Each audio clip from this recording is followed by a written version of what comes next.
the day when everything is gone. Carry this soul away from the dry lands. In the sun we see, fighting over lives, all our dreams and wishes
What's up, superstars? Welcome back to Sweet Spot 8. This is the start of day 2. We're here in top 32 in the heart of the nation in Kansas University.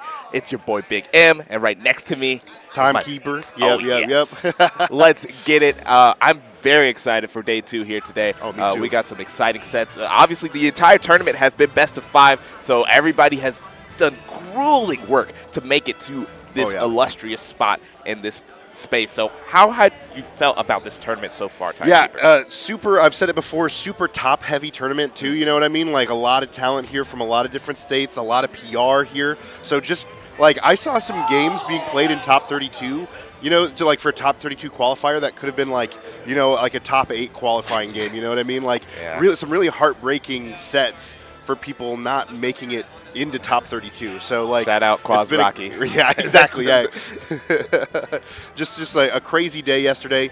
Gonna be even crazier today. Oh yeah. I agree wholeheartedly. Honestly, speaking of Quaz Rocky, it really made me so glad to be back at Sweet Spot. It always has that Midwest grassroots feel, regardless of how big the tournament gets. You always will have the 1,600 people gathering around. For some reason, monitor. One little monitor. For some reason, it's like half the time always Rocky. Right.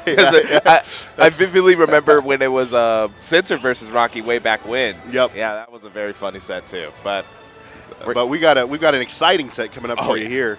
We've got Death Spade versus Feni. Yes. Did I say that right? Yeah, this is the That's Banjo. the Banjo. He's really good. Mm-hmm. He's actually in my Airbnb, and I've just been watching him cook people all weekend. Oh yeah. And watched him cook some people yesterday in bracket as well. So pretty exciting to see a really exciting match like this against Death Spade. So should be good. Yeah, Feni for sure has had a crazy bracket run all the way up until this point. Let's see if they can continue to cook with the bear and bird combo. But obviously, Death Spade's not going to be the easiest to take down. Yeah, absolutely.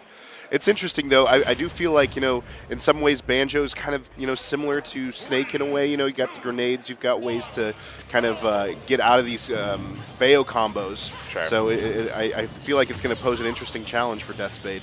Oh, yeah. But speaking of Snake, I mean, Death Spade's super familiar with those type of characters, with those very spammy, heavily grenades, trying to rely on getting out of disadvantage in sneaky ways. But Banjo obviously going to be that, but a hair or two lower. Right. That's true. But, oh, wow. Excellent back air there. Really good little string just to clean up that stock. What I was about to say is, like, but do you have the familiarity with Banjo to deal with it? And it seems like Death Spade does not. Every time I open my mouth, I'm wrong. Oh, man. And the Breagle sends Death Spade down to the depths in the first stock. What a nice way to answer back with the F smash. Oh my goodness, they're just firing back and forth at each other here. Yeah, I was kind of scared that we were going to get a little bit more methodical and slower paced game to kind of start off the day, but this has been fast action and just continues to go as we get a witch time here. There goes the witch twist, and we are going to the side blast of Timekeeper. Oh my gosh! The grenade actually ended up helping Death Spade in that situation. That was crazy. That was nuts. And just like you said, though, a great action-packed first game to wake us up here. You know what I mean? Exactly. Everybody, go ahead. Oh, yeah. I was about to say, everybody get on your feet. Right. Sweet Spot 8 is nothing to sleep on. Nothing to sleep on. Absolutely. Yeah. We're all a bunch of gamers here. We're all probably up late playing. Oh, yeah. So, this is what we needed to inject some livelihood into us. Exactly, and who would have thought that the matchup on our screen, Banjo versus Bayonetta, would bring such high-paced action? Okay. Starting it off pretty action-packed again already with that corner carry from Death Spade carrying Feni off. Wow, the footstool down there just out of nowhere. Death Spade's really playing on their P's and Q's right now. Absolutely, pulling out all the stops. Just wants to move on. Just get past this, you know. You run into a Banjo round 1, maybe you say, okay, that's fine. You run into a Banjo in your first game of top 32 and you get a little nervous. You know what I mean? Yeah. That's something you probably quiver a little bit, but Death Spade obviously super locked in. Maybe did a little bit of research on the character to know what to watch out for. I imagine so. Obviously the combos, when you get hit by that witch twist, every character is the same. So. That's true, yeah, absolutely. Yeah, we're all equal. All equal under the foot of Bayonetta. Right. Careful, careful. I saw some crazy messages in chat speaking about that yesterday. Oh, no. Speaking of horroring scenarios, that down tilt sends Death Spade really far out here. Man, it would be crazy if Ferengi was able to take the lead to start this game too, but I don't know, Timekeeper. What do you think? What does Ferengi need to do to kind of close out the stock? I mean, it's just like a matter of landing. I feel like it's like, which I feel like is just really difficult. So I guess just maybe mixing up these approach options would maybe be how you have to try to get in. Just because like anytime you get carried by Banjo, it just doesn't stop. Yeah, exactly. And oh my goodness. And the extra credit that Spade is able to put on after one opening. That's always a tough part playing against these combo heavy characters. It's like you lose the lead, and then instead of kind of like camping you out playing the slow game, they get right back into it and put on more damage. That down tilt sends at such a nasty angle. Just killing off that down tilt alone there, absolutely nuts. Even someone who is as fluid in the air like Bayonetta kind of falls to that angle there, but wow. Yep. the bats within actually saving Death Spade from a crazy scenario there. True. Yeah, that's like, because that's like some really good Banjo tech right there. The kind of like the pop up into the pop up, but that got totally interrupted by the bats within. Yep. Yeah, whenever Banjos pull out that Brigo Blaster, I get a little bit scared because I know there's some nasty things they can do with it. But speaking of nasty, that's the double. Yep. 2 back airs, 2 stocks. Ferengi sitting at a very bad scenario here, but we saw that Ferengi has these kind of gimmicky gameplays that they can do to kind of bring back this game. They have to pull out that pocket of tricks here. Right. Yeah. Exactly. It's getting to the point where you got to start taking them out. If you have any that work against Bayo, of course. All right. Wow, what a mash. Holy cow. We are ready for that, Timekeeper. No kidding. Said I'm not going to fall to the little gimmick there, going down into the ground and getting popped right back up. That was a mash at like 80% too. Like, you know how fast you have to be mashing to get out like that? That's crazy. Again. Ow. 120%. Check that controller. No, I'm kidding. Well, you should. We could check on the controller because those buttons are probably wear and tear. Right, true, yeah. Speaking of checking in, that's the 3rd down throw, and no combo or confirm off of it. Ferengi is searching. I actually think that Death Spade purposefully didn't mash out as fast that time because Ferengi was like looking for an up tilt after that. Like thinking that Death Spade was going to pop out. Super smart from Death Spade. Ooh, and there goes the jab. Yes. Excellent flurry of fists to send us to game 3. And Timekeeper, it's looking a little tough for Ferengi. Yeah, absolutely. Really rough. It's like, it seems like there were some good adjustments, I would say, made from Ferengi in that last game. Wasn't getting hit by anywhere near as many combos, but I mean, that's partially also because Death Spade was slowing it down, just like taking it methodically towards the end. The problem is, how do you land as Banjo? How do you get in? And that's like really where the struggles are. And maybe Ferengi's cooking up something here. Yeah, I mean, obviously a long think after that game too. There's a lot of strategy that you kind of have to reassess here because Death Spade's one of those players where if you find themselves on that momentum, on the opposite side of that momentum, it's really hard to slow them down. You really got to pull something out of your back pocket that, really dig deep and find something within yourself to kind of bring it back. This is the game to do it in, game 3. All right, starting off on PS2, it is where the best games are made, so I expect this to be no different as we're already almost taking an exit train left there. Yeah. Gosh, this is just another thing about this matchup too, is that Bayo just eats all of Ferengi's options in the air like for breakfast. Yeah. Oh, that jump, give me that. Nom nom nom. Oh, that upbeat, give me that. Nom nom nom. Yeah. Side B, I got that too. Bayonetta's quite the hungry witch, and I mean, all those special moves are just kind of just gapping any of Banjo's landing options, like you mentioned. Just like far better aerial mobility here is just really the difference. All right, here we go. And yeah, there goes the other witch twist, and you see Death Spade hop up in their seat. Check the player cam whenever you see the next Bayo combo, because Death Spade be getting into it. I'll have to keep my eye out on that. But yeah, here trying to space out something, trying to, oh, nice. Okay. Just the wake up side B, I like it. Got to, switch things up. Big players make big plays in big games. This is a big game. Yeah, and we haven't seen much Wonder Wing come out for Renji, which, shows that they are very disciplined because obviously the mark of a little bit of a scrubby Banjo is to blow all those 5 Wonder Wings, and not get anything off of it. Yeah. Renji's trying to pick their spots, but also I would love to see that option come out more because it's just so powerful. Yeah. And I mean, maybe it's time to get a little grimy. I don't know, So, like, it might be that time. Play a little unpredictably, play a little elite smashy. Oh my goodness. That was insane. He just stood up in that. Yeah, just Ultra Instinct has been activated. Hence the white fur. Right, yeah, exactly. But, okay.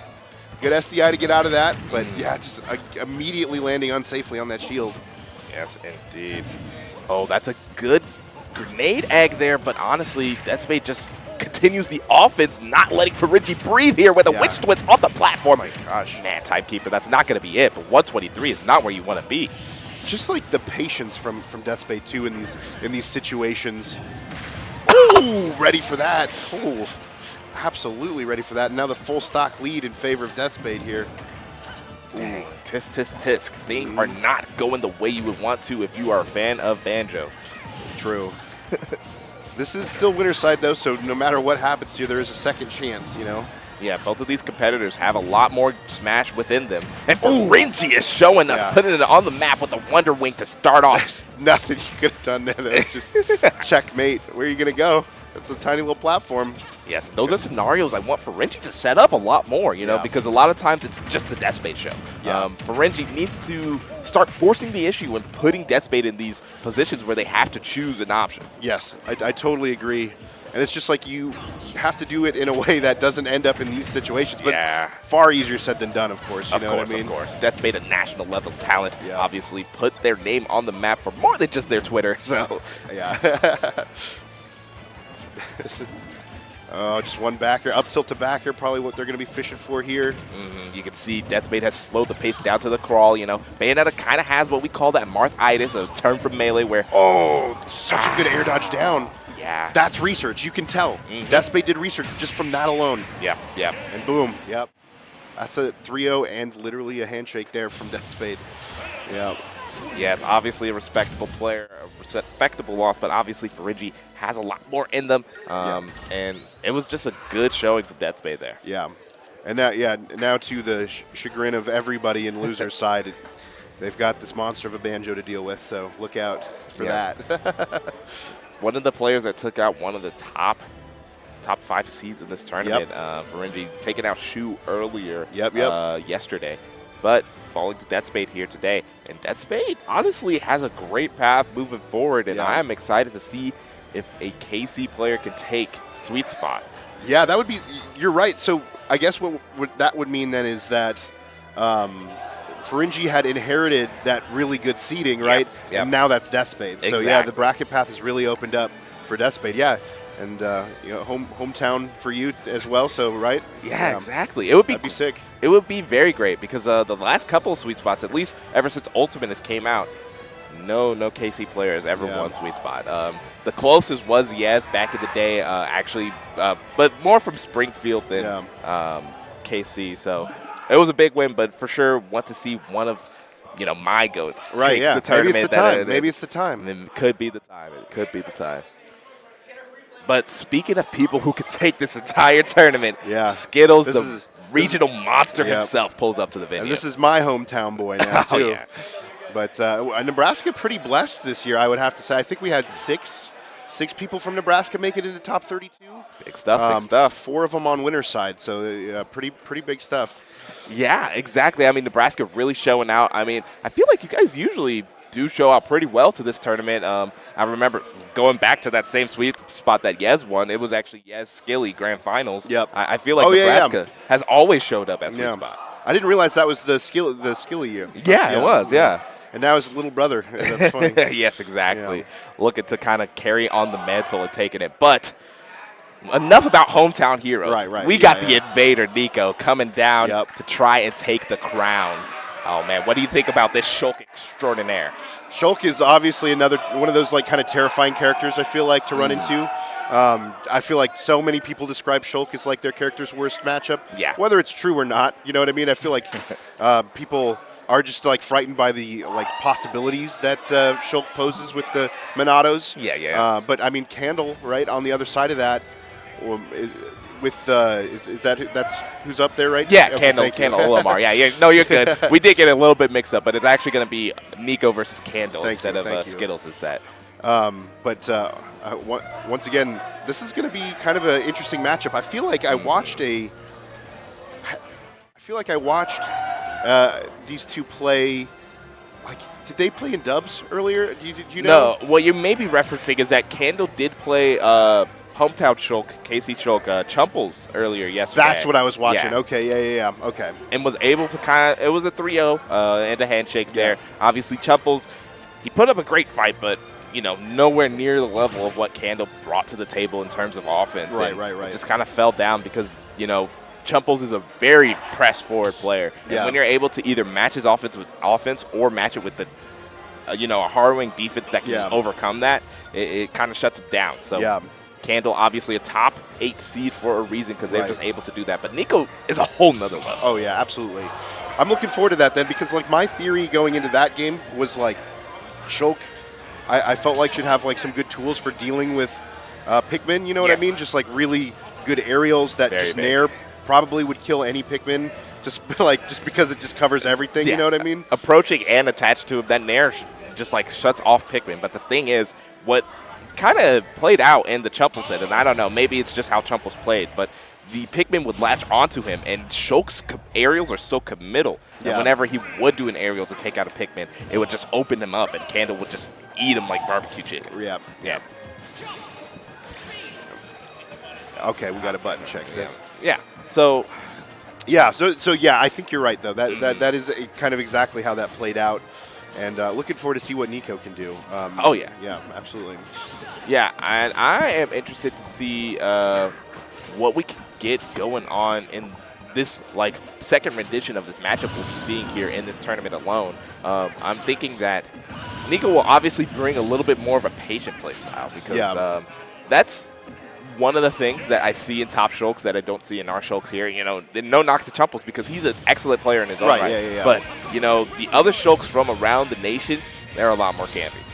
They're, hey, I have this giant out of shield option.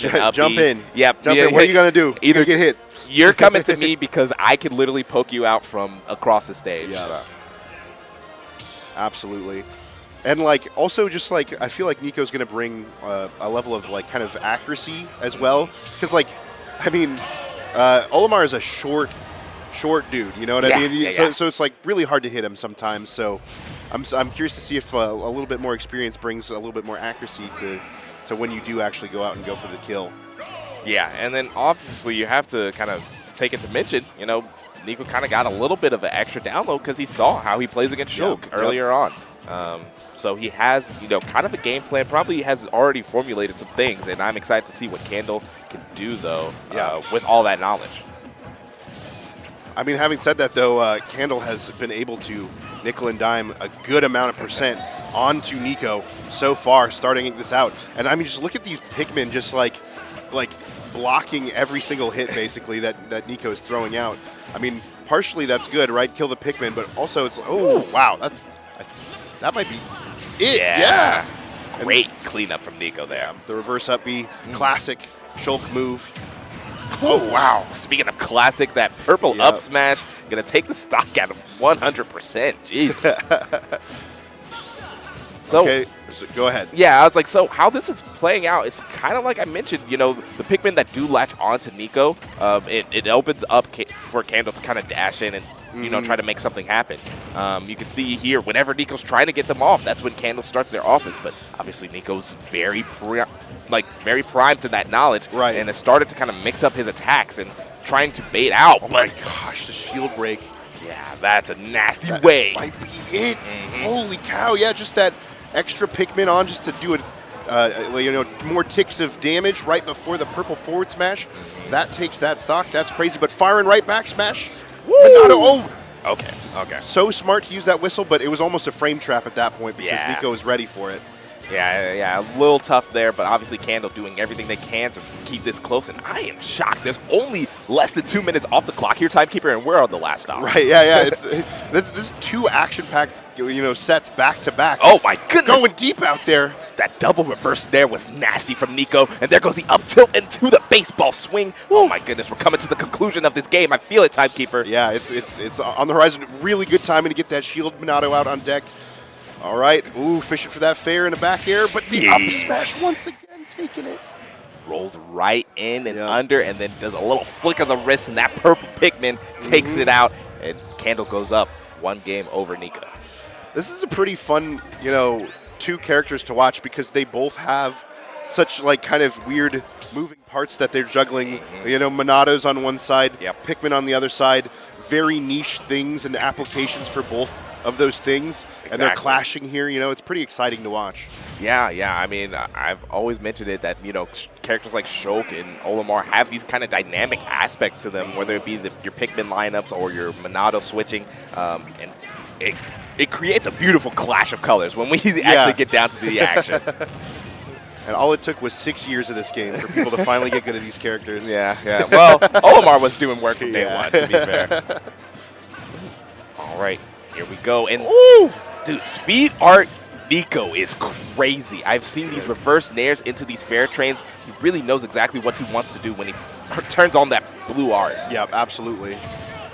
Trades that. And that's a tough trade because that Buster art is making Shulk take even more damage into the confirm of the up throw. Yep. Was that with the blue Pikmin, or was it just raw? Just that was crazy. Yeah. Okay. Yeah, it feels like, Nico is winning a lot of neutral interactions, but he's just not doing the percent in the same way that Olimar is able to just tack that on, just because, like you said, if Nico's going to get rid of those Pikmin, it's just going to be very committal, and so he just kind of takes that damage.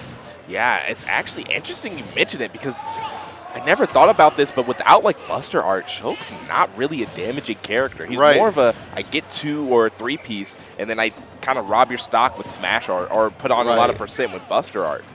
But Buster art, I feel like it's just almost not even worth going for in this matchup because if you get hit by 1 Pikmin, you're taking 100%. You know what I mean? Yeah, it literally turns every Pikmin into a white Pikmin, and you just take so much damage.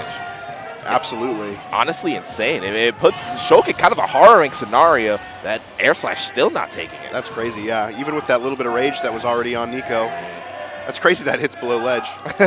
Yeah, and then the reverse up slash, a very great option from Nico, and he's kind of in his bag here. If he could get kind of relapse on this stock and kind of take it before Candle takes his, it would be a very good position for him. I almost feel like if you're already at kind of a high percent anyway, going for Buster art kind of becomes worth it again, because then it's I'm already at kill percent, you know what I mean? If a grab gets me, I'm dead no matter what. I might as well tack the damage on now while I can. Yeah.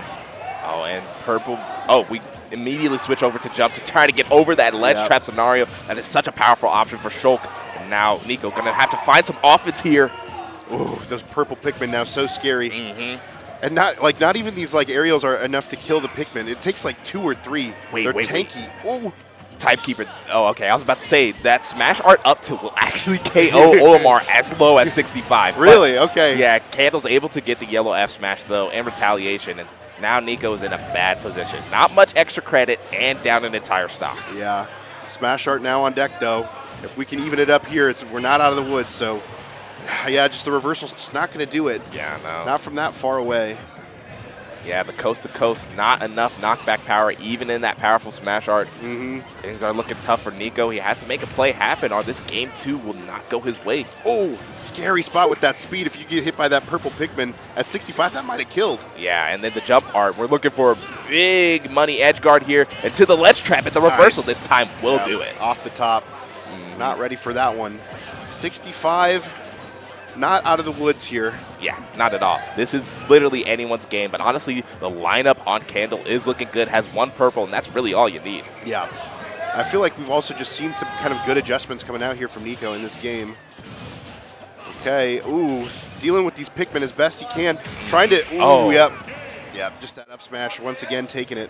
Yeah, second verse, same as the first. Purple up smash takes game 2. Now Nico is looking down an 0-2 set count. and he has to win this next one, or it is curtains for his winner side run. Yep.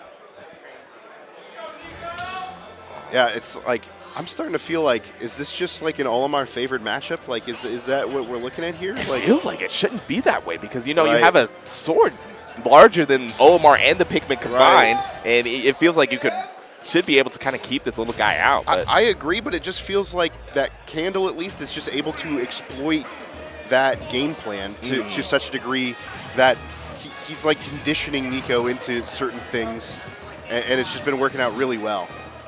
yeah, I think that is exactly what is going on here. Okay, but Buster Art, and this time Nico's putting on the damage. Ooh, already yeah. at 99, and now Absolutely. woo! Whoa, yeah, that was crazy down there. Not quite doing it though. Ooh, yeah, that's kind of interesting, choosing to recover with the purple Pikmin in hand just to make the recovery kind of slower. You know what I mean? And it kind of mixed up the timing for Nico on that reverse up B. Yeah, I know. That was actually very smart because typically, Olimars throw away that purple Pikmin, so they have a little less weight on them when recovering. But Yeah. Candle obviously pulling out all the stops to try to put away this set. Oh, the reversal with it that time too. He said, "Yo, this guy's kind of heavy, but I'm gonna need him for something." Brought all the weight of the purple Pikmin right on top of Nico. Yep. And now, even sitting at 146, Candle's still hanging on, but there goes the air slash. Reversal not going to have to hit that untechable. Yep. And now we have an even game. Even for now, oh my goodness, 50% off of that one throw with the purple. Yeah, I don't know. Olimar's just such a strong character. Obviously, one of the foregons of lost meta here. But Nico kind of putting on a little bit of a show here, stringing together aerials, exactly how Shulk should be playing. Yep, absolutely. Nice Yeah, it was just kind of like a coast to coast and then back to the other side. Very fun to watch. Nice. That's 116. A nice Buster Art for Nico. This is exactly the prime position he wants to be in because now he can clean up the stock over here on this side of the stage. Yep. Going for another down air and then, yeah, calls out that roll in with the back air. In a much better position now than we've been in any of these other games so far. And, you know, this is something that makes, you know, these best of fives over best of threes something pretty interesting because it just gives your opponent more and more time to get more comfortable in the matchup, learn more things, you know what I mean? And that's pretty cool. Yeah, I mean, and a reverse dirty 30 would be a crazy way to start this top 32 here, Timekeeper. True. That would be nuts. It would be very insane. Speaking of insane, we have a ledge trapping scenario. Shield art is gone, so Nico is putting it all on blue here. Oh, now red. That means you're dead. Here comes the air slash. Oh, the anticipation was palpable there. I was waiting for it to kind of get put out, and Nico just reaches out and gets the Monado out there. Yeah.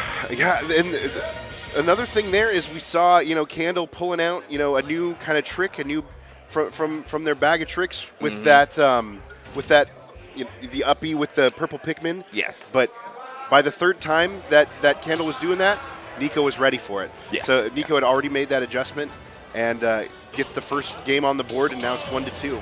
Yeah, let's see if that woke Nico up here. You know, we tried to start pools at, you know, noon, you know, give the gamers some time. Yeah. But, you know, you can still have that morning rush. You know, like you said, people were out late last night having a fun time at Sweet Spot 8. But now it's time for the serious games of the serious games of Smash Bros. Here.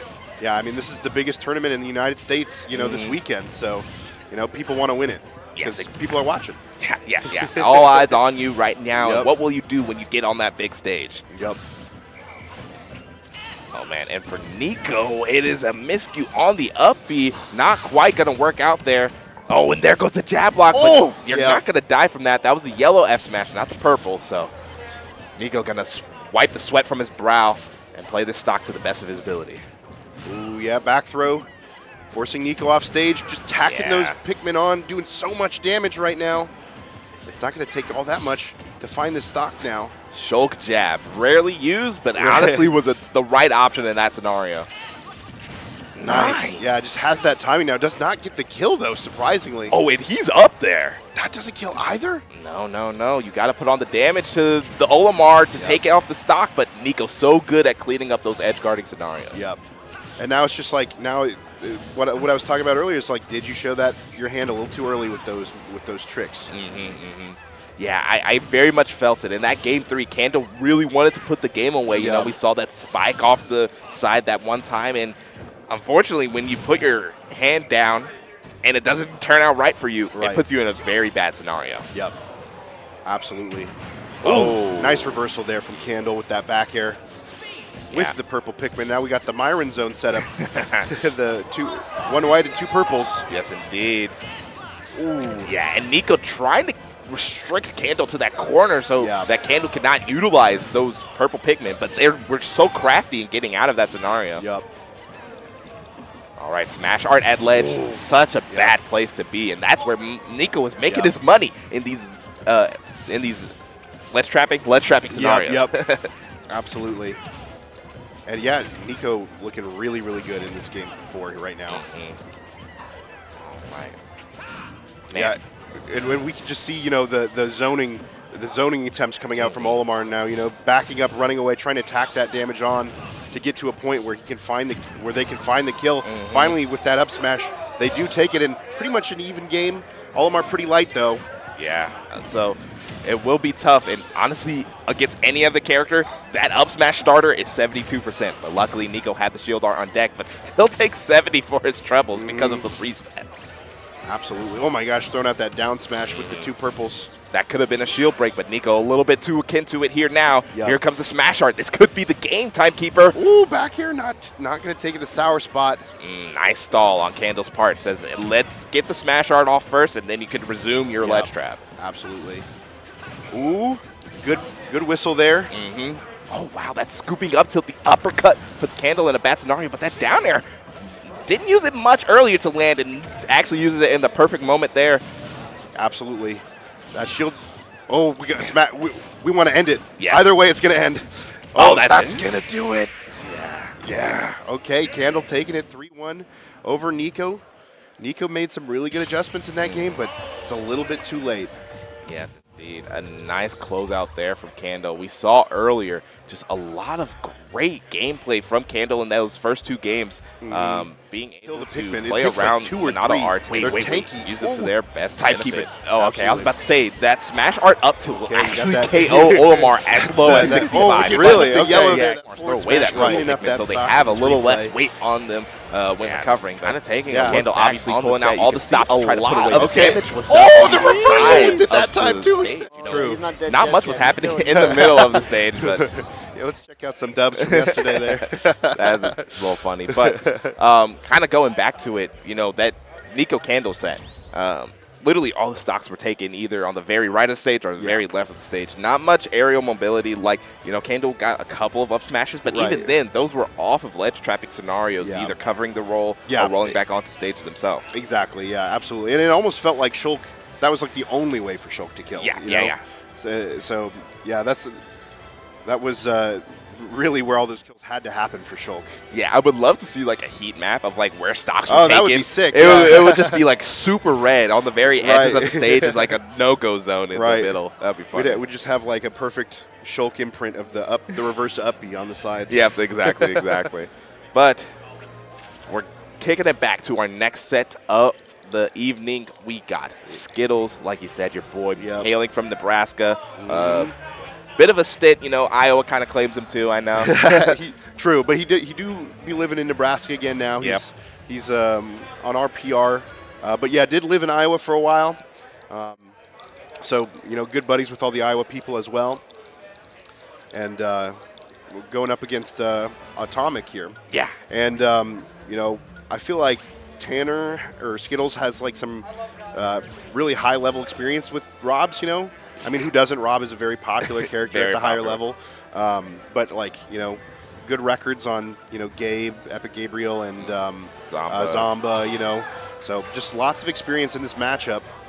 But I'm excited to see how this plays out here. Yeah, it's about that time where I make my new commentary reel. So I was going back looking at sets I had commentated, and one of those big marquee sets for me was commentating Skittles and Zomba, and it kind of brought me back to that little rivalry they had where back-to-back weekends they played at Frosty Faustics and Level Up Arena 4. And Skittles is a savant in this matchup for sure. So I want to see what Atomic brings to the table because, he's one of the other two kind of super out-of-region threats coming to Sweet Spot 8 to try to take our crown from us. So I'm excited what he brings to the table. Not much crossplay with the Midwest. Last time I seen him at a tournament I was at was Rewire Fest, actually. Okay, yeah. So I'm excited to see what this kid can do going against Skittles. Yeah, me too. So far, though, Skittles very much in the driver's seat in the neutral side of this game. But I mean, I feel like in any given game against Young Link, you do have to just kind of like accept it. Like, okay, I'm going to take 70 at some point. Off of a string. The frame data is just too good. But yeah, the counterplay is minimal. Yeah, exactly. But I mean, just doing a really good job of also just finding the opportunities as well. And not a lot of opportunities have come out for Atomic yet. But that does, oh my gosh, 25 damage for hitting. Goes a long way on somebody as light as Young Link. Yeah, I mean, Rob has a lot of crooked moves, but one that doesn't get talked about enough is that laser, it charges up so quickly. Yep. And that full charge, like you said, does a bunch of damage. Absolutely. But you mentioned it earlier, like you kind of have to sit and take your 70, or in this case, 197. Young Link is another one of the characters in this game, many characters in this game, that fall for the Marthitis kind of boy. He totally does a bunch of damage, but can't really find the stocks in these tough scenarios. Just kind of has to whittle you down to 200 and find a nair. Right. That's really what we find. Or that forward throw. Yeah. Yeah, 209%. Yeah, so what Atomic has to do is kind of harness that weakness of Young Link and then kind of, it sounds bad when I say gimmick the stocks, but pretty much just rob the stocks from Skittles right underneath him. You're sitting at 200 and he's sitting at 97. Rob actually has a lot more stock-taking power in those scenarios. So absolutely. If Atomic can start, pushing those scenarios in his way, it will start becoming an uphill battle for Skittles. Yeah, absolutely. It's like we call it gimmicking, whatever, but it really is just playing the matchup. Sometimes you just have to play the matchup in these games. You got to play to win. Yes, indeed. And, Atomic is here to win. You don't come all the way from Texas just to vibe with the homies. No, absolutely not. I mean, maybe some people do. And more power to you if you do. True. But yeah, no, I said that like no one would ever do that. Yeah, nobody ever at all. Friends? What? There's only Smash. Only Smash Brothers. And only the serious kind, too. Yeah, absolutely. But as we were talking, just Tanner Skittles did an excellent job of just adding that damage on slowly but surely, and then like you said, just like finding it once the damage was high enough, just with like one of those simple neutral moves, That's just kind of the game plan here. Yeah, and there goes that up air. But we all know Skittles is manning this Young Link like a Maserati machine. It's 0 to 100 very quickly. Yeah. Ooh. Yeah, kind of going for like, the 0 to death combo there. But Skittles not going to be falling for that right now. Yeah, and that double nair, so nasty, and what a fire arrow extension. Skittles is still cooking with the hottest gas that Rob wishes he had access to. Gas-powered robot right there. Ooh, yeah, and I mean also just those like fire arrows just make even just using the gyro a little bit more annoying. Because they like clank in the air and it makes it so you can't really throw it very well. Okay, yeah. B. Is it gonna kill? I kind of. Yeah. Wow, okay. Wow. Yeah, no, I get it. You've watched Skittles a lot when you start doubting Hero Spin. You're like, yeah. I've had my heart broken too many times. Man, I don't know. Whenever I see Skittles, I get very sentimental because a lot of my greatest commentary sets, are when Skittles is on screen. But I remember him playing Rocky at Gateway Legends. There was one moment where he got a Hero Spin and it actually didn't KO, and he ended up like getting timed out that game or something. It was like nuts. I mean, let's be real. Like Young Link in general, but like Skittles, sometimes got it coming. You know what I mean? Like, it's a very privileged character. We're sitting here talking about how busted Rob is and all that, but like, you ever look at Young Link's frame data? Yeah, he can do like a nair and 2 back airs and 1 full hop. You know what I mean? Like, it's insane stuff. Like, he has boxing capabilities to rival Mario, but can't be tools to kind of keep up with Pac-Man. It's like nuts. Having said that, though, both of these characters absolutely take a lot of skill to pilot, especially at this level. Oh, yeah. And the BPM is insane on both players, especially when they get into their advantage states. They are expected to press a lot of buttons in very rapid succession. Oh, okay. We're side being, putting out the rotor arm for the first time in the set. Yep, absolutely. And this time, is that it? Almost. Pretty similar start to the last game, I have to say. Yeah, I saw Atomic take a really big, deep breath because he's like, okay, I'm still alive. Yeah. I just have to put on my offense. Now it's my turn to kind of put the hurt and put the pressure onto Skittles. You really just can't let yourself become, kind of triggered or angered by these, really high, heavy-hitting, damaging combos that Young Link has. Oh my gosh, yeah, that's the scenario you don't want to be in. Down tilting your shield is Skittles, and you just got to get out of there. And I like that, too, just, recognizing that you really do just have to respect that down air from from Young Link. Because, you stick something out into it, maybe think, oh, I can grab this. No. And then you get hit by it and you're dead. Yeah, it's over. It's a crazy move. It is curtains, but I don't know. Atomic is playing the game plan exactly how you should. He's at 171, throwing out these back airs, trying to find the stock on Skittles before Skittles can close this one out. But the jump read is Skittles' trademark. He loves doing that fair and catching you, getting a little froggy. I mean, it's both of the links have such good fairs for that exact type thing. You know what I mean? Just calling out jumps. They're essentially aerial smash attacks. I mean, all the links have it. I was on the receiving end of Trey Job 6 bomb fair. Yep. Rookie combo. Absolutely. Well, see, look at that. Just the short hop back air with enough time to also nair before you land. That's pretty crazy. Yes, and Young Link gets, the benefit of the doubt because unlike Rob, who's super popular, has kind of just, ever since he got his top spot, has never really let it go. Young Link was one of those characters that a lot of people just fell out of favor with. Yeah. So a lot of his insane techniques and insane advantage state and just great characteristics kind of fall under the radar time and time again. Yeah, I agree, and I've definitely also noticed that in recent tier lists, a lot of people kind of putting Young Link. Oh, yeah, barely catching that out. Yeah, and there it goes. Yeah. He's really just staying out there just to make you absolutely positive. But, yeah, very much dead there. Yeah, no, I really enjoyed that edge guarding sequence from Atomic. You got to utilize that Rob can fly. Oh, almost kind of a shame that tripped there because I imagine that what Atomic really wanted was to push Skittles into that gyro. Yeah. And then get something much bigger out of it. But instead, just a trip happening, and, you have to be content just to have that 32% put on. Yeah, and, you got to avoid that. And, man, I don't know if it was intentional, but the boomerang pump fake into the nair on the air dodge, very great stuff for Skittles to put that stock away. He is sitting at a deficit, but, I've seen Skittles come back from these before. Oh, yeah, absolutely. And, I mean, just one little combo puts, Atomic at a similar percent to where Skittles is right now.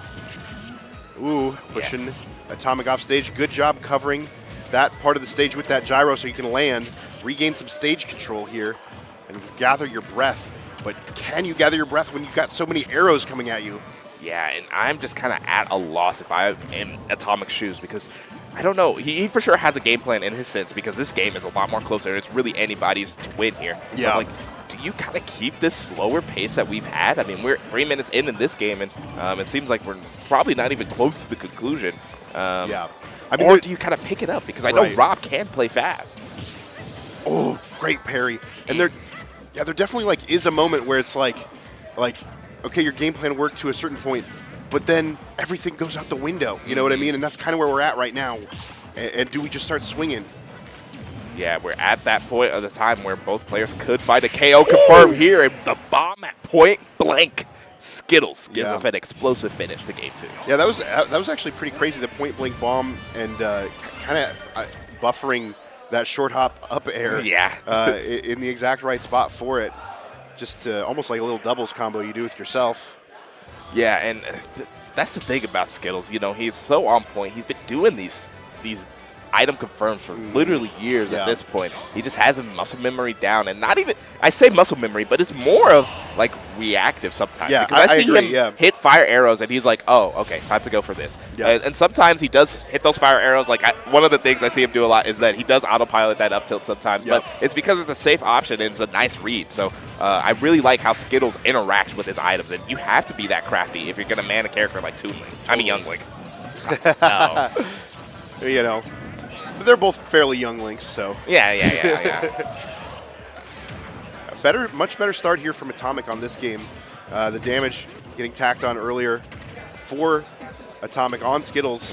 Ooh, kind of going for it all there with that up smash. Yeah. Able to, didn't really get punished for it though, so Oh my goodness, just pile drives him into the gyro and a nice extension. Wait, Atomic is cooking here in the beginning of this game 3.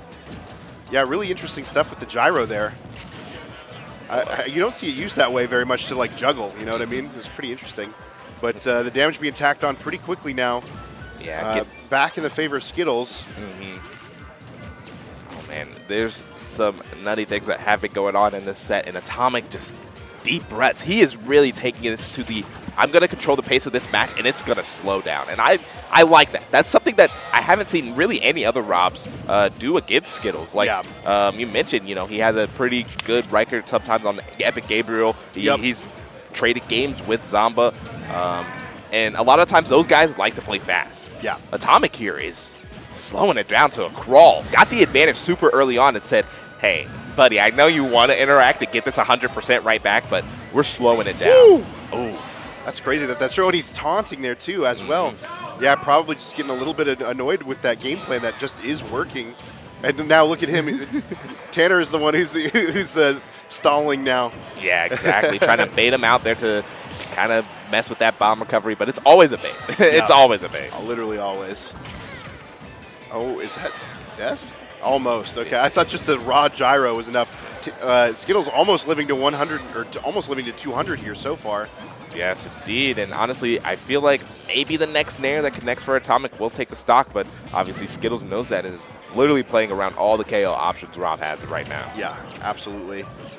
Ooh. Yeah, that's another nice double fair, and there goes the uppie, and yeah, Atomic knows that means big damage. Oh my gosh, is that it? Wait. Holy crap. And he survives! He survives.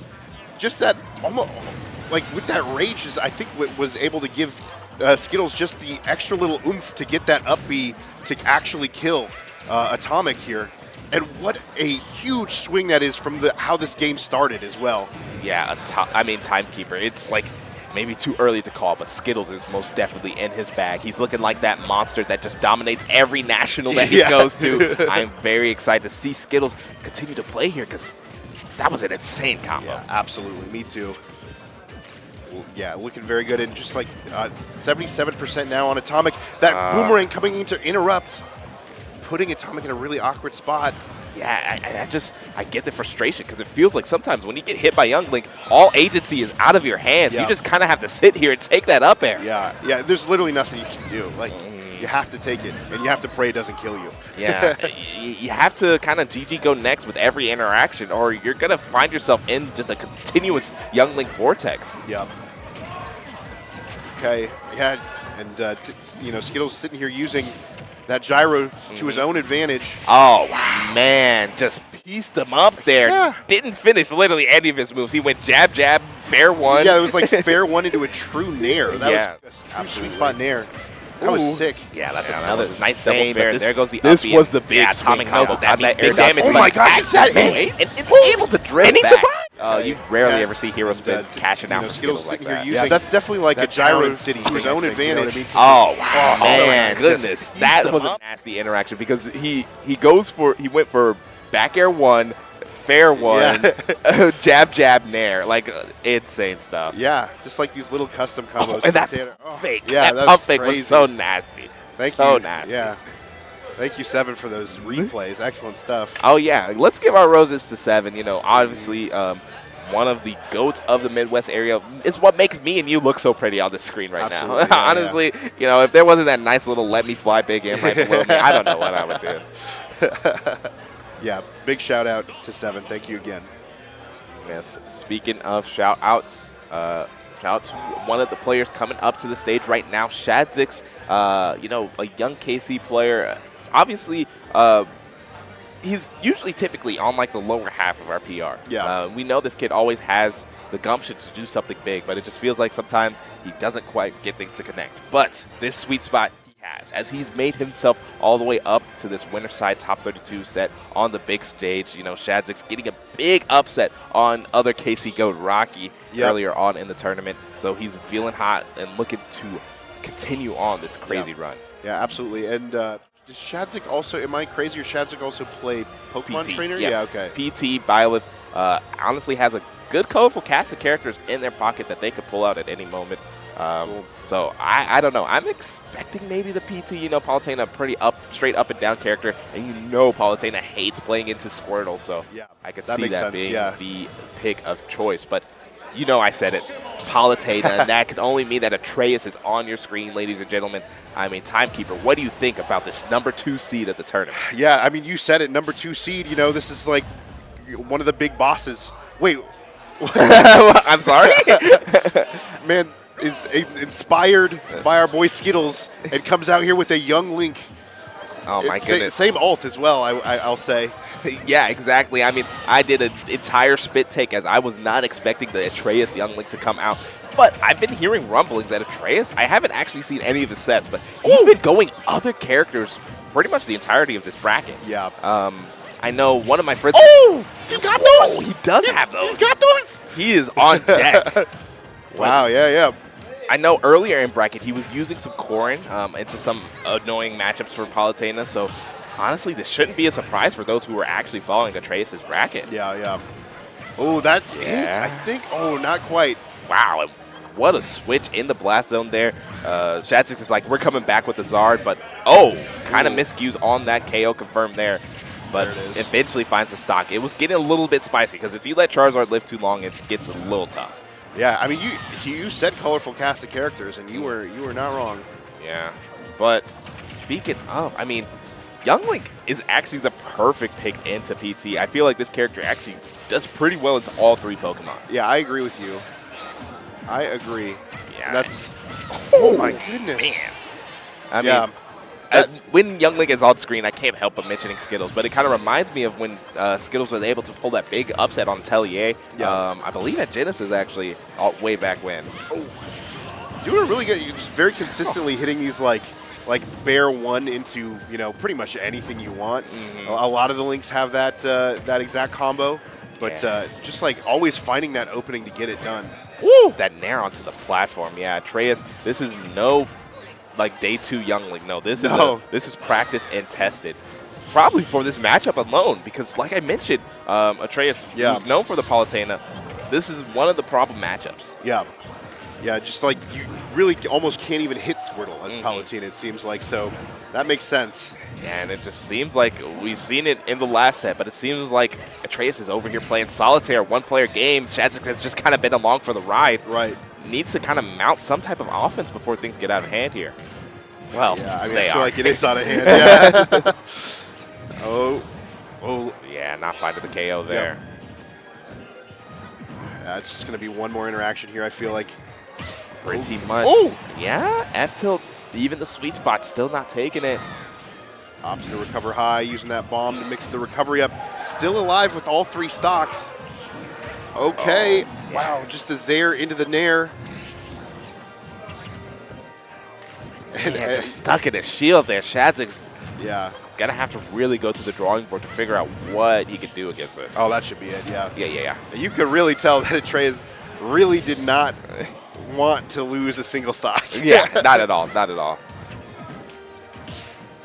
Okay, but we are we are playing Charizard. There is one play that every Charizard loves to get at these very low percents, and that is that back throw bear, that back throw flare blitz. That's exactly what you would need to kind of get back into this game. Oh, what? Shadik goes for the... Oh, I like the idea. So this was a level 2 engagement, or level, whatever you want to call it, engagement. So he wanted to do... Typically, every Charizard there is going to go for the grab, right? Yeah. So he was trying to read a spot dodge.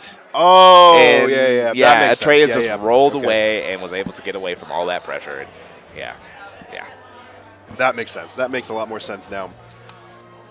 But that Young Link looking good, I gotta say. Yeah, but hey, guess what? You're not the only one who can counterpick here. So, you're right. And just so you guys know, here in the Midwest, we are a character-first region, as it should be. Yeah. So Atraeus has to lock in. Way superior, in my opinion. Oh yeah. Atraeus does have to lock in that Young Link going into game 2, and then Shadik can kind of pull out a character that Atraeus probably isn't expecting, because I highly doubt he knows anything about my boy Shadik here. Yeah. Yeah, absolutely. But I mean, do you have a character that is really good against Young Link? Is the question. I mean, I feel like Violet's matchup can't be that bad, but maybe. Sticking it out, sticking it out, though. Okay.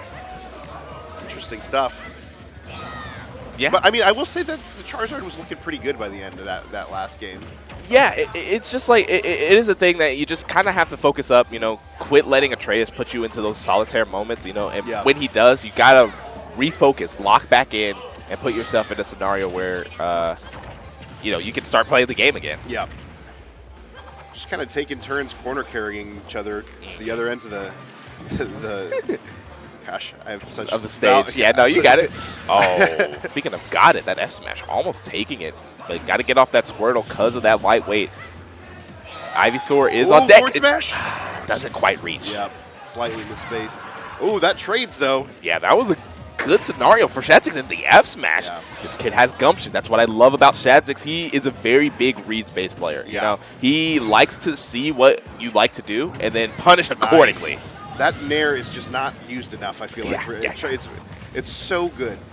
It's a huge disjoint. It covers around Charizard's entire body. Oh my God! That was almost a 0 to death. Shadik's breaking the fire with this Charizard. What is this? The taunt afterward? This Charizard's it. Yeah, pop off, young man, because you're bringing the fight to the #2 seed of the tournament, putting him on fraud watch. But there goes the Nair. Atraeus gonna fight back, saying like, okay, you get your little lucky fluke second stock. I'm gonna bring this all the way back. He said, yeah, chill out. We got a best of 5 here. Showing a lot of your cards pretty early. Yeah, exactly. Okay, a little parry master there. Yep. But I like what Shadik is doing. He is comfortable sitting center stage and saying, hey, you overplay your hand, and I will show you exactly the type of hands I can bring to you. Nice switch there, but this is going to be a tough recovery to make. Oh, wait, that may have just put Shadik in a nice position. Yeah, that could have been crazy if the second Flare Blitz had actually struck Atraeus into the stage. Okay, Fire Air Nair, good stuff, but none of this is good enough to take Charizard stock. That up air did not look like it hit, I'm going to be honest. That was crazy. Man, and that was just a tough scenario. Had to get down tilted on your shield and just hold that twice, but a nice up B to bring Atraeus up, and there goes the fair, though. Yep. Yep. Oh, another little taunt. It's pretty much, not too far away from even here. Yeah, exactly. But Squirtle can tack that damage on pretty quick. Yeah, unfortunately, though, Shadik has not been getting too much money off of this Squirtle.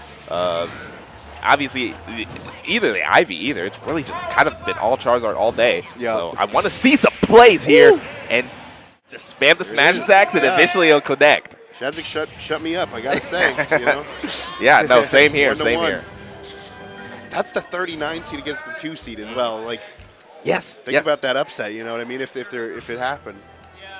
Yeah, no, it's insane because, like, if he's able to pull this off, this will be not just a breakout tournament, but, like, a career-defining tournament for Shadik. For sure, yeah. Like I said, getting the first win he's ever gotten on Rocky, and they've played, like, 14 times. Yeah. Being able to bring Atraeus to the brink here would be an insane thing to attack on, and then not just that, but also get the dub would be a crazy time well, I will say, Shadik's fan.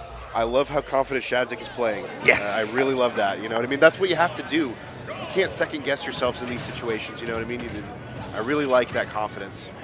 Good SDI to get out of that combo. Yeah, I mean, this is exactly what Atraeus needs, though, because if you start off the game with a high-octane offense, you can really put Shadik on that back foot and then, nullify any momentum he tries to build up throughout the set. Yeah. Doing a really good job of mixing up these recoveries, I've noticed, but no damage coming out yet onto Atraeus. Oh, that is not the option there. When you get the parry, try to get the big money one, but that didn't quite work. I don't even know if it would have been worth it because, I mean, Atraeus was at 0, so it's like it probably would have done a good chunk of damage, but maybe I feel like starting some kind of string would have been better. Yeah. But what do I know? Yeah, I mean, hey, he's up there. Yep.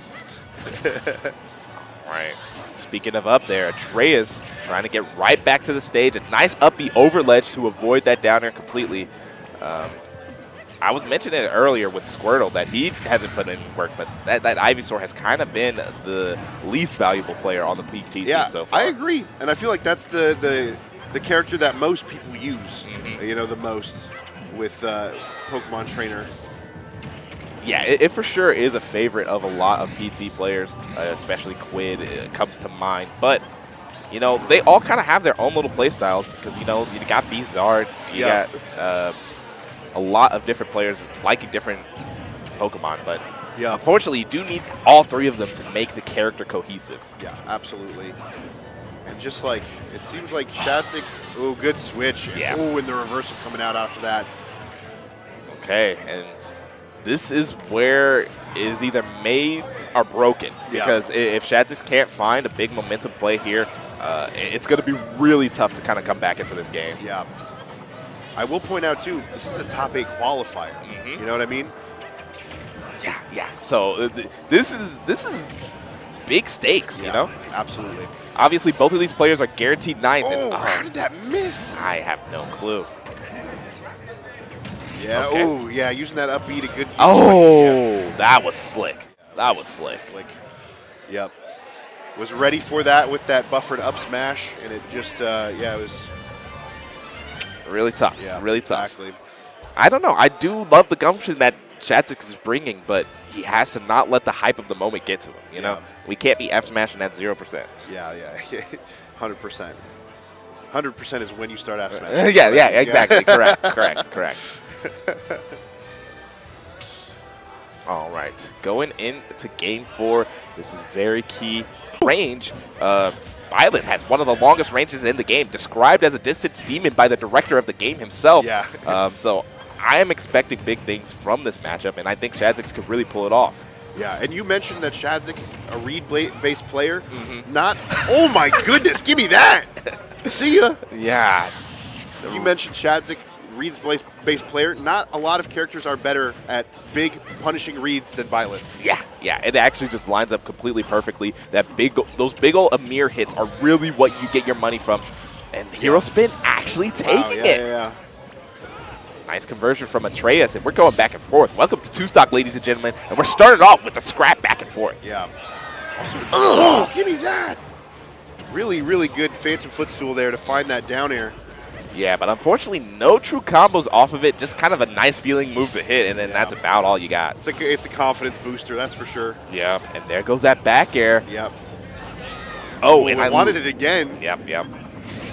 Ooh. I feel like you don't see very many Violets actually use side B all that much on stage. Yeah, speaking of, we literally saw it 2 times in rapid succession. It's actually a really good move because, well, let me chill out. It has good burst range, you know. By that step, makes a big step forward. Like that. Swinging that spear. So, very good to catch your opponent off guard. Ooh. Okay, I like the idea there, but Atraeus not falling for it. Younglik has 2 fast buttons to fall to for that down air. Yep. Ooh. Okay. Evening it almost back up with that little string right there. Now we're just firing off these arrows, just trying to tack that damage on to the point where you can find it with something as easy as like an up air or something like that. Yeah, I was looking for that dash attack, kind of cleave out that space. Atraeus gets in and sneaks a nair, sending Shadik in the reversal scenario and a nice edge guard. Yep, absolutely. Not a lot that Shadik could have done in that situation. Yes. And right now, Atraeus is going to hang on to the stock as long as possible. He's done a good job at doing it so far. Yep. That shield looking pretty small there. Like a Skittle, like interesting. Interesting choice of words. Yeah. Ooh, good parry.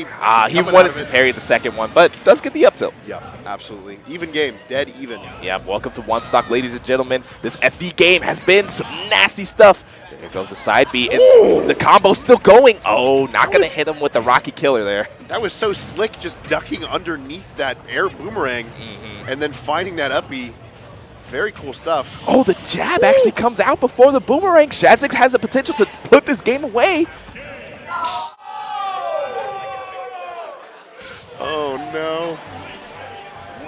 I think just the accidental fast fall coming out there off stage and had jumped off stage physically. Yeah. So there was no jump there and just was not able to recover at that point. Maybe a little bit of the excitement, a little bit of the nerves getting the best of Shadik, but really unfortunate. I'm speechless. I'm speechless, Timekeeper. I was so excited. That Man. might be honestly the worst commentator's curse I've ever seen in my yeah, life. it was. I think It was tough. Like you- he got controlled by the hive mind and immediately lost his stock. That was freaking fortunate. A little unlucky. That's all it was. I was so ready for a game 5 too. Yeah, me too. Me I too. was so but ready. Shadzik's run not over yet. Not at all. Not at all. We do have Atraeus moving on to top 8. And with that, we're going to be signing off. Thanks so much for sticking around with us. We got plenty more Smash coming. Don't go anywhere. Yep. I've been Timekeeper. You can follow me right there, Timekeeper_SSB. And this is Big M, the biggest M at the biggest M on Twitter. Recently signed by Let Me Fly. Make sure you keep your eye on Let Me Fly. Congrats. Take a trip over to our YouTube channel. We're starting a podcast and putting out more content on player spotlights such as Death Spade. I'll be checking it out. So yeah, subscribe and keep tuned. But this is Big M signing out.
Together, we're elevating our potential, our pride, our traditions, and our dreams. Together, we're opening up a whole new world of possibilities. Elevate your University of Kansas experience with Jayhawk checking from Central Bank. Central Bank and KU, elevating together.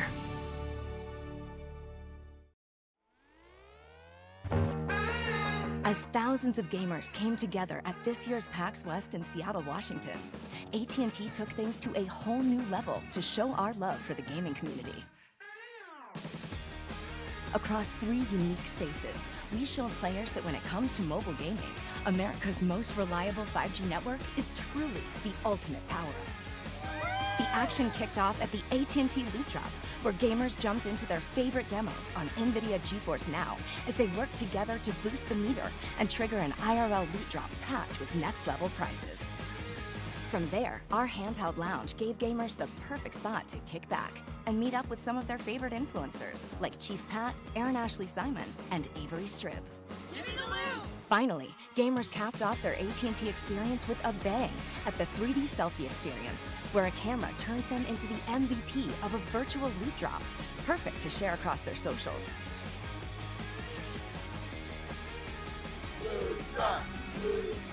Boom! From epic real-life loot drops to HP-boosting lounges and mind-blowing photo experiences, AT&T brought out their best to PAX West.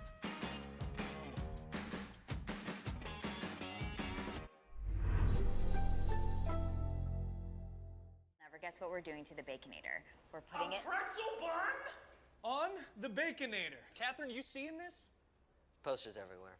What? The Baconator you love with a new pretzel twist. Choose wisely. Choose Wendy's new Pretzel Baconator.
Start the battle!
Yo, what's going on, everybody? This is Sweet Spot 8. We're bringing you some top 16 action. I'm Notch, joined by Campaign. What's going on, bro? What's going on, man? We're day 2 here at Sweet Spot 8. About to open up our sets. Top 16 is going to look really good. I can't wait to get into them. Yeah, we had some crazy upsets yesterday that have made top 32 look like a literal bloodbath, dude. Oh, man. Shoes and losers. We saw Ferengi and winners just taking that banjo on. There have been a bunch of other ones. Neo upset Quaz. Rocky got upset. Justin got upset, man. It's wild. Yeah, it's definitely been a bloodbath. That's how I would describe it as well. This winner side definitely not as projected across the board for sure. Yeah. But we still got some. This is definitely a projected set. Spade versus ApolloKAG. These players have played a million times. Spade's gotten the best of ApolloKAG a couple times as well, so it's not really a wash here. But definitely looking forward to seeing how this plays out. Spade lost the last time I played, which was at the pre-local, so we'll see how he kind of adapts and changes his game plan here. Yep, so we're going to run it in game 1. I know some of the Bayos have complained about this a little bit, but if you're Spade and you've played this matchup this much, you've definitely got the tech. You definitely got the ideas that's going to bring it in, so it's definitely going to be player to player here. Yeah, these two have played each other so many times. It's definitely more of like a, hey, I know how you want to deal with this, and the layers have been advancing over the last few sets. AK have the upper hand right now, but we'll see if Spade got anything in the back pocket, kind of switch up the matchup. Yeah, I love how Spade uses Witch Time in this matchup. Because not letting Snake pull grenades for free can make your life so much easier. It gets a little dangerous if you're letting Snake just play the B button for free. But right now we're playing like full screen neutral, bro. Yeah, no, I know. I actually spoke to AK after he beat Spade the other day, and he was saying that as long as I don't give him free Witch Time with these grenades, like it's a lot more doable, or it's a very good matchup rather, but a lot easier to really manage that Bayo like cheese factor basically. Yeah. I like how Spade just let that F smash rip. You never know. It's game 1. We got a best of 5 set. You could try these things early. Didn't end up getting punished or nothing either. Yeah, no, stuff like that against Snake, definitely something you can go for. He's definitely a character that doesn't air dodge out of tumble, out of hit stun as often as others, so you kind of can get away with throwing those extra hitboxes out that aren't quite true, and if he pulls a grenade, like, great. Hit an F smash and a grenade, extra damage, ton of knockback. Yeah, we got about a minute and a half going on that just seems like chip damage. Big Witch Time going to lead to a little bit. This is like the first real big punish we've seen, and doesn't get to extend it as much as, we know Bayonetta 4, but going to swing back on stage, keeping it going. Ooh, fair 1 and 2, trying to mix him up a little bit. Yeah, AK's seen that a million times. Not going to fall for that one. He gets a lot of people with that, but AK's ready. Yeah, no, the damage is so low between these. I'm glad you mentioned it because it's really been 2 minutes now. We're only 200 damage. These characters do 200 damage in 15 seconds. Like, yeah. It's insane. They're just playing so safe. They're feeling each other out, trying not to really commit too hard because you could have died for that ABK right there with an up tilt.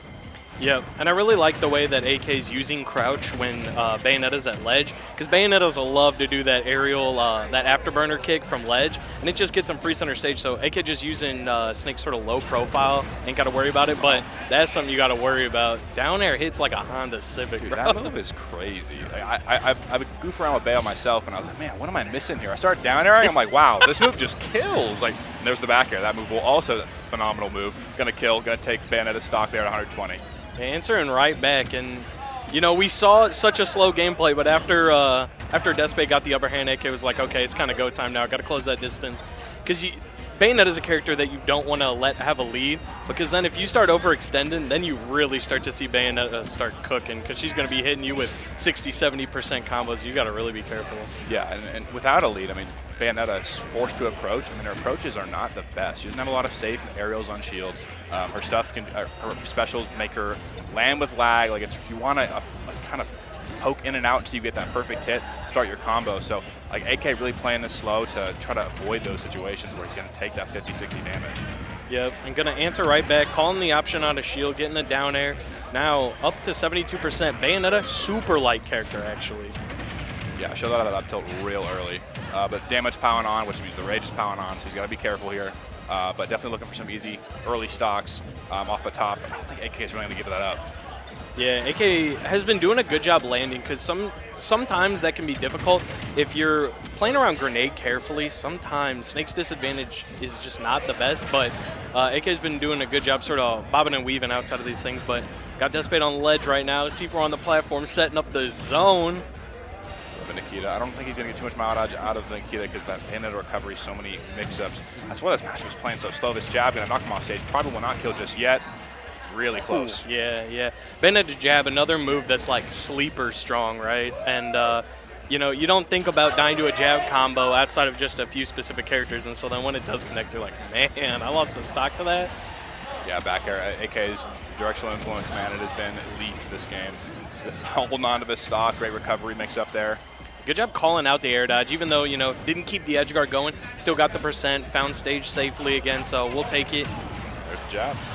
That's they buff that move. Yeah. A really, really nice buff for Bayonetta because, like, you don't, okay, but that down are going to take it, but she gets that buff that really gives her that grounded kill option that they just checkmate, like, hey, if you could run into this, you're going to die at like 150, 60 plus. Really nice option for a Bayonetta to have in their arsenal. Yeah, and I think it's really cool that both of these stocks, each of the players has taken a stock first, took first stock, then took second stock trading, and they just answered back immediately. The player rebutted right back, just keeping this game extremely close. And that's just to speak to what the skill level's like at this bracket, because these seeds are kind of far apart. AK being the 1 seed and Spade being seeded a little bit lower, I think in the 20s maybe. Oh, Spade's a 9. The 9? Okay, okay. One not too far off. Yeah, yeah, and just, dude, this game is so close, making AK sweat. This ain't no free 1 seed. This ain't no free bracket. Midwest stacked. Yeah, no, I mean, it's oh, man, they're playing it.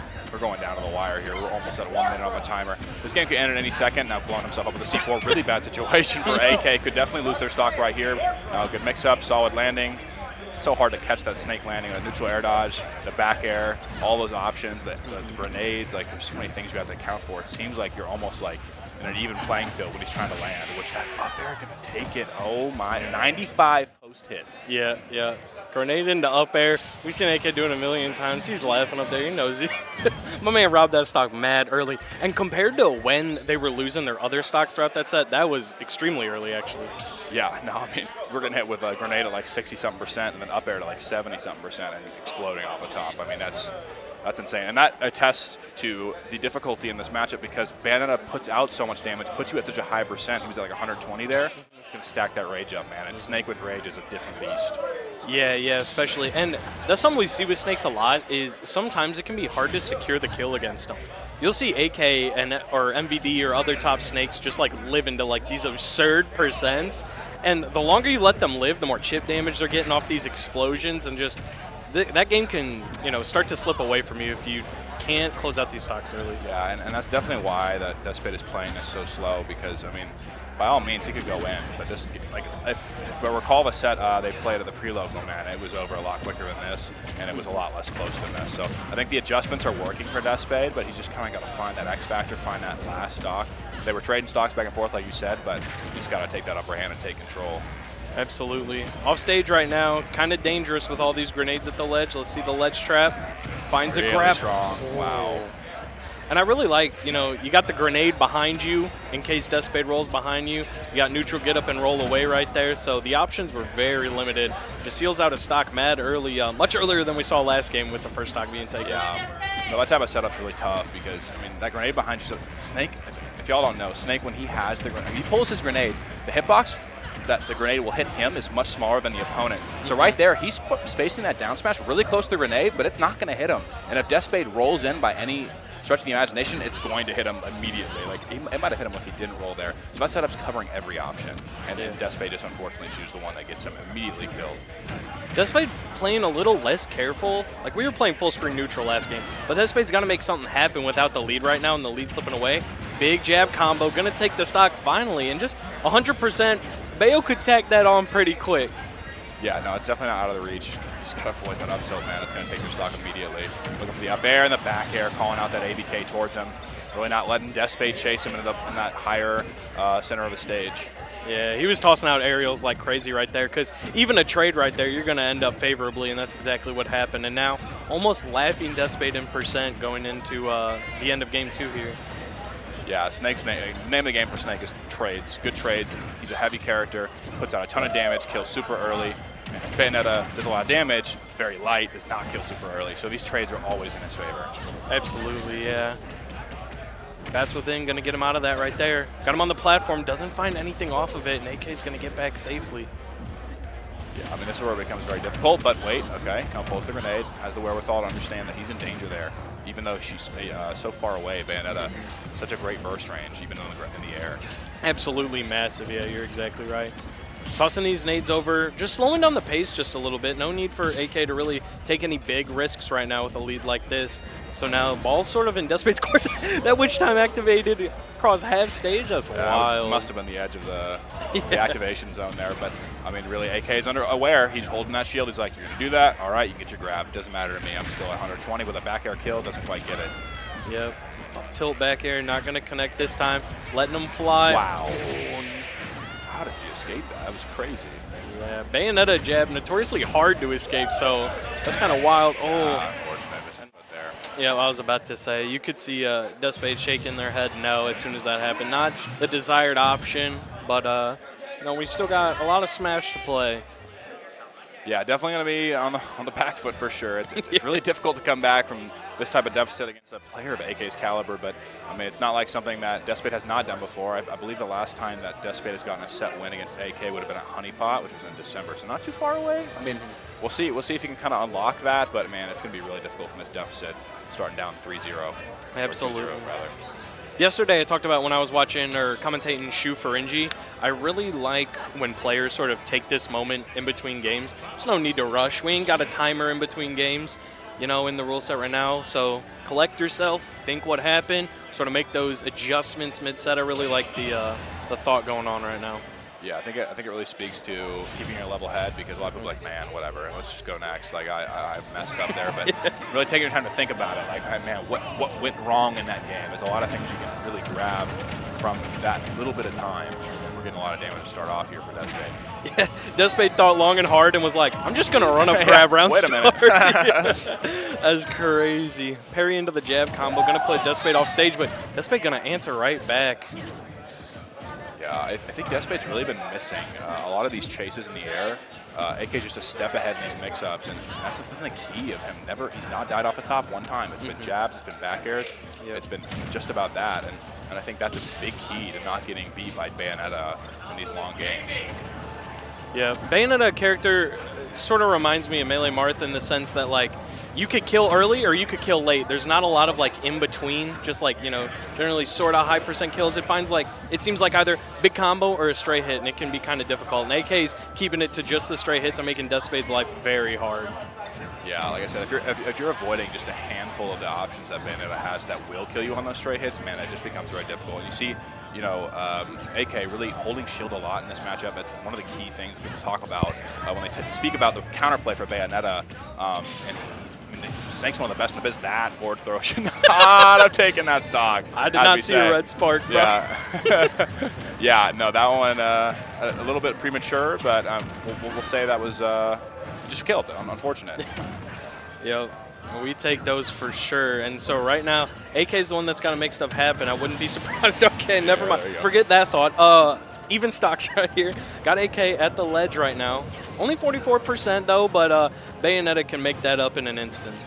Yeah, and the thing about it though is AK probably, he doesn't really care about these percents as much as he cares about the stock count, because like he's gonna live for a long time, almost no matter what. I mean, I don't know where the lowest percent he's died in this set. Probably 130, 140. So like he's really just like, man, 40% ain't nothing to me.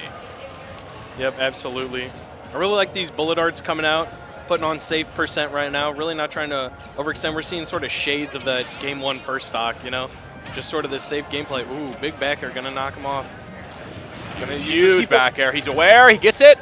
Oh, man, that knockback. The knockback stacking there is so weird. It probably was the only thing keeping AK alive there. Very close to killing again. We were ready for the DI on the up throw that time, though, let me tell you.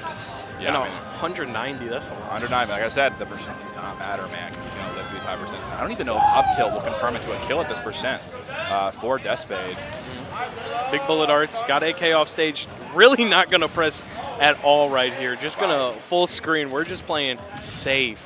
Okay. Yeah, but all right. I mean, it was a good strategy, apparently. Just waiting for AK to make his own mistake, Yeah, sometimes the name of fighting games is who can commit less. And Despade said, I won't commit at all, actually. Yeah. And ends up being rewarded for it. So good on him. Maybe that's part of his mid-game adjustment we were talking about, man. Just like, hey, you know what? Let the game come to me. If I'm winning, I'm not going to force the issue.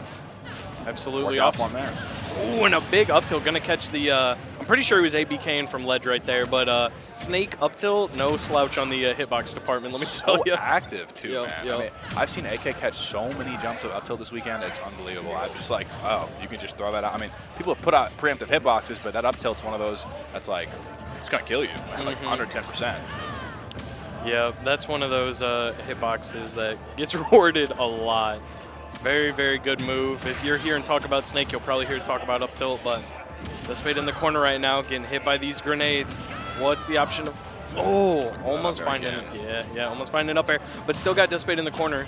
Big grab right there, mix up on the shield. No Nikita, we send up the up smash. What do we got? Spade just navigating this minefield right now. And if you're Spade, you'll take the percent as long as you ain't losing your stock. You know, it is what it is. Oh, that's a big opening. What can he get here? The SDI's there. Gonna get a lot of damage, though. The landing catch, man, it's been always in AK's favor. He's just got all the mix-ups. That directional air dodge, one of those he hasn't really used too much yet. Up out of shield, gonna get a lot of damage. Good SDI, though. He's not getting the follow-ups. Got Spade back in the corner right now. Big up B. Okay, forward air, gonna tack on a lot of percent. AK's got to start worrying about those stray hits that we've been seeing from games previous for taking this stock right now. And Spade just playing with maximum carefulness. Yeah, I mean, it really has to. And those ABK and those Witch Twist openings, man, they're going to do a lot of damage, but you're never going to get a kill there. He should have lost his stock. And there's the backer going to drop through and nail the Snake right across the dome, and that's going to take game 3.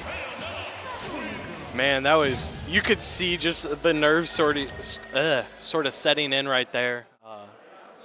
And in a game like this, you know, we're still in winners, but if you're looking at brackets like this and you're, you know, relying on your losers run, you're playing it wrong. We got to keep this going through winners, and it means everything to these competitors right now. Spade finally answering a game. I saw a lot of good things, a lot of good adjustments going into game 3. Yeah, no, absolutely, and the patience was key. These games were not too far away from Spade's favor in those first 2, and kind of really bringing it in there after that brief break he needed. And the adjustment was just enough, man, and clutched it out. It's very difficult versus Snake. Bayonetta not the best character in last hit, and Snake extremely good at it. So clutching that out's got to feel great. Yep, absolutely. And AK is starting off this game with a little bit of heat coming forward. A lot of these explosions connecting already. Got Spade in the corner, just trying to really hold all this stage control. Yeah, and Pokemon Stadium, I don't know exactly the, just generally more space, I think, for AK. Gives Bayonetta a lot of mix-up in terms of where she can land after her special lag and that stuff, and it was very difficult for Snake to get to the spot to punish these things, but big damage coming out from Spade, 100 apiece on these 2. AK trying to play the landing game again. Spade not going to force anything. Again, just speaking to that sort of caution that Spade's executing in their game plan right now, and AK crawling around, maybe trying to bait an option out, find a kill move, but Spade going to pick their spot tremendously. Fair 1-2 again, not working. Yeah, no, it's just one of those things that I think works often. Finds the back air. That's a big stock to take first. 92%, not too much for Spade, but definitely could lose it pretty quick here if he gets hit by that stray up tilt, those back airs, and the C4. There's so many kill options to worry about. Bouncing off the Nikita. Where were you when Shuton dared to pick me? Yeah, no, I mean, a little bit different caliber recovery here. It's a lot more mix-up. And his mix-ups have been very, very good off stage. Both these players have been really good and disadvantaged in that bounce. Oh, man, that down-angled ABK almost getting the stock there. Not quite able to find it. See, there's the F-smash I was talking about. These Snakes, they love to pull the grenade out. Disadvantage the back air, man, this is adding up. Yeah, absolutely. This has been an extremely explosive stock. If you're Spade, you got so much momentum, so much wind in your sails right now. Big jab combo does get killed, absolutely. AK gonna toss the hat off. That hat weighs 2 tons actually, just like Goku. He's dropping the training weights, bro. Oh man, it's not a good sight to see if you're AK here. I mean, this is a huge deficit. Spade's been playing super safe. I think that's one of the things that a lot of people talk about with Bayonetta is this character can really run away. Like this character can run away, can force you to approach and do 1,000,000 damage once you get in and mess up. So this is gonna be really tough. You see AK furiously SDIing those, getting out. Only taking 30 for a Witch Twist is actually insane. Yeah, and early there were a lot of Smash 4 players who came over who were SDIing a lot, but AK is just a testament. AK ain't playing no Smash 4, but if you're playing at this level, you gotta have the character knowledge, you gotta have that SDI on deck. Letting the grenade blow up, he knew he had it in hand, he was waiting for the reset, but they got sent a little too far away from each other. That would have been a great pickup for Spade. And that's the awareness you see from these players, almost gets the neutral get up punish. Really difficult with that like different timing with the witch time, but man, holding the advantage here. Yep, got AK really stuck in the corner. He's going to fight his way out and find a stock for 119. Again, like you said, doesn't really matter about the percent right now because Snakes will just hold on to it. But if you're Spade, you're getting pretty close to a game 4, but you cannot see the finish line yet. You got to focus and lock in. You got to think, like, what options does Spade have to take the stock here? It's going to be a witch time to a smash attack, but AK hyper vigilant on terms of being in shield once that witch time hits from these grenades. But that's not going to be great. The back air, is that going to take it? The witch time reduced knockback going to save his life there.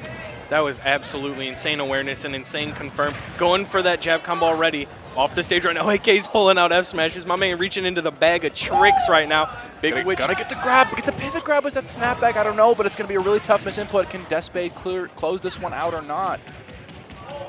Giant pummels right now. 209%. Pulling out the bullet arts. Can we see? Not quite. Give us like a little bit of a haircut. Well, let's think about those pummels and those grabs. Even though the throw doesn't kill, that's gonna it's gonna remove those moves from your stale. Because you want to kill like that back air, and it's definitely going to take it. And here we are, Spade really standing on it. He's going through his games. He's really changing his game plan up. He's making AK uncomfortable, and we're on to a game 5 now after a dominating first 2 games from AK. Yeah, they really were. And then game 3 was incredibly close, but sort of that patience was swaying in Spade's favor. And game 4, even though it was last stock, Spade was looking somewhat dominant across the game, I will say. Yeah, I mean, that game he was in control. He was in the lead almost the entire time. AK looking for a few like cheese moments, what Snake can really go for in those last stock situations, and you can't blame him, man. They come off more often than not. But Spade famously known for his Game 5 antics. He's been really good in these Game 5s in the past, locally and in those regionals around Missouri, Kansas. So we'll see if he can kind of pull that mystique out here at Sweet Spot, or if AK is going to be too bright for him. Absolutely, and AK is starting off right now. I feel like each of these games, AK has started off with some early percent quite quickly, but if these last 2 games are anything, that don't mean nothing yet. But 63 and climbing on Spade right now. Finally, the first damage on AK is self-inflicted. Self-inflicted from I don't know if the down tilt blew it up or not, but definitely going to take a little bit of damage. Yeah, like I said, the percents in this matchup, and they're so like, there's a number on the screen. Now for Bayonetta, it matters a little bit more because you're going to get hit by those straight hits a lot easier, but it's still like, if you're playing safe, you're avoiding those situations, the damage is going to build no matter what. Yeah. Both those grenades on the lead trap. Finding a Nikita finally. Yeah. That's like the first time, I think, or something. Doesn't quite get that one. Spade trying to swing back on stage. It ends up working out. Parry on the downwards kick, but catching the option when landing on the platform. When you do that dive kick, it had so much special lag, a lot more than normal of her special moves will do. So AK being aware, waiting his turn, getting throwing that back out, taking that first stock. And only 20%. That is, it has been a pretty clean stock played from AK right now. And now Spade searching for answers again to see if we can answer and find this first stock, game 5. I think this is one of the best openings either of them have had this entire set. So this is going to be really difficult for Spade to kind of navigate. But we'll see if he has some ideas or can find those early kills or an early kill, really anything, to get back into this one. AK really setting up shop right now, and Spade just taking the time, which I do like, sort of picking the spots a little bit better. Which time doesn't get anything off of that. AK rolling with a grenade right in front. Yeah, I mean, we're using West Trying to just get neutral wins at this point. Like, it's just that deep in the bag because these players are just not really committing anything forward. The West Time going to get him in that positioning where he wants to be close to AK with his shield up, and AK's just never fallen for that mix-up. Not a single time yet, but try again, I suppose. But no mix-up. It'll work next time. Let's go for it again.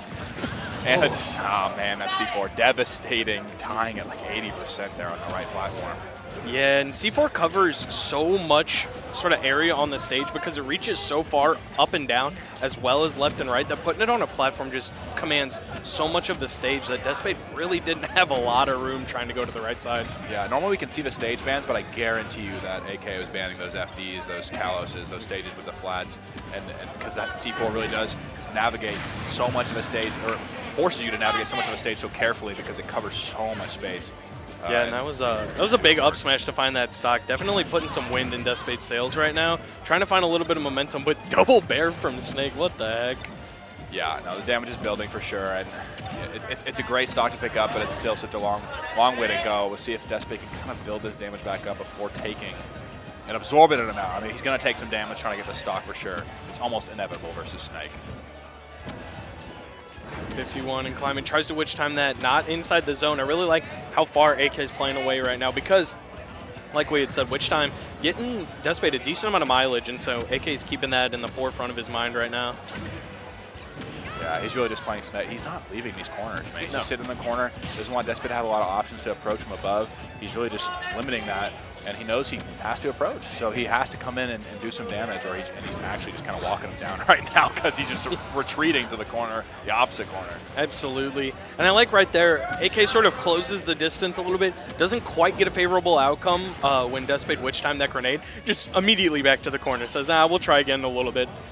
Yeah, I mean, AK is a player that understands the stage control is like the most important thing in this game a lot of the times. And just saying, hey, Despade, you're going to give me all this space. I'm going to take it. I'll walk forward. I'll set up shop on this second platform instead of the one behind. That takes more of a stage up. That was insane. Despade picked up a grenade, got hit by the grenade on the ground, got hit by the grenade in the hand, but finding a punish finally. Lands with an air, doesn't get too much off of it. In the corner right now, what is AK doing? Just walking up again the grab. He's so confident. He knows what Despade wants here. Running away from the up smash, yeah. Yep. And I really like how AK ran away right there, not letting witch time get the best of him right now. Really just, still has another stock to work with, but putting so much emphasis on this one, on the here and now, that you don't want Despade to start closing the gap if you're AK. You would think this was last stock by the way he's playing this one. Yeah, exactly. I think it's a testament, like most players would not be doing this. If it was me out there, I'd be like, I'm trying to end this game right now. I'll be getting in there and draw a back air and up tilt or something. All right, what do we got? Do we have a kill off this one? And we do. Oh, Despade fans getting loud behind us right now. That is insane. You see exactly why AK does not want to really risk anything, kind of play this safe as possible, play it by the books, because, this could get out of hand really quick. Now, it's not going to be an easy task for Despade here. He could die to the up tilt at any second, and there it goes. Despade failing the reverse 3-0, but it was such a valiant effort. And a hug. They're friends. They're close. They've been playing forever. Their scenes are not that far apart. And so AK is going to take that in a game 5. That was that first? No. They played it already today in top 32. But man, that is insane. Yeah, I mean these two has faced no real resistance getting into this position, and then finally that top 16 set, man, that's where they really get their first test, and that will really bode well. I think on AK's run, he buckled down and closed out that game 5 after that momentum was building for Despade. I mean, really closing that out and really making that stop can build a lot of momentum for you going forward to the rest of the top 8. Yeah, and just between the set momentum, man, Despade had so much going in game 5, and AK put a full stop to that. My man put on the brakes, set up the wall.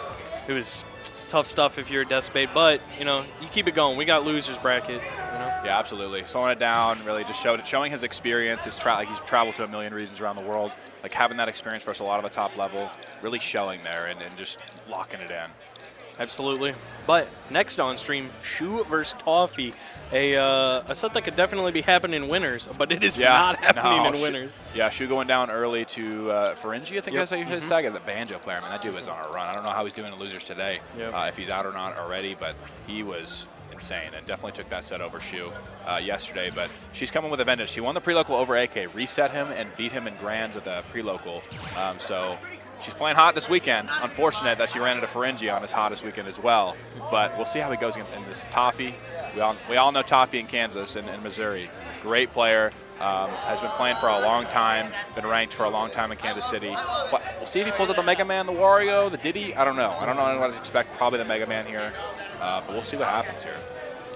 Yeah, and I think it's just, I've been saying it that this bracket's mad stacked, but Shu actually won the pre-local on Friday with the bracket reset, ran it up from losers bracket, reset AK, won it then, and, been playing with some fire outside of the Ferengi set, which was game 5. It was extremely close. Ferengi was playing very well, but has been playing with the fire today, I assure you, and Tofi's got something to prove. This is home region, basically.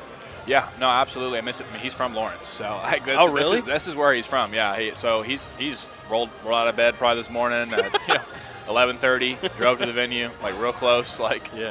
Yeah. So it's definitely the home field advantage for Tofi, but she's not far from home. Colorado resident herself, not too far of a travel for her as well. So it's not the worst thing in the world. We'll see what happens here between these two. I don't know if they've ever played. I can take a look, but I was trying to think. I don't think they have. I mean, Shu's been to a lot of tournaments here in KC. I'll actually look it up and see if I can find some stats on that. And Just as a personal bias, I do love all these characters that both of these players play. I love ZSS, love Mega Man. Just these sort of neutral, heavy characters I think are so interesting in this game. I know, like the early meta, we're kind of playing these characters that these two play characters that were really prevalent early on. But nowadays, you don't see too much Mega Man. Even Kamehameha dropped Mega Man. You don't see much ZSS. You don't see much Mars anymore. But Shu really holding the torch there, and Tofi holding it down for the Mega Mans out there. There's a few of them left, but not many. Absolutely. Let's see if I can find any set count history from these two. Looks like they do have something. Okay. So actually, they played at a pre-local for a level up arena in the past, and Tofi did take it 2-1, but that was years ago. So we'll see what these players how they evolved. See how this one plays out now. I haven't seen this matchup too much at a high level, and this will be some good data for that. Yeah, and like you said, they used to be meta-relevant characters. You know, we used to see these characters. It seemed like all the time, and so I'm sure there's VODs out there. I'm sure there is matchup knowledge, but how outdated is it? You know, what new stuff can you bring to the table? And so let's see what both of them got. Going into game one, looks like the gentleman to PS2, so we'll be playing on standard. You know how it goes. Yeah. Pokemon Stadium start. See how these two play at neutral. I mean, it's going to be they can play it really slow, or they can get in each other's faces. And both these characters have those options to do both. So we'll see how these two want to play it early on. I know Shu's definitely no stranger to playing the stay back game, the camping game. But Tofi, definitely not as much. He's one who wants to get in there and get the clip. Yeah, which is crazy because when you pick Mega Man, everyone sort of rolls their eyes like, camper. But Tofi really does play a very close game. Yes, he didn't use pellets for 2 years. I have no idea why. He just, I don't know. He doesn't do the stuff that you'll see Peeb do. You'll see these technical, execution-based Mega Man will do, where they do the footstool stuff with a metal blade. He's just I'm gonna run up there. I'm gonna use that forward air back air. That's his bread and butter. He loves that back air. They all do, but it's his main thing he goes for, really. Yep, and right now, just sort of answering back and forth, just trading neutral wins, it feels like. Nothing too large yet, feeling each other out in a true Game 1 fashion. Fair going to lead and just keep advantage safe for Tofi right now. Shu's going to land, but put herself back in the corner, and Tofi's going to execute on it. Do we have anything else? The drift mix-up. Yeah, exactly. ZSS down B a pretty good move, if I do say so myself. Yeah, phasing right through that F smash from Mega Man. Definitely a nice trait to have on a ledge versus character. That forward smash is a big problem for a lot of people. And it's kind of funny, these two. They're very similar characters in that they want to keep you at that mid-range and kind of poke you and prod you and get those kills at the edge and find those big hits. But also the pellets and the Zair are very similar tools. It's Zap, stay away from me. Oh, I'm coming in with it. It's very safe. Mega Man, made of some heavy metal right there, gonna survive the ZSS back air, hold shield through the side B, luckily, because that definitely would have been extremely close to killing, if not killing itself. Yeah, and Mega Man definitely gonna have a lot more just straight hit kill power in this matchup, so she's gonna have to find her paralyzers, her neutral specials, all these things, and to find those early stocks and falling out of up tilt. That was bizarre. Almost setting up for a tech chase. She wasn't quite ready for it. Absolutely. Ooh, big pivot grab. Trying to mix up the DI with that, because if you DI that in, that is very bad, but SDing from the up B almost got hit by the Crash Bomber, I thought. Yeah, Crash Bomber almost coming in to be the insurance that Shu needed there, but up be a little too aggressive, but going to find the string here. What can she do? But Tofi ready for that frame 4 back air to come out.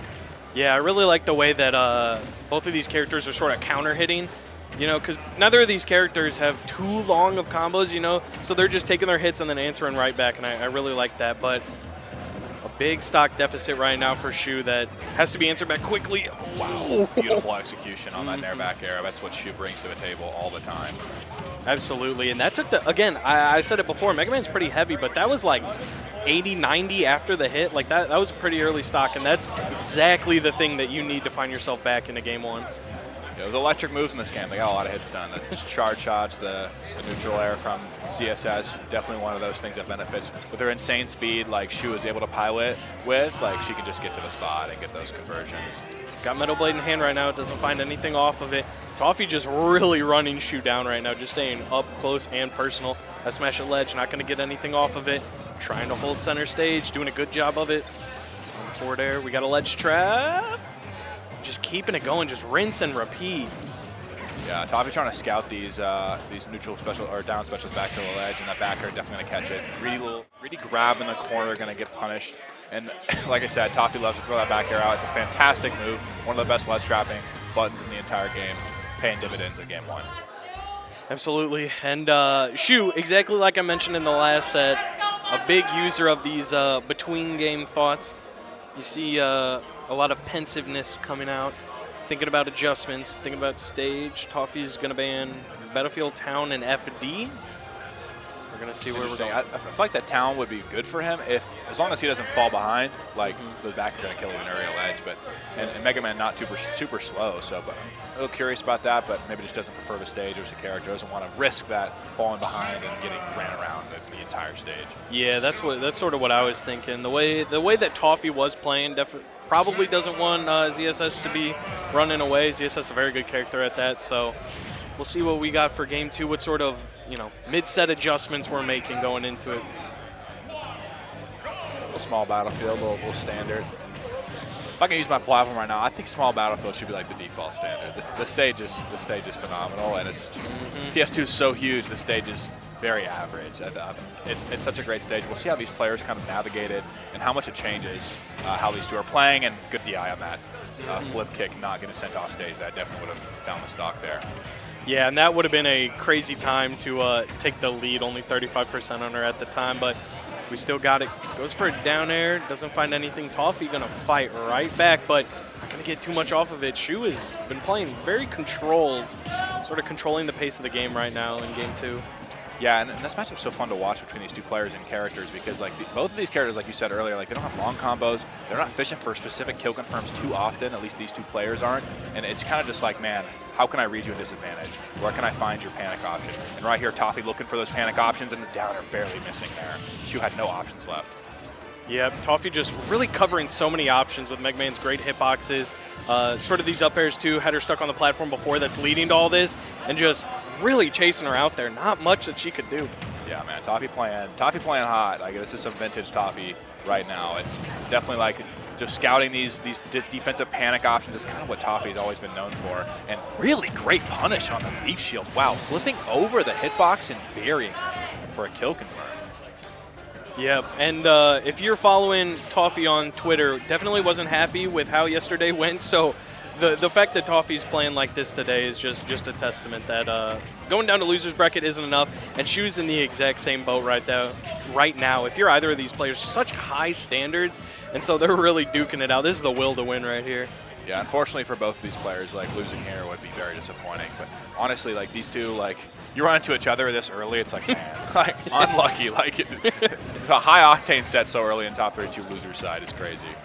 Absolutely. Before this, Shu had to play Gamer Dog, and afterwards Gamer Dog was like, well, that's unlucky play. Yeah, broke at like 25th, like, or something, man. Like, yeah, like losing to Shu and Skittles. Like, yeah. Are you kidding me? That's insane. Yeah, come on. But it is what it is. Shu in the corner right now. Can she get out? She does get out. Effectively boost kick. Not going to kill, but definitely going to get her great stage positioning. Yeah, that's what I'm saying. Those disadvantage, like, just punishing the disadvantage habits is all, like, the name of the game between these two characters. They have such great call-outs for those situations, and they don't really find super hard kills, or early kills, rather, otherwise. Oh, man, that trade almost going in Shu's favor, but going to pay for it, and that's probably going to be the stock. No double jump, no flip kick. Yeah, that was great awareness by Tofi. It was a phenomenal attempt, but then went awry, and Tofi going to make her pay for it with her second stock. Yeah, I don't really blame her for going for it, man. Sometimes you just got to make a statement in game 2 when you go down 1-0 and say, hey, I'm here. you gotta wake up, but Tofi doing the same thing back to her, and she's going to pay for that one. Back to even stocks, but definitely a solid lead still for Shu. Yeah, absolutely, and I really like these Zairs that are coming back. Is up B going to kill? That be it. Great DI, and barely perishes to that top left glass center there, man. Yeah, that was extremely close. I almost thought he had lifted for a second. I was going to say, man, second least on life, but not quite. And we're tied up 1 apiece. I really liked the way that Shu adjusted that game. There were just a lot of conversions. It felt like she was swinging with a lot more confidence. Yeah, and Tofi finding a lot of good hits there as well, but she really stayed in and managed to get that early lead, or late lead rather, and kind of just hold on to it. Goes for that early stock on his last stock, but doesn't quite get it, and still kind of manages to close it out after getting gimped after that. Maintaining that confidence. Yep, we're running it back. Same character matchup. No switches here. No changeup. No curveball. Let's see where we're going for game 3. Running it back to small battlefield. I do love this stage too. I gotta agree with you. Yeah, no, Tofi definitely notorious for being a fan of it. He'll start here. He'll offer to start here almost any set. So definitely both these characters seemingly very, very comfortable on it. So we might just finish the set on this stage. I wouldn't be surprised. Absolutely. Catching the air dodge with it. Dewey got it. Oh my gosh. What a first stock. 20 seconds in. Are you kidding? And you gotta be hitting this cheese on ZSS. Like you have to be. Like this is what Mars was. That's how he made his money in early Ultimate. That's why he was a top 5 player for so long. Was he was able to find these stocks, these nair flip kicks. All these setups are so important for ZSS to maintain pace with this new meta in 2024. Yeah, there are, like, you'll see a lot of ZSSs just play that, like, real careful, that real, you know, like, cautious gameplay. But ZSS got some sauce in the back pocket, and bringing that out is exactly what you're going to need to win. And so such an early lead, and it's going to be hard to break the zone. We saw how she was playing with the lead last game, and it's very hard to break ZSS. Where's the lag? What do you punish? Yeah, and it just comes down to just hard call-outs, right, on these disadvantaged states where he has Shu at ledge and just tries to read where that flip kick going and trying to burn those resources. And here we go. This is a prime opportunity for him to take a stock, but Shu, no mix-up, just go straight to the ledge. Going to make it back safely. Yeah, Tofi trying to find an F smash, doesn't quite get it. Shu doing a good job letting go of ledge, re-grabbing it, finding her way back on stage, and now she's got Tofi in the corner right now. And she's looking for that. She's looking for that nair. The nair up B is going to take it, and it will. Man, I don't see many other ZSSs doing that besides Shu. I've seen her do that. First time I ever saw that confirmed, nair to up B, I was like, wow, that's just a thing. That makes a lot of sense. Wow. Yeah, I was thinking the same thing. When she found that up B, I was like, I would have missed that. Yeah. Every day of the week. That did not seem easy, but gonna take a stock. Seems like sort of traded with a multi-hit. Not really what you want to do, but still has another stock to work with before we even have to worry about it being a tied game. Yeah, it's just one of those situations where Shu's kind of just going off stage, feeling pretty confident with the lead, kind of going for that, hey, can I end the game right here type deal, and this didn't work out. Still with a solid lead for Shu going in here to her second stock. I really like the way that Shu is just trapping these landings, like that one right there, letting Tofi land for seemingly free and punishing the swing after that. It just seems to have such a read on Tofi's timing right now that's sort of tricky for him to get through. Yeah, and Shu really finding a way to navigate, because in the first couple games, I mean, even the beginning of the second game, she was really getting caught at ledge with her flip kick, and here we're going to see if Tofi can finish the edge guard. Doesn't quite get the drop down off the ledge he wanted, and gets a get up attack instead. Yep, gonna miss the back air right there on the down B, and Shu's gonna seemingly get stage control for free again. Yeah, it's gonna be really difficult. He's gonna have to find some kind of, I don't know what kind of move he's going to go for here besides just a back air at the ledge or perhaps a roll read F tilt that Tofi's known for, but he really hasn't had the confidence to go for that in this set. Oh, that's going to be game. Yeah, just a footstool. No kick needed to take that last stock. Yeah, impeccable timing right there. You know, if you've been playing ZSS at this caliber for this long, you got those on lock. I mean, you have to. And so now game 1 looked pretty strong Tofi, and this set is looking pretty strong Shu right now. It has swung, yeah, because game 1 Tofi was pretty commanding of the pace and was taking stocks very easily. Game 2 it was kind of even more so, but Shu found the edge. Game 3 that was all Shu almost the entire time. So getting into game 4 here, back on small battlefield again. Tofi, big fan. And we're starting off with a lot of damage right here. Ooh, doesn't get the confirm after the up smash.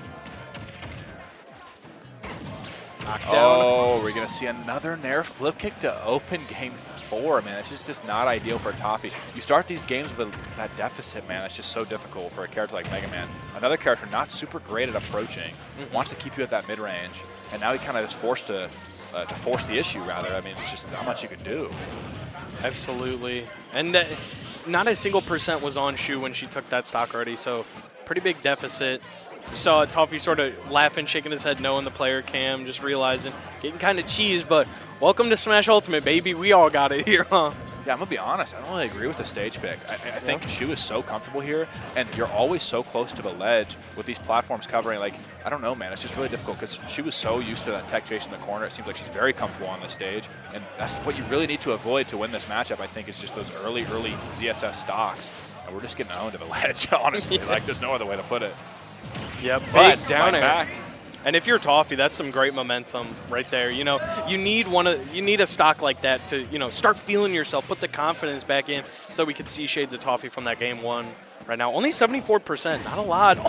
Oh, and as I say that, apparently it's enough to kill. Man, the misinput that puts him off stage there. Normally you think, oh, man, that's unlucky. That might just, you know, lose your stage control. But Shu is going to put her foot to the gas and take your stock for it. Like, that's just it. For real. And an entire stock lead right now has lapped Tofi in percent right now. And Tofi's just swinging a lot right here. Yeah, those situations at the edge, man. I don't want to be Tofi in that situation where you're put in that knockdown situation and Shu's right at that like roll distance, man. It's just so dangerous. So many options to die there. Absolutely. And Shu is really just exactly like you said, just putting her foot on the gas right now. She's not really camping out. She's really scrapping, you know. And if she just keeps trading with Mega Man, okay, cool, you're a full stock up. This is crazy.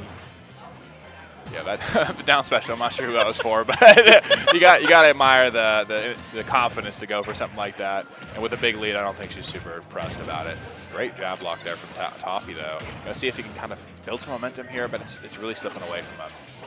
Yeah, it seems really dangerous right now. F smash trying to catch her, just trying to grab onto something right now as you're feeling the set slip away.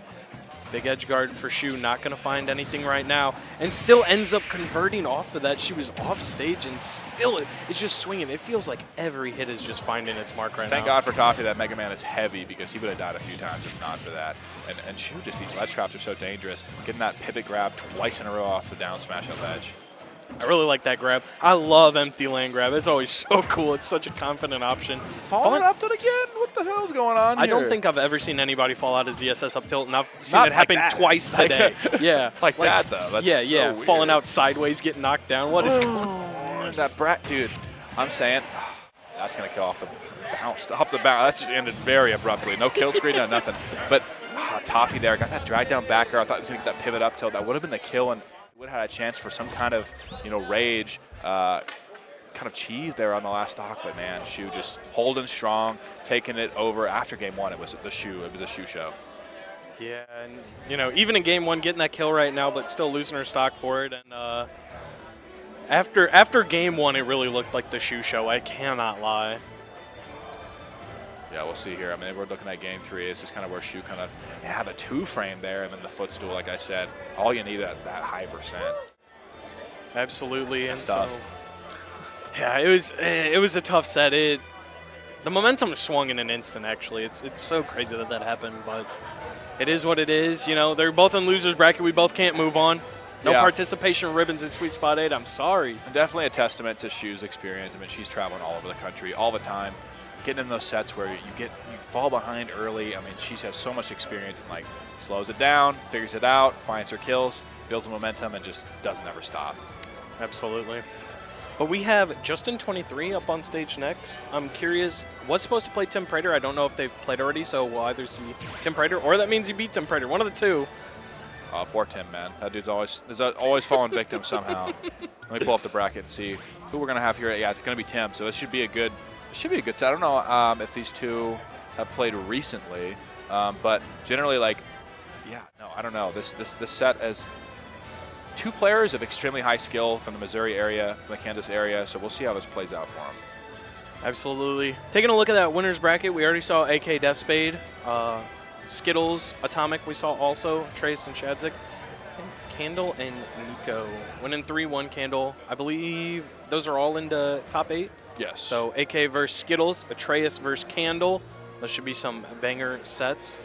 The set we're having today, or right now, is going to be from losers bracket. Justin 23, Tim Prader, both from very close regions, being KC and STL respectively. Yoshi Mewtwo, not a lot of counter picks there. Tim Prader used to, you know, play a bajillion characters. It was just how it was. But ever since finding his stride with that Mewtwo, it seems to be his bread and butter. Yeah, and it's really crazy how much, like, because playing a character like Mewtwo, there's not a lot of representation at a high level, and Tim being one of the best players in the Midwest has really put a spotlight on himself for being a Mewtwo player. Like, you see his like Mewtwo clips getting a lot of traction. Yeah. Very clean, very optimized with his gameplay. You see his combo game, you see his confirms. You'll see him hitting like footstool stuff with Mewtwo. Like, who else is doing that right now? Like, in brackets, like, he's an incredible player. But Justin, just as well. Going through HDK, going through Chumples, going through regulating Mofo, Rafa for those who know him. He's a lot of strong players there in that path. Already taken him out. The regulating Mofo set was an insane nail biter. It was last stock, last hit, game 5 with like 20 seconds left. It was so unbelievably close, and just pulling out one of those tricks at the end. Justin actually won that game 5 with a down throw up air, true on DIN, and caught Rafa slipping. You know, it's those game 5 tricks that you got to have in the back pocket, you know, for when you need a set win like that. And looking at Tim Prader beating Isaiah, beating Keese, beating Neo with pretty clean score lines, I will say. Dropping a game to Neo, but everything else. No. It's kind of funny. That group of players is all just like that lower level, like lower half PR of KC. That all these players just seem to have pretty good runs here at Sweet Spot. Neo especially taking a set off Quaz and then beating Vapor to advance to winner's side. Top 32 earlier today. So he had a great run, but Tim Prader, dispatching of all these players, seemingly very easily. Yep. And like you were talking about Mewtwo being sort of underrepresented, Yoshi's sort of the opposite. You know, you see a lot the of Yoshi. very first season of Ultimate, there were like 3 on PGR. Like, has always been a pretty good character. Plays pretty differently from how the character was like first introduced in Melee and stuff, because pretty aggro character, a lot of tools to rush you down. But Justin also a fan of, in the lead, let's just take it slow, you know? And it can be sort of hard to break through sometimes. Justin be jumping on the corner. Yeah, but Yoshi, it's interesting to see the development of Yoshi over the course of Ultimate because, I mean, you'll see Japanese, like, tier lists, man. Like, Yoshi is, like, in their top 10, like, easily. I think Yoshi is in the same tier as Kazuya on the latest official, air quotes official, Lumi ranked tier list. It's really funny to see them next to each other because me, as a Kazuya player playing against Justin over the years, it's always just a struggle for him to play against me, even though I think he's a much better player than myself. And I sent the tier list to him immediately like, hey, bro, just saying all the wins I have on you, like, we're in the same tier. Kazuya and Yoshi, like, who knew? These characters are built from the same cloth. But, I mean, the punish game from Justin, very similar to that of some of these Kazuya players. And we'll see how Tim can deal with that going into this game. Geez, just starting off with a full drift forward command grab. Justin said, hold up, let me say something real quick. He's freaky for that. I don't know. That's crazy. Yep, and Tim Prader already with the Shadow Ball confirms. And Mewtwo, again, like you were saying, I didn't know this character to have confirms like Mewtwo be having, but apparently there's something that the Mewtwo's know that we did not. I'm telling you, and look at that setup. Great option, covering that tech roll in. Not getting a huge punish, but still damage, and the fear factor of that now Justin has to worry about going forward. So I don't know if the up smash will connect on PS2 platform. I think it can. It's a really finicky move, but when it does connect, that thing hits hard. Absolutely. And Justin starting off right now, one of Mewtwo's main drawbacks is sort of using his long tail for some of these hitboxes. Easy to beat out, so we'll see if that comes into play. But right now, just trying to find his way back to the ledge. Ooh, sneaky. What? Sneaky back air there, man. It's going to cost him his life going a little too deep there on the edge guard. Justin navigating around it pretty easily.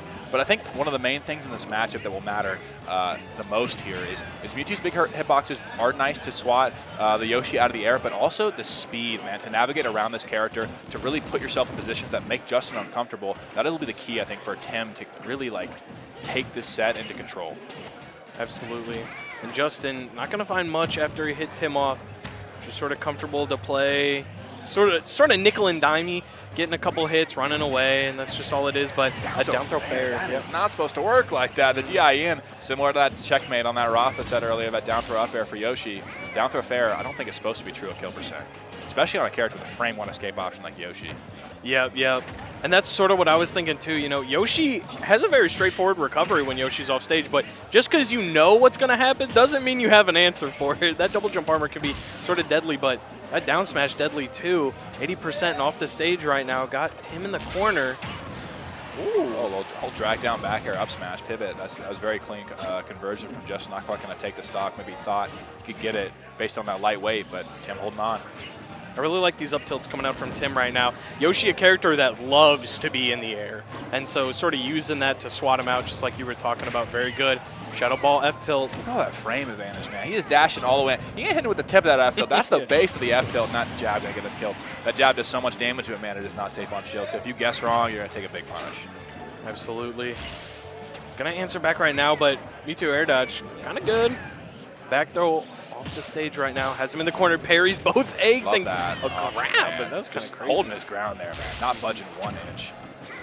Absolutely. Finds the ledge again, but in corner right now. And I love the way Justin wavelands on these platforms, sort of just put himself in a position to drop an aerial, hold stage control, very safe. Yeah, for a character like some characters, it's actually like way laggier to neutral or directionally air dodge onto a platform. But I think for Yoshi, such a floaty character, it takes him so long to land. It might actually be like the best way to land on a platform. Going back to our roots here with these wavelands. But that up throw, going to take it? No, not quite. Maybe the back throw might have. I'm not sure. Tim knows more than I do. I'll trust his judgment there. All right, another up throw, gonna do it finally. Even with the stale, that little bit of extra percent, definitely gonna put it over the edge. And it's a one-stock game apiece right here. Only 58% on Tim right now. Yeah, having those killing throws versus Yoshi, like super, super nice because this character can't get shield poke. There's no setups you can do to really get him out of shield to punish him without literally just hoping he jumps out of it. So having those grab kills, really, really useful in this matchup, making Justin fear the shield a little bit more. Yeah, and Yoshi can act very quickly out of shield. So if you're hitting his shield, usually you're going to be eating a punish. And so just being able to grab that, yeah, phenomenal option. Only 25% separating them right now. And they're both playing sort of carefully. Justin sort of weaving back and forth between the platforms. Tim just charging and uncharging Shadow Ball over and over again to sort of try and mix up timing right here. Gonna whip the neutral beat. Justin not going to find the command grab right now. Tim's in a lead. It's a very small one, but he was in a percent lead for a minute. Yeah, these two definitely have options that kill this percent, but they're not the ones that you typically see. So probably going to see a little more damage build up before, unless Tim can find some kind of Shadow Ball confirm and do a forward air or something. These two kind of just feeling each other out. Ooh, grab. The DIN actually saving him there. Doesn't find the up air that he wanted to, but still going to hold on to stage control. I really like the parries on these eggs right now. Really just not letting Justin put pressure on with that. Ends up dodging the B reverse command grab, and Mewtwo F tilt does hit kind of strong. Yeah, I mean, that's also another move that's been buffed over the years in Ultimate, and Mewtwo definitely paying, really feeling that impact for it. But man, the 2-frame almost going to catch him there. Yeah, I really like jab 1 to nair that Justin did right there, not letting the jab 2 rip. Great rolling through the downbeat. Do not want to get shield broken here. Tries to throw out a disable. You got to try it. Let's go confirm. Confusion up from ledge and a fair. Again, that bag of tricks. You got to have the stuff ready, the matchup checks and everything like that. Because anything that'll give you a ledge in a competitive setting such as this, such as top 32 at Sweet Spot 8, top 16 at Sweet Spot 8, you got to have those on deck. No, it's really funny. That's the Gimmer confirm, right? Like, he dropped that video like years ago in Ultimate, and no one was playing Mewtwo, and I was like, okay, well, cool, that exists. But you see it now, like when these players are putting all the stuff together, when all that tech, all those discoveries kind of come together, and one player really hones them. I mean, you can see the damage it can do, and people are starting to take a second look at Mewtwo as a character in this game. Yeah, for real. It really feels like Mewtwo's one of those characters that has had sort of a resurgence, sort of a renaissance. But and Tim taking advantage of it, pulling himself ahead game 1. We're back on PS2, and we already got a juggle coming out from Tim right now. Big down air. Love this chase here from Tim. That down air extension, really nice. Putting Justin into a really uncomfortable spot, getting the extension off of it, forward tilt. And I feel like Justin last game wasn't getting hit by a ton of Shadow Balls, but it felt like every Shadow Ball that hit him, he was paying the price for. Like, Tim's so ready on these confirms right now. And Justin in a little bit of a deficit right now. We'll see if Tim can try and take this first stock.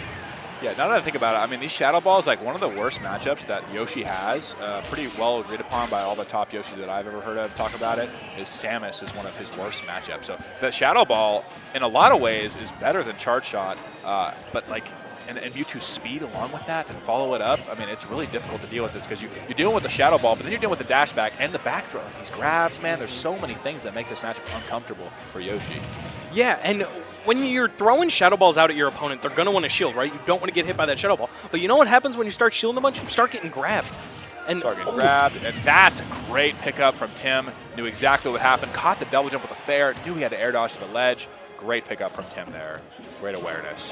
And Tim just nodding his head yes after he got it. Tim's one of those players that when he is feeling himself, he's really feeling himself. If Tim is like mentally sound, if he's in there and confident in his stuff, he starts playing with some fire right now. But Justin gonna answer the stock back, still down a stock, but finding that first one is the first step of a journey of 1,000 miles. Yeah, no, Tim is definitely one of those players, man. When you watch him play at his best, you're like, man, this guy's like insane, like insanely good, and really he's finding that stride here in game 2, and honestly in game 1 as well towards the end, like where he's just in control, and it's really gonna be tough for Justin to overcome that. Yeah, and Mewtwo, as we were talking, Oh my that gosh. frame advantage, man. He runs off a stage, insane. double jumps, that slow double jump and finds the fair. It's crazy how much frame advantage he's getting off these shadow balls with the speed, able to follow him up, man. It's insane to watch. Yep, and then up B on stage, Justin tried to punish it, but getting caught by the platform. Huge parry's going to find Tim a punish. Oh, that neutral B scooped my man's up from a mile away. Ooh. Oh, and Mewtwo up B. Getting bumped by that little ledge there, man. That's that Unova experience there. That's exactly what I was thinking. We used to see it all the time when that stage was on list, and, you know, it still can happen.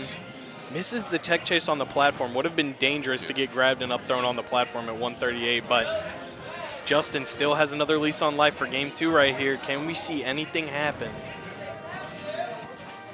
Yeah, they're just kind of filling each other out. I mean, Tim just waiting for Justin to make a mistake, and Justin really just kind of biding his time, trying to find his openings. He only needs one good hit to get a good 50 here, but, I mean, it's going to be so difficult to get that when you cannot get grabbed. But there it is. There's the 50 I'm talking about.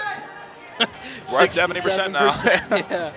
Yep, and again, Mewtwo, pretty light character, but it don't matter how heavy you are. You just got back thrown at 164, buddy. You just got to hold that, I guess. Man, these characters have multiple kill throws. I don't know if there's a character with a better set of kill throws than Mewtwo. Like you got Lucas that has the up throw and the back throw, but I think Mewtwo's both kill a bit earlier. Yeah. And having that option with all that speed, he was able to dash behind Justin, get that slight turnaround grab. I mean, this is just smooth. It's too smooth to watch. Absolutely, and that just speaks, you know, there's a certain beauty when you watch anybody play a character that they put so much time into, that there's just such comfortability in the way they're moving around stages, and both of these players have that exact quality where they have put countless hours into both of their characters. It's just insane. Yeah, no, and it's honestly not an archetype that Tim is unfamiliar with. You know, the big hurt box, the light character, the Sephiroth before the Mewtwo. So he's been in this driver's seat. He's been piloting these types of characters for a long time, and you can really see that experience kind of showing in this. Looking for that roll in, doesn't quite get it. Might have taken the stock if he got that read. Yeah, that would have been an insane disable to find stock 1 of a game 3, but getting juggled right now by Justin. He's just gonna let it rip. Yeah, Justin will do that sometimes, and it was a good pickup there. First lead, I think, for Justin, at least this significant type of lead, and see if he can kind of snowball this, because Yoshi can live forever as long as he's able to avoid these grabs. He's been getting grabbed a lot, so if he can kind of make that adjustment and avoid those high percent grabs and just stay alive a bit longer, but like Justin is known for, I mean, this could get back in his favor here pretty quick. We saw, or anybody who followed Tim, he was tweeting about walking more yesterday in neutral and seeing it a little bit right there. Gonna pick up, can't be naring on Mewtwo's shield like that. That up smash is so strong. Yeah, no, and walking, I think it's not talked about a lot. I remember early on in Ultimate, like people discovering a few types of movement tech, like dash walking and stuff, and thinking, man, this is kind of useful, but not a lot of people use it. But people don't understand, like dashing, man, you cannot shield for like a long time. So like if you commit to a dash, like you can get hit, and there's nothing you can do. So using those walks to like kind of micro space, because we don't have the wave dashes, we don't have the wave landing, we can't really, there's not a lot of micro spacing options in this game. And finding those walks in neutral, finding those spots where you can kind of reposition, really, really useful. Absolutely. Right now, this game could not be any more even unless they were at the exact same percent. This is a pretty close game right now, but Tim in the corner, huge, great, oh my gosh, great roll on the Yoshi down B. That's just matchup knowledge. You know these two have played before if you're just so ready for that option. Yeah. And definitely not unexperienced in the Yoshi matchup from Tim, from Weeble Ops previously being in the STL scene. He's played this matchup before. He knows the deal. He's not getting hit by that. Absolutely, and Tim got him on last stock right now, but Justin not going down without a fight. Only 25% between these two. Going to climb a little bit after that up air, but this game is so doable right now for either player. Yeah, and Justin finding that, like the first stock, right, just letting the up smash rip right there, letting the double jump up air rip, but here we go. Bad situation for Justin. Makes it back to ledge. Thank goodness for him. But getting that big opening there, how much damage will it be? We're seeing 60 there. That's the Yoshi classic. Chasing down with that dash tech. That was calling his so bluff close. again. Say, wake up. you better air dodge. You better press something. And I don't think he can jump out of that combo either, just because of how slow that double jump is. So really needing to air dodge there. Maybe Justin can cash in on that in a second. Great read to find the grab, does not find the forward air after it, just like we had talked about before, seeing it in game 1. And Justin sort of spacing out, gonna catch a shadow ball to the nair right now. Do we have anything? Tim reading something. He's just throwing shadow balls. There's no risk at all in throwing that out, and Justin calling out the dash back, getting a soft nair, but can he find the up smash? Not quite. Thinks he's going to roll in, goes for the pivot, doesn't quite cover the neutral get up rather. And Yoshi up smash covers so much of the platform, but Tim narrowly avoiding that right now. And a big up air, not going to kill right now. 172 on Justin right now. Anything's going to kill him, but can he find? That's a huge Yoshi down air. Huge Yoshi down air. He's getting the stage position, but that forward air going to send him way too high. Mewtwo super light, working in his favor right there. Back air safe enough, and the Sour Fair's going to take it. That low weight costing Tim in game 3. Yeah, and Justin really did bunker down. There was such low commitment in those last moments of that game to try and find that. Sends off the side, and we're going to see what we got. Tim shaking his head, you know, definitely not what he wanted in that game 3, but that's why we got best of 5. We got a lot more games to play here. Yeah, Tim giving up those stocks at relatively early percents compared to like what he was used to in this set already. And at least the first and second one, the last one was definitely a higher percent. But I think the key for Justin was he was avoiding the grab. He wasn't getting hit by those confusions. He wasn't getting hit by any cheese, any disables. So we'll see how he moves into game 4 and kind of take that and push it forward. Yeah, he found a lot of success when Tim was in the corner right there. It looked like Tim was just really suffocated in those final moments. But game 4, we're getting back into it. Back on PS2 already. Tim going to tack on a little bit of percent, but, you know, game's just getting started. Yeah, I mean, these two, they both do a lot of damage on hit. And we'll see what Justin's able to do in terms of adjusting and kind of push that adjustment forward even further. And he's definitely calling out Tim's defensive options here, getting a lot of damage. I mean, we're talking 100% already in 30 seconds. Yeah, and he got a lot of damage, and then he read an option disadvantage and just, you know, basically doubled up right there. But Tim finding the jab combo, doesn't get the finisher, parries the first hit of back air, but that's a 3-hit move. Gets hit by the second and third. Yeah, and it's such a safe option with Yoshi's air drift. He's just throwing it out, man. If it hits, it's great. If not, I got center stage. So really solid option. Similar to like the shadow ball. Just throw it out, see what happens. Oh, that up tilt, gonna get that late hit. It's gonna take the stock. Justin in a commanding lead here in game 4. Absolutely, and just, you know, Tim mashed out of the egg, but gets hit by the reverse hit of up tilt. Now let's see if Tim can answer it back to keep himself in this game. And the egg and a forward air going to tack on almost 26 or just 26% already. Big down air, going to get a big punish for this. Looks for the nair to maybe reset. Maybe something's going to happen, but Tim throwing out the haymaker. Holy. Yeah, the anti-air, the angled up. That's such a cool looking move when it hits. Such a nice sound effect. You too. That's one of the things you kind of miss when he's not as good in the game is like, damn, this character is so cool. Like, cool effects, good sound effect, like everything about this character is fun to watch. Big parry on the egg, just running away, sort of resetting the situation. Doesn't want to force anything. Got his double jump snipe when he tried to charge shadow ball right there, but himself to stage. 142 on Justin right now. A lot of stuff's going to kill, just like that dash attack. Mewtwo dash attack, pretty strong. It's really like the same dash attack as Sephiroth, like almost bar for bar, like same purple effect, same like animation. It's a good one, so I don't blame him for reusing it at least once. And both those characters kind of get the same energy, you know. That was a phenomenal read on the spot dodge and tacking on a lot of percent. Ends up getting down to the platform safely. If you're Justin, you're breathing a sigh of relief right there because that could have led to a lot more. Yeah, seen a lot of dashing back and forth from Tim, kind of just trying to feel out Justin's neutral, like that mid-range, trying to see how he reacts. And definitely hunkering down here in game 4, kind of bringing it back into reach here for Tim. And he's almost taking a lead here. Ooh! Man, the point and the explode. That is something that if you're Tim Prader, really just resets the old mentality in a game like this, gives you a lot of momentum. You're going to see the forward throw. Speaking of cool things V2 has, favorite forward throw in the game, my man. So cool. Yeah, he's like, get out of my face, man. I'm going to throw these shadow balls at you. Man, that's kind of what Tim does in neutral. It's kind of the same. Yeah, right. 68% on Justin right now. I feel like in that second stock, he was swinging a lot. He was approaching a lot, which, you know, I hate to say it, but approaching can be kind of bad in this game sometimes. So you got to be careful with how it is. And Tim capitalizing off that. Justin had him in the corner, but Tim got a bag of tricks. Teleport canceling on the edge right there, but Justin's going to keep it up, keeping his advantage state. Almost dying off the bounce there. Yeah, no, you think Tim was Yoshi with how late he's living in this stock here, and it's really difficult for Yoshi to find these. If you're willing to sit and shield, like Yoshi's not really finding kills on you until you panic. Like what are you gonna do? None of the throws are gonna kill. The neutral special, not gonna. The egg lay, not gonna put him in a situation that's really super easy to take a stock from. So this is getting out of hand for Justin really quick. This is getting out of hand, but we saw the way that Justin won that last game. So all that rage, man, it's getting scary. There's so much hit stun on that Shadow Ball with all this rage, and Tim is just taking full advantage. Yeah, Tim is in a really controlling spot right now. Tries to ledge trap with the Shadow Ball, but 136% on Justin. But like we said before, we see a 70% conversion, and this might be even. Yeah, no, it's not too far off, but that Fair going to swipe that stock away in game 4. Tim sealing it out, locking it in, not letting the set slip away from him. The St. Louis players are not getting reverse swept today. No, not at all. That's actually, a decent upset. I don't know what their set record is in the past, but it was 12th seed to 20th seed, I think. So decent upset for sure.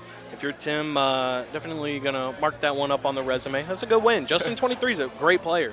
He's a great player. I definitely put those two on like a very similar skill level. I think both of them give me that same like ability to like make runs at majors, like to win. They place high at these regionals, take sets off those top echelon players.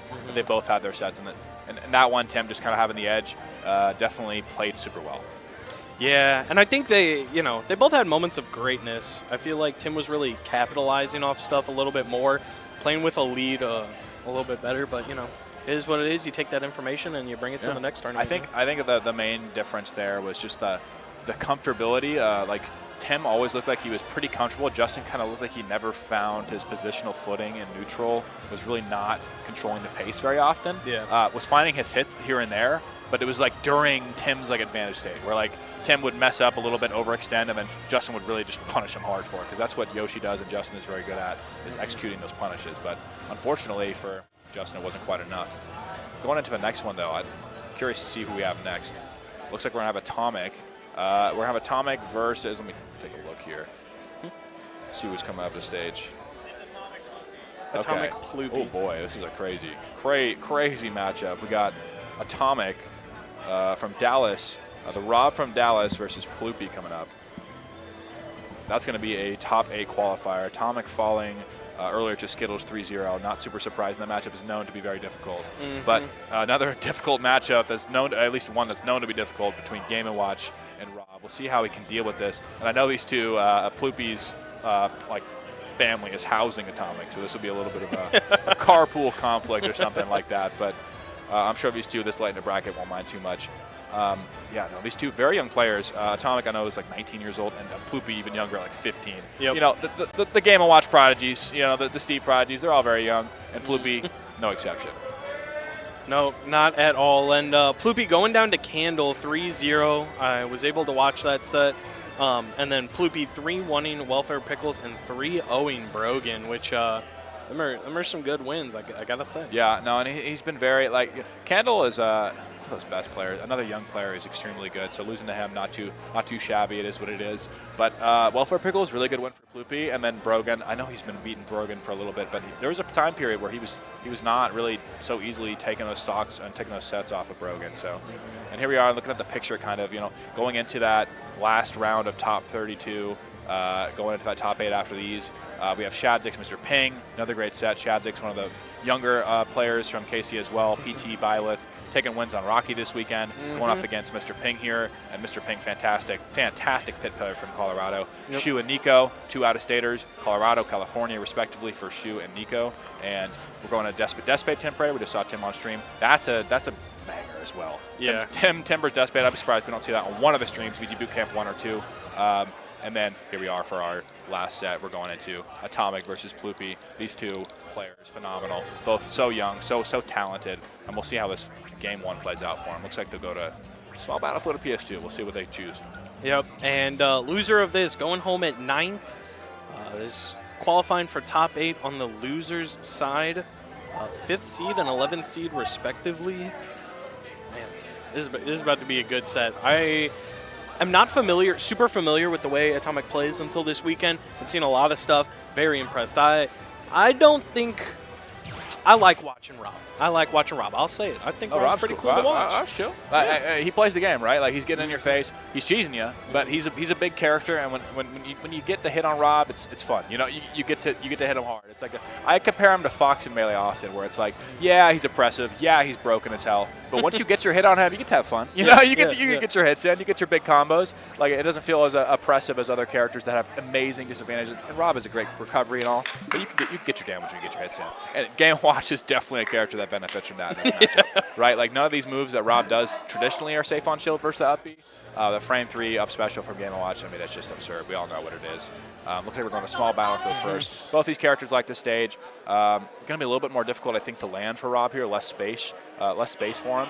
But we'll see how it plays out for Atomic. I know the thing I note from Atomic and his play style, he's one of those Robs. There's a lot of different types of Robs. I think Atomic's one of those players that likes to play Rob as quickly as possible. similar to like a Luma, similar to like those young, man, those Zoomers, man. They'd be getting in there, they'd be pressing the buttons, they'd be pressing in there, they'd be overwhelming you with these options that Rob he's capable of. So we'll see how he kind of plays the Game & Watch matchup. Definitely won't be doing that. I think it'll be more of a slow burn for him if he wants to win the set at least. Yep. And I've known about Ploopy for a little while, but first time I ever got to cast a set of his was at Snowball Smash Out in St. Louis, and very, very impressive, you know?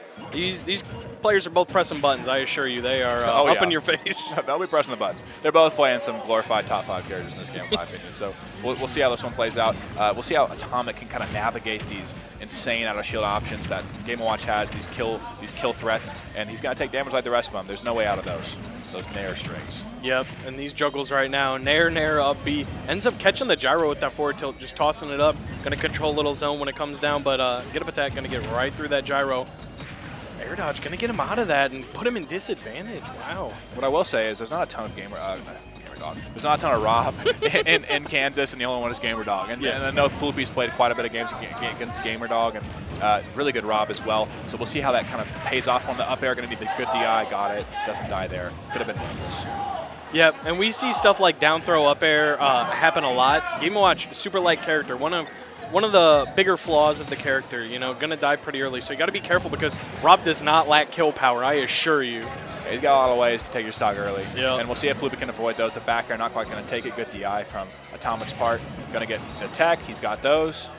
Luckily, doesn't get the double tech option there with the double up B hit. I think is ridiculous. Yep, absolutely. And just throwing out the bear right now, taking a lot of space. Not even going to go pick up the gyro right now. Just trying to hold stage control, trap this landing. Game & Watch down air. Doobie coming down. Game & Watches love that move. It's a pretty good move. I can understand why.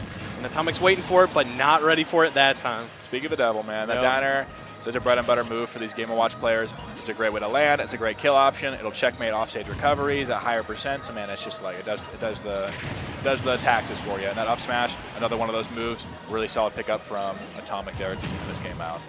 Yep, and that's a move that's pretty good out of shield because it's got that scoop in front of you. You know, if they're landing in front of you, you can find kills with that, yeah. But if you're Ploopy, you keep that in your mind for next stock. Just got to be careful with how you hit Rob's shield a little bit more, but other than that, we got a real even game right now. Yeah, I'm not sure how familiar Ploopy is with these like gyro combos. I mean, he's just tossing gyro.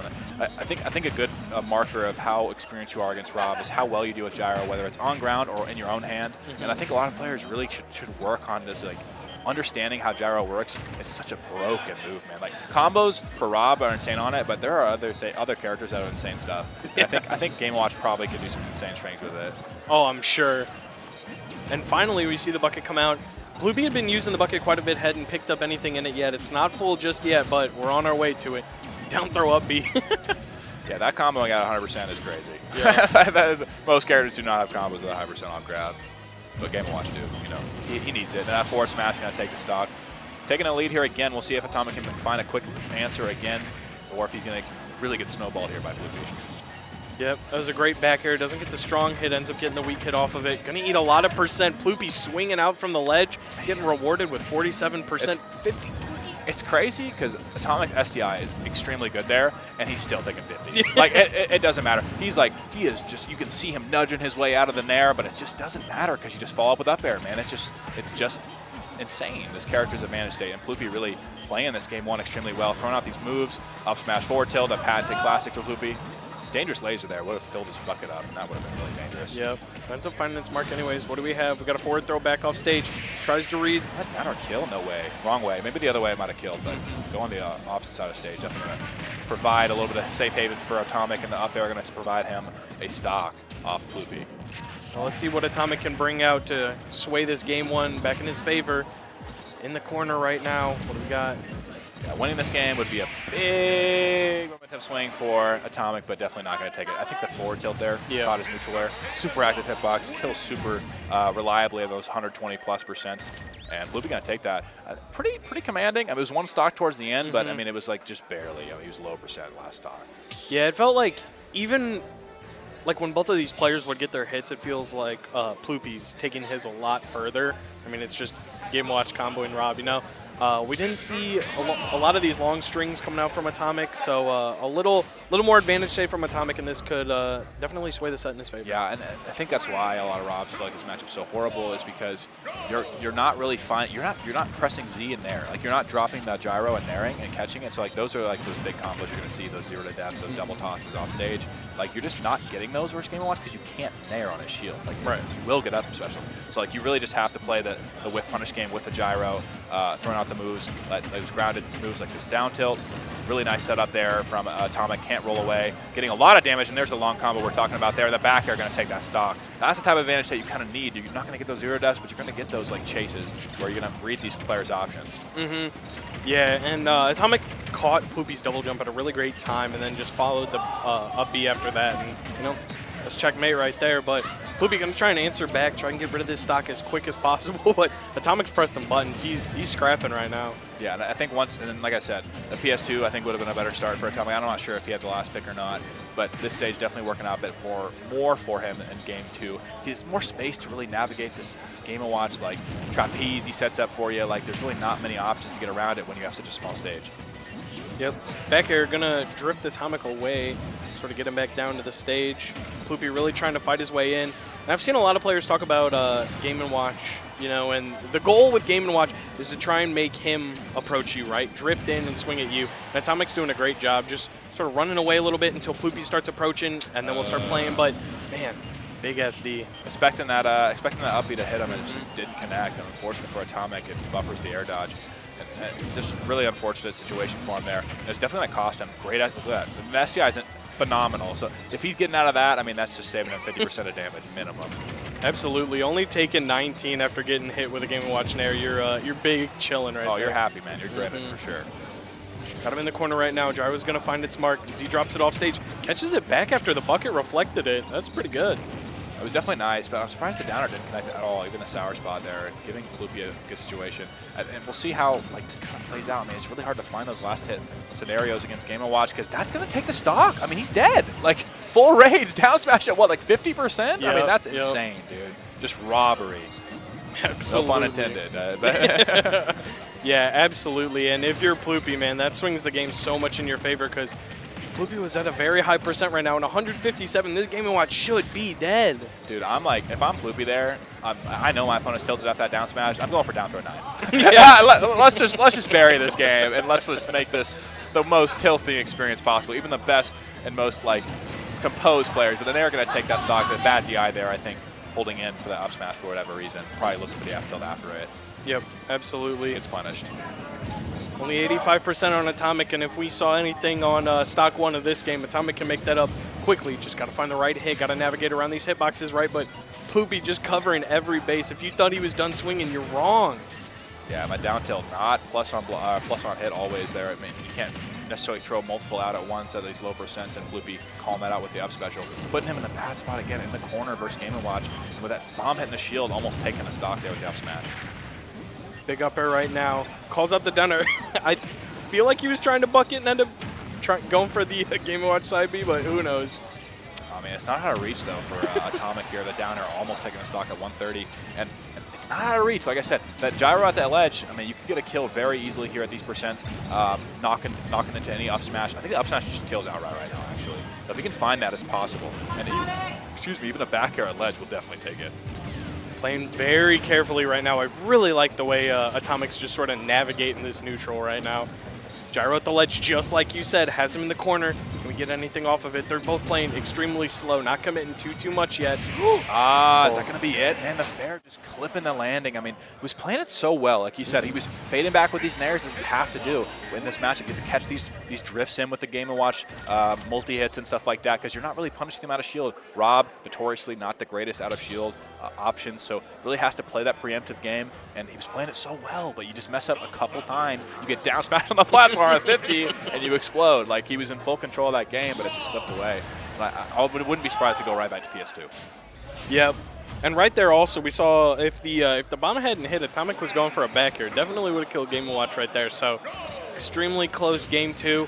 And I feel like Atomic found some answers in that, so I'm curious to see, you know, sort of how this game 3 goes with all the knowledge that Atomic has, you know, in the matchup, player matchup and character matchup. Yeah, if you think about those stocks that were taken, I mean, it was the SD off stage with the air dodge, and then it was the down smash at 50. So if you can avoid that, the triple toss there, good damage. Y'all thought we just had double tosses? Hold up, I got a third. Yeah, no, the triple toss, definitely a advanced Rob technique there, and pulling it out against a character like Game & Watch, definitely really good damage. You're not getting it otherwise.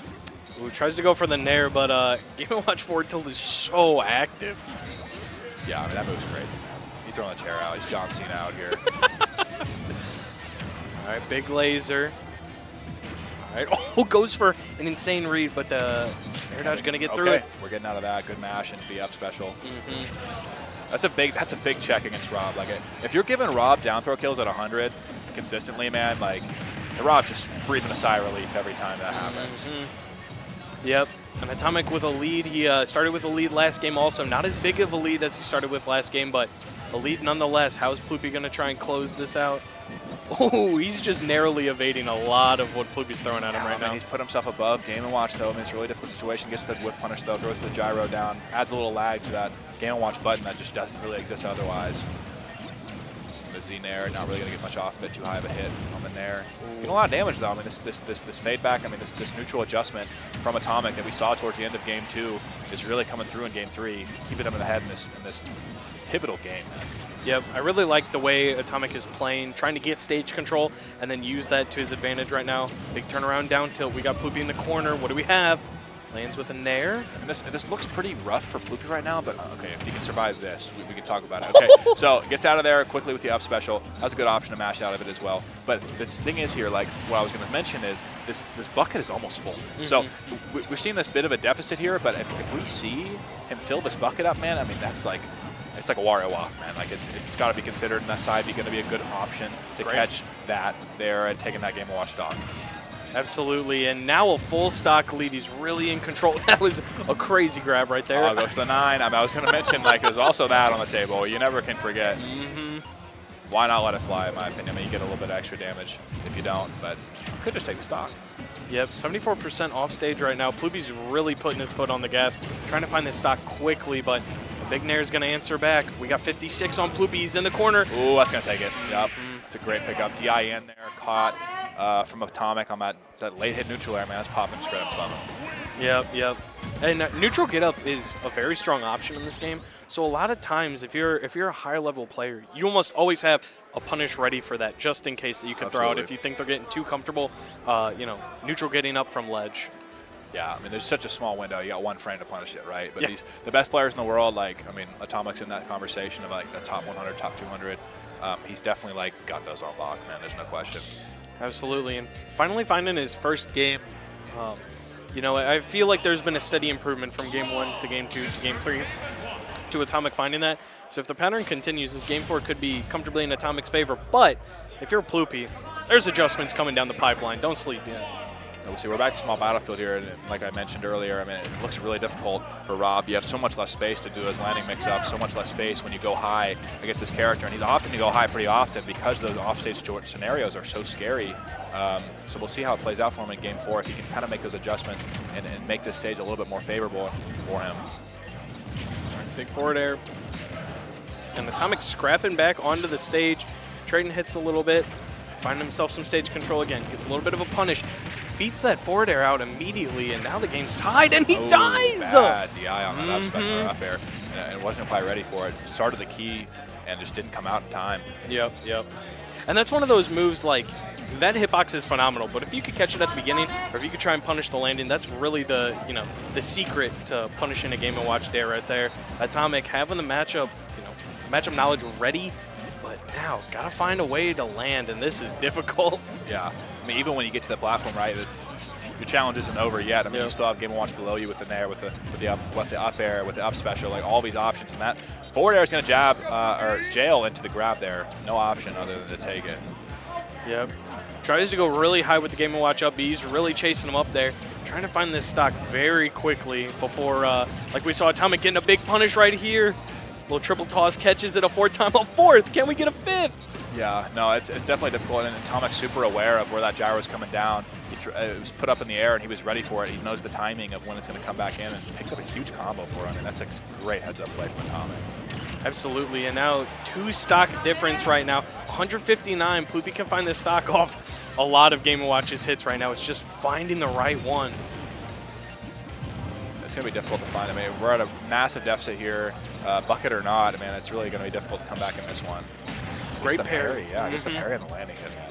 Yeah, landing hits on this game have been catching, in Smash in general, have been catching players for decades, bro. Come on.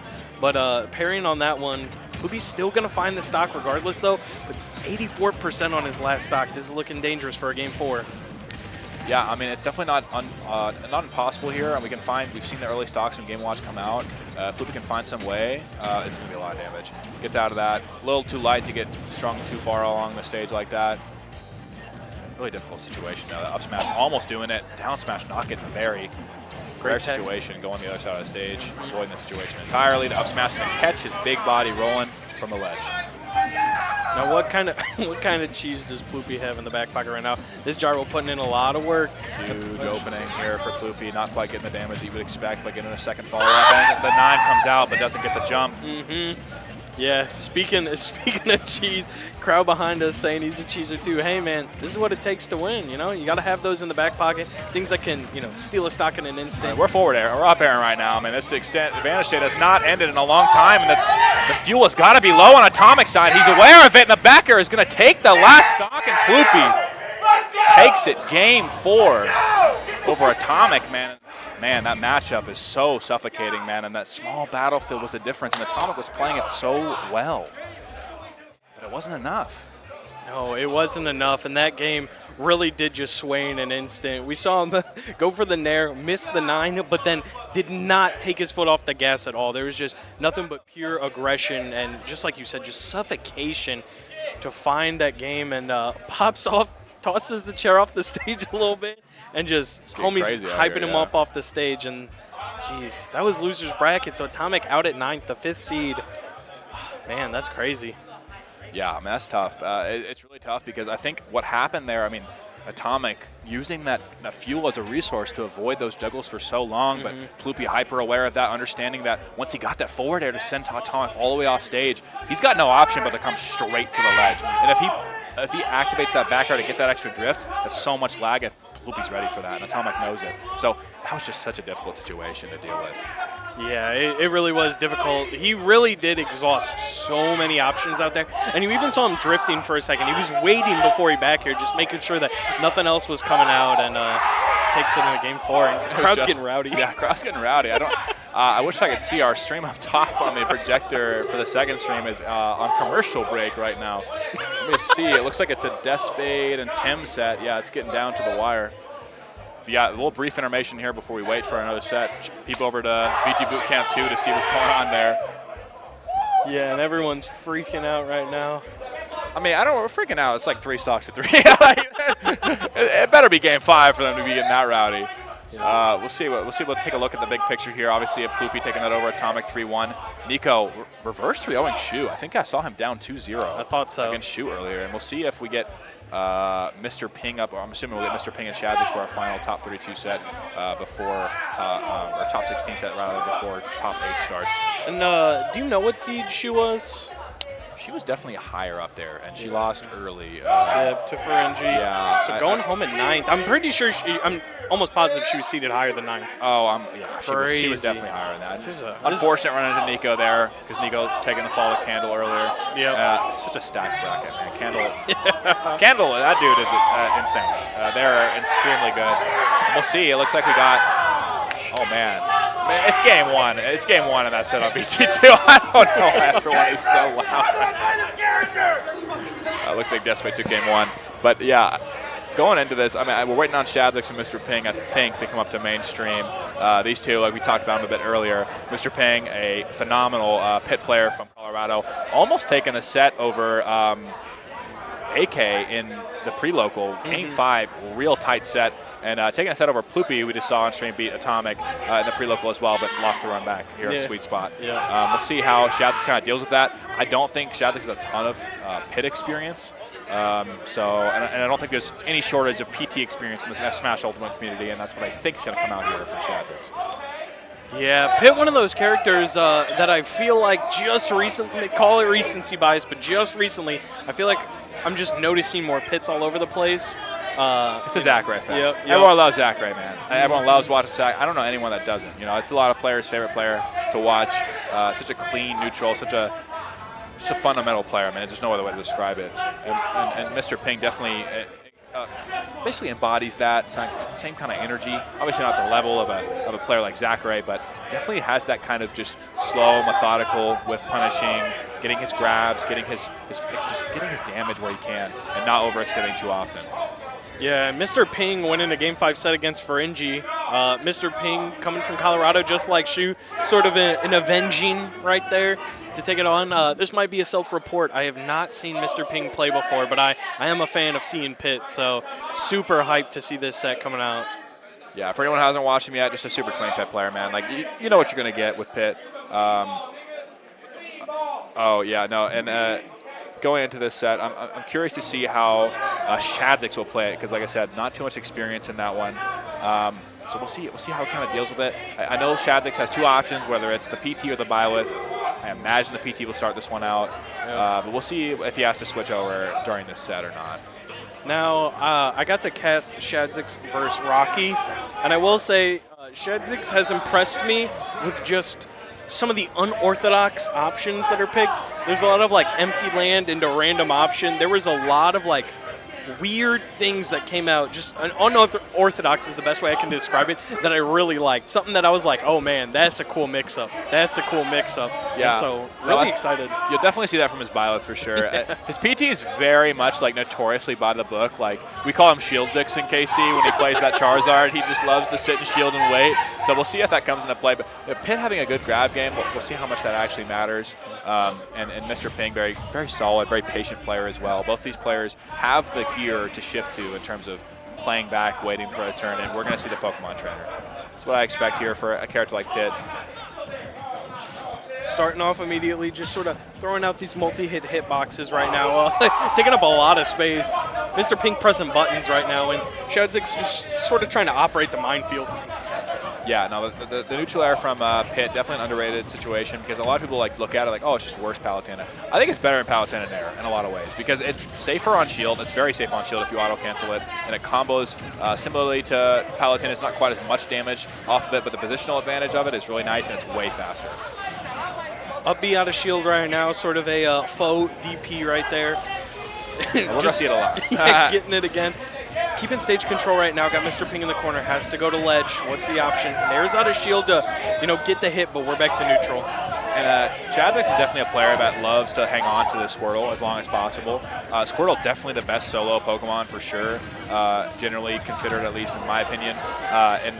And switching over to the Ivysaur with a disadvantage obviously makes sense. This character, Pit, is definitely going to struggle with getting downer at ledge if he's not mixing up his recovery well. It's very reactable. You react to that audio cue, you get that downer. I don't think Shadik has headphones on, unfortunately. Yeah. But we'll see the Charizard come out and see if he can get that. Up smash out of shield. The up B going to armor for the multi-hit. Great option.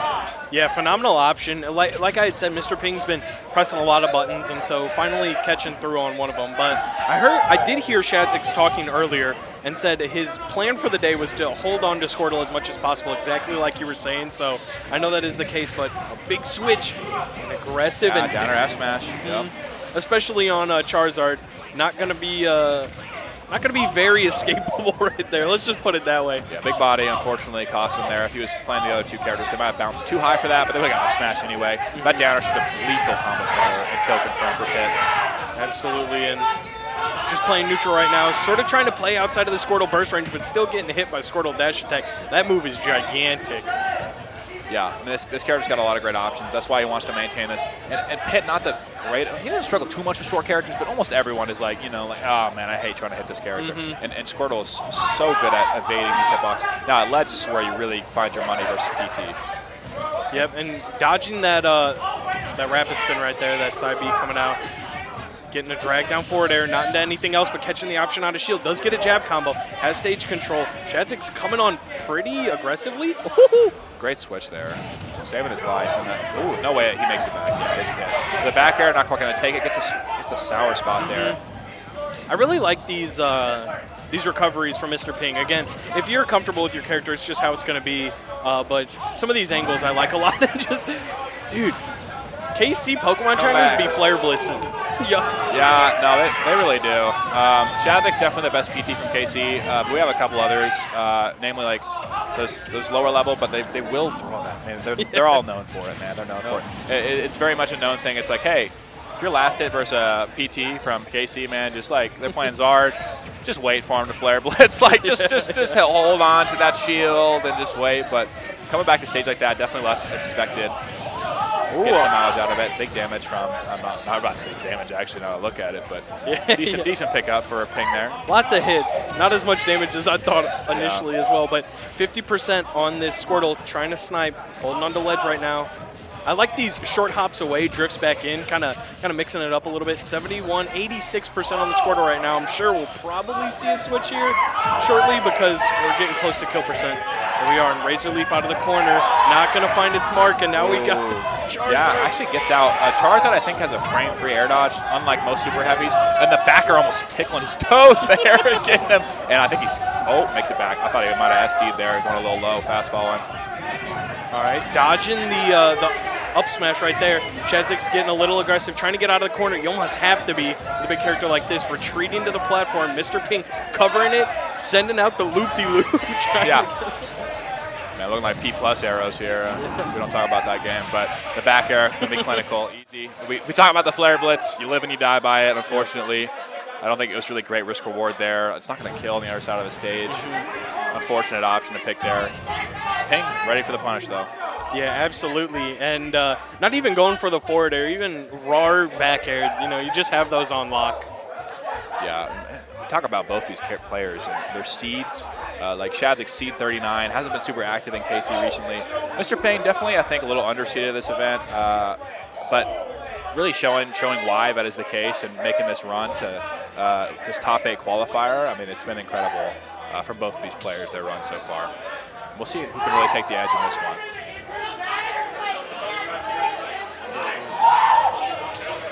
And side stream is, it was rambunctious from game 1. It's getting ridiculous in game 4. Yeah, I mean the right KC STL, Spade versus Tim Prader. I mean, it's gonna be heated. Both these scenes super passionate. Yep. Super close, honestly, with all the Missouri scenes. But I mean, there's always that rivalry within state. Absolutely. All right, we're running it to FD this time. Yeah, I'm curious. I don't know what I think about this, but I don't play either of these characters, so what do I know? I know PT likes platforms, right? And the downer locks there. Really good pickup from Mr. Ping. I mean, a downer having low knockback is just so good for Pit's combo game, and he's really started this game strong. Forcing the switch at 0%. Yeah. It's really tough. Yep. Shadik's really just trying to find his footing, and Mr. Ping. Actually, so you have a certain timer when you're holding arrow with Pit, but whenever you turn around or look up and down with the arrow, it actually extends the timer. And we're going to have a stock taken with zero answer percent coming out. Yeah, and I was actually going to mention that because I heard people thinking like, oh man, he's BMing. I'm like, no, bro, like that's just actually like it's keeping the arrow active. It lets you mix up that timing a little bit more. So like Pink having that wherewithal, I understand that, but it's just really tough because when you're forced to switch that Ivysaur, man, immediately, like Ivysaur is known for a pretty weak neutral game, and Pit is known strictly for being like a neutral character. Like that is what he's strongest at, is just playing that neutral game of footsies, and it's really difficult to deal with as Ivysaur. And we're seeing it here as well. Yeah, and one of Ivysaur's strongest tools in neutral is Razor Leaf. And Pit's Orbiters got a buff, and they are pretty good. And we saw Mr. Ping use them a couple times, just flash the Orbiters out, keep that in Shadik's mind. And so it just seems like sort of a struggle for Ivysaur. And not only that, I mean, the multi-hits, I think, would definitely erase it as well while approaching. It's just really difficult, man. And he's getting suffocated right now. Absolutely. Big backer. Yeah, just swinging right back, you know. Basically fearless for Mr. Ping. Yeah, he might have thought, man, I have the advantage here. I got the hit. I'm going to go for that, you know. I'm going to go for that tech chase here. But Mr. Ping's like, yeah, you ain't quick enough. I know I got time here to throw his back air out. Big up tilt coming out. Got a juggle scenario. Good weight from Mr. Ping. Doesn't allow the punish, though. Oh. Nah, we mashing. Yeah, no drag down. Oh, a back air catching the orbiter drop.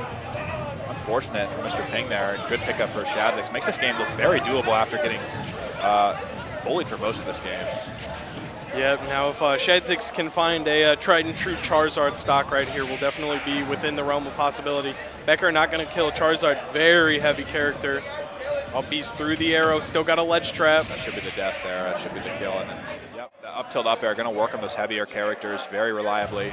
Just a great cooking from that Pit has. Up tilt's kind of a weird looking move, but when you get it on hit, it's not super laggy, so you can often get that up air afterwards, if not an air. Yep. Yeah, I mean, it's going to be tough going into game 3 here with game 1 looking so possible. Game 2 kind of slipping away from him. Man, it's rough. I don't think the FD was a good stage pick at all, unfortunately. Yeah, I was sort of questioning that too. It just felt like Mr. Ping was able to press a lot more buttons. To be honest, I don't know why Mr. Ping's banned in Town and Kalos. Like, the flat works so well for him.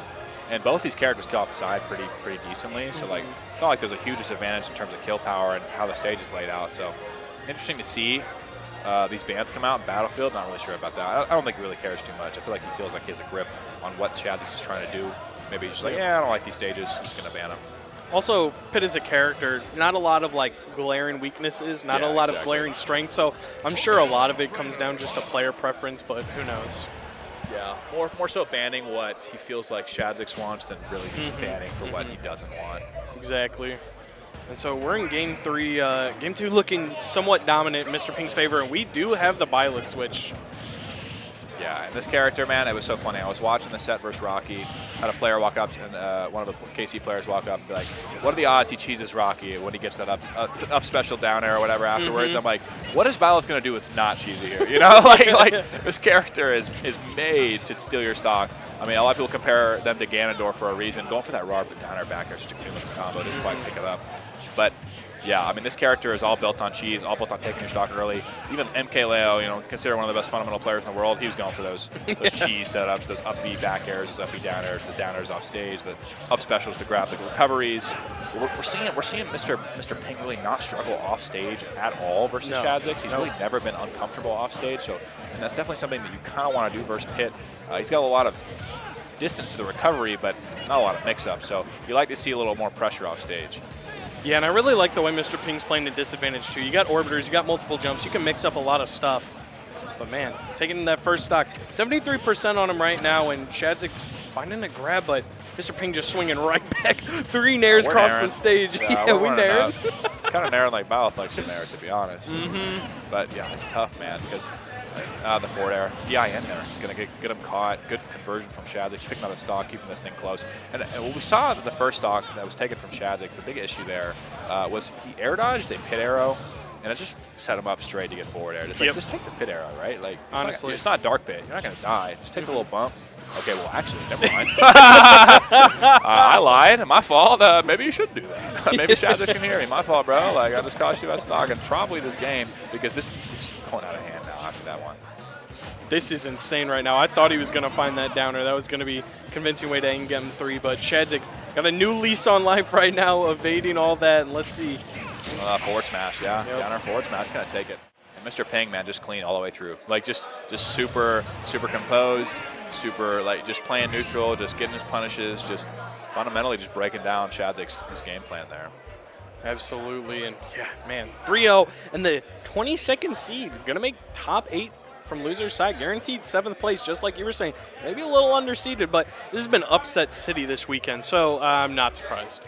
Yeah, definitely a good showing from Mr. Ping so far, and in that set, really proving why he's this far in the bracket, man. Just dismantling a player like Shadik's, really solid player, but just getting totally dismantled there by Mr. Ping. Just when you get beat by Pitt, man, it's just like, yeah, you got me, bro. Like, yeah, you just outplayed me that entire time. It just seems like there's no cheese. There's like not a lot of cheese at least, and it's just it is what it is. Yeah, that was an insane game. I really like the. I love watching pits anyway, so I love the way Mr. Ping was playing right there. But oh my, who we got behind us, man? Who's this guy, bruh? Who? Is that Isaiah? Is that Tofi? That's Tofi, the KC goat, bro. The Slayer. But we don't know where he's at, bro. As much fun as I've been having, this is the end of our Ploopy block. Behind us. This dude's beasting. This weekend. Look at this guy. He's crazy, bro. Anyway, yeah, we're going to be signing off here soon. Top 8 will be starting momentarily, so stay tuned for that. I think we'll be all on this stream for that as well, so stay tuned. I've been Campaign. I've been Notched. You see our Twitters, follow us, talk to us. It's been a pleasure.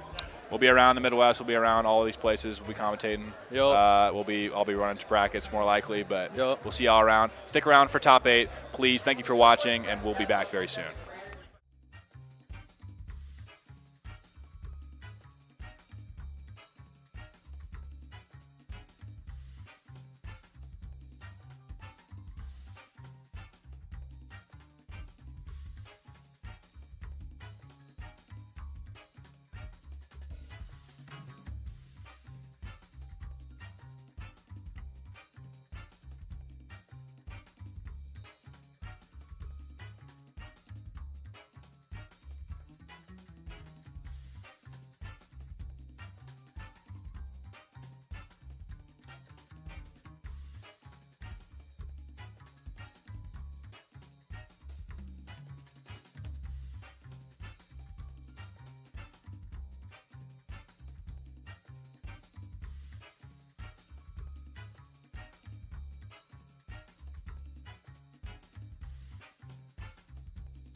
Together, we're elevating our potential, our pride, our traditions, and our dreams. Together, we're opening up a whole new world of possibilities. Elevate your University of Kansas experience with Jayhawk checking from Central Bank. Central Bank and KU, elevating together.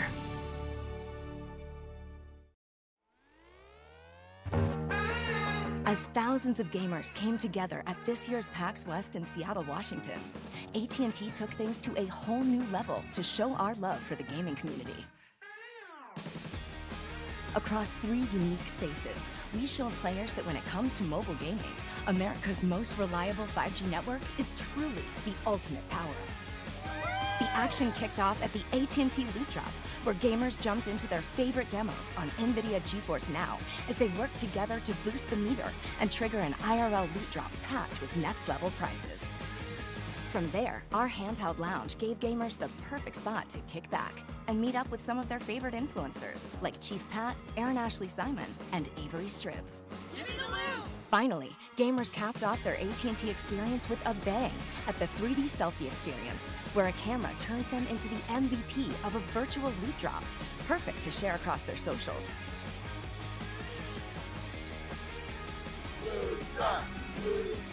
Boom! From epic real-life loot drops to HP-boosting lounges and mind-blowing photo experiences, AT&T brought out their best to PAX West.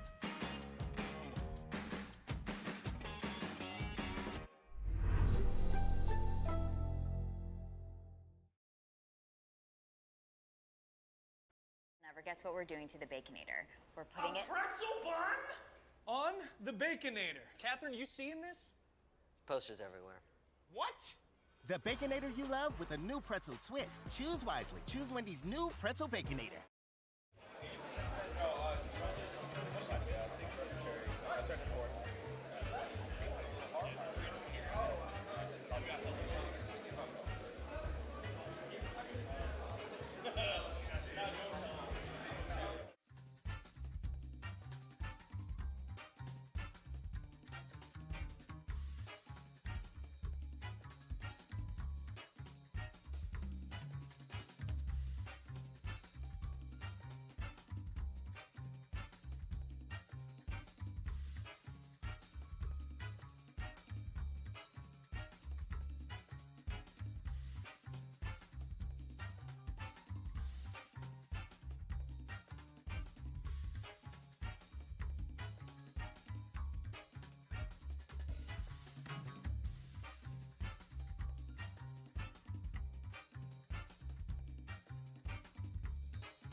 Together, we're elevating our potential, our pride, our traditions, and our dreams.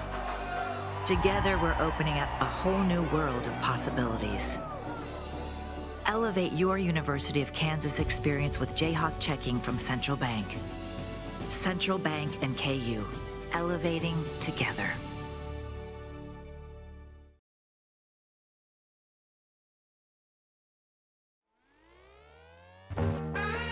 As thousands of gamers came together at this year's PAX West in Seattle, Washington, AT&T took things to a whole new level to show our love for the gaming community. Across 3 unique spaces, we showed players that when it comes to mobile gaming, America's most reliable 5G network is truly the ultimate power-up. The action kicked off at the AT&T Loot Drop, where gamers jumped into their favorite demos on NVIDIA GeForce Now as they worked together to boost the meter and trigger an IRL loot drop packed with next-level prizes. From there, our handheld lounge gave gamers the perfect spot to kick back and meet up with some of their favorite influencers, like Chief Pat, Aaron Ashley Simon, and Avery Strib. Give me the loot! Finally, gamers capped off their AT&T experience with a bang at the 3D Selfie experience, where a camera turned them into the MVP of a virtual loot drop, perfect to share across their socials.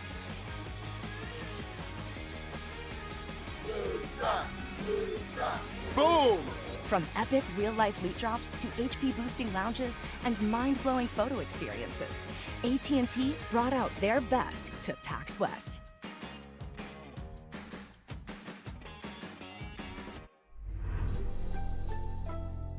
Never guess what we're doing to the Baconator. We're putting it... pretzel bun? On the Baconator. Catherine, you seeing this?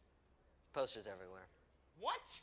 The Baconator you love with a new pretzel twist. Choose wisely. Choose Wendy's new Pretzel Baconator.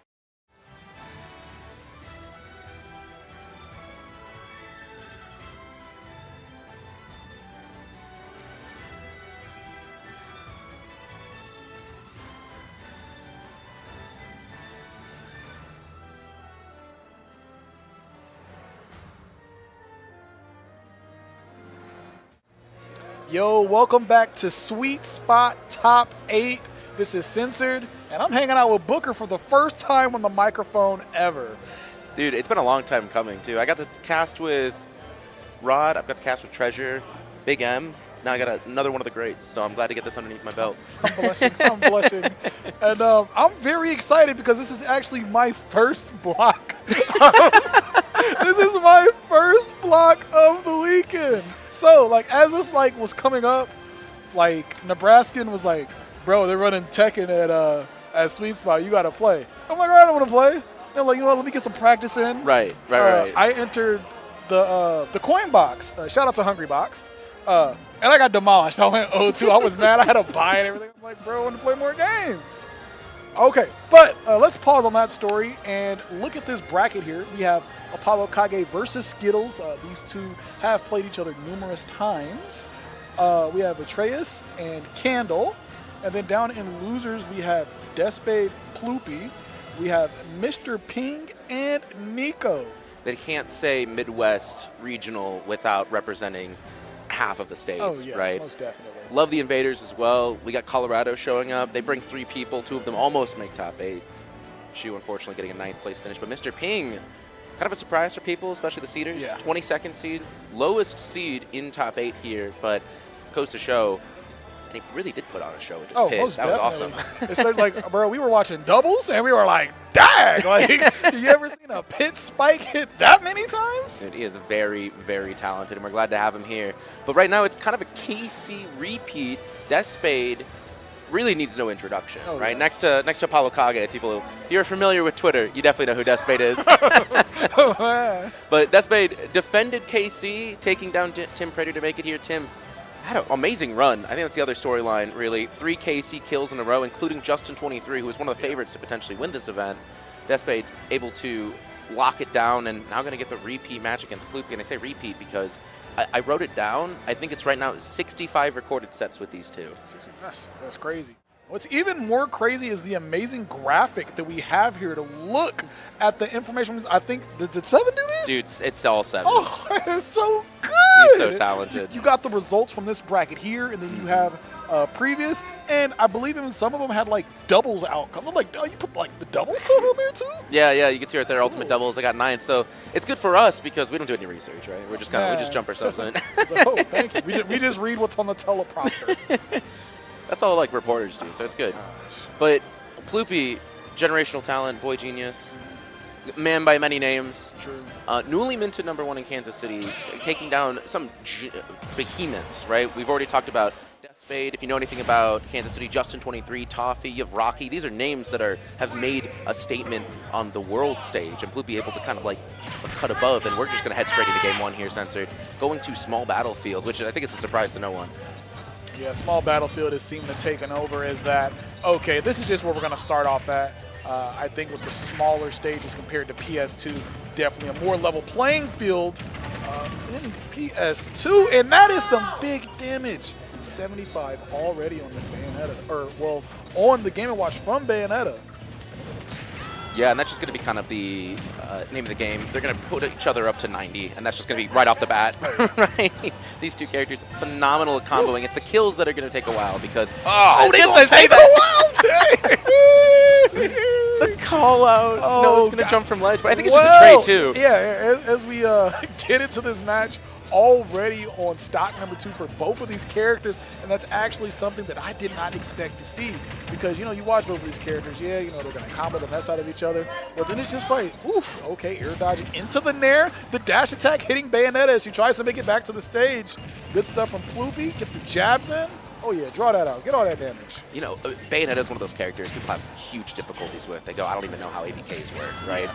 But Ploopy, with Spade in region, it just runs circles around this matchup at times. And it's crazy the amount of knowledge that he has with it. It's just kind of going on display right now.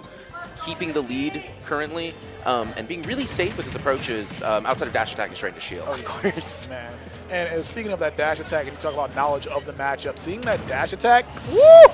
The down air taking out Ploopy's stock there, but seeing previously that dash attack hitting Bayonetta as she was trying to witch twist up to the stage shows that these two have played for a while because the average gamer not going to try to, you know, challenge witch twist. Right, exactly. And there's so many options that Mr. Gamer wants to do. There's no way! Oh, that boy dead. He's just gone. He's gone. But yeah, there's so many options to kind of contest Bayonetta on ledge, and I think a lot of characters struggle with that, right? You have dash attack, you have down smash, you just have these things that you can kind of throw at them, and Bayos, they have this issue where they kind of come up above ledge sometimes, right? It's kind of like Sora players have that as well. You're not too careful with it, and Game & Watch will kill you with so many options too. But yeah, what's really crazy is I thought going into that first game, Spade maybe not the cheeriest of people to know that you got to fight a Game & Watch, that if things did not go Spade's way, that we may have see a Sora. Still very early in the set. If Ploopy seems to figure things out, we could see a character change. Well, we talked about how many sets they fought. What that doesn't tell you is the first 15 of them were very resoundingly in Spade's favor. It's only been recently that sets have been started to trade, and really Ploopy has been kind of commanding the set change-up.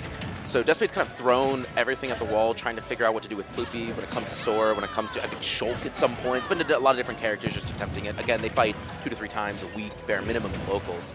So I think right now, recently, Spade has been opting for Bayonetta. So I'm not sure if the character switch is going to be coming through even if it goes down 2 games. That's so crazy to play against a person that many times. Like, I mean, it really gets to a point where you're not even playing the matchup anymore. You're just playing the human. Yeah, exactly. And we've seen that from a lot of these players in like KC, top talent. When it comes to these regionals, they're typically in top 8. So you see these repeat matches, and they're just playing crazy because they don't actually care about the matchup the same way that they care about fighting Spade specifically. Right, dang. Spade specifically keeping them at the ledge. Good job not rolling there. Throwing out the up smash, trying to get a panic option from Spade. And a lot of the things that Spade's going to be putting out will kill, including that back air. Going to get testing down smash. What a dangerous thing to do here, Sensei. Most definitely. All right, yet another smash attack killing there. Oof. Starting this first game, like we saw that previous one kill, another kill right after. He's going to keep it very competitive with the 2 of them, right? Most definitely. As we say that, how did you get to 73 damage? I know. How? It's just immediate too, right? You're gonna look away and suddenly. This life just started. I just assume they spawn in with it at this point. Man. At this point, you just have to. Okay, you're dodging the up air. Oh, there we go. Oh, and the weight as well to get that nair in, keeping up this pressure, and now suddenly Despade's at 76 in condition. Yeah, one of these times when Ploopy actually hits that down smash, it's gonna be devastating. Ooh. Okay. Oh, and he went to try to it. fight him too. Hey, I stage. respect it. You got a Except for disjoint, blow. use it. Might as well, right? So make characters good. Ooh, okay. The one. Yeah, just up these, gets out of it. Up specials afterwards once again, not trying to get hit by that back air. Oh, they're just going to be holding it here.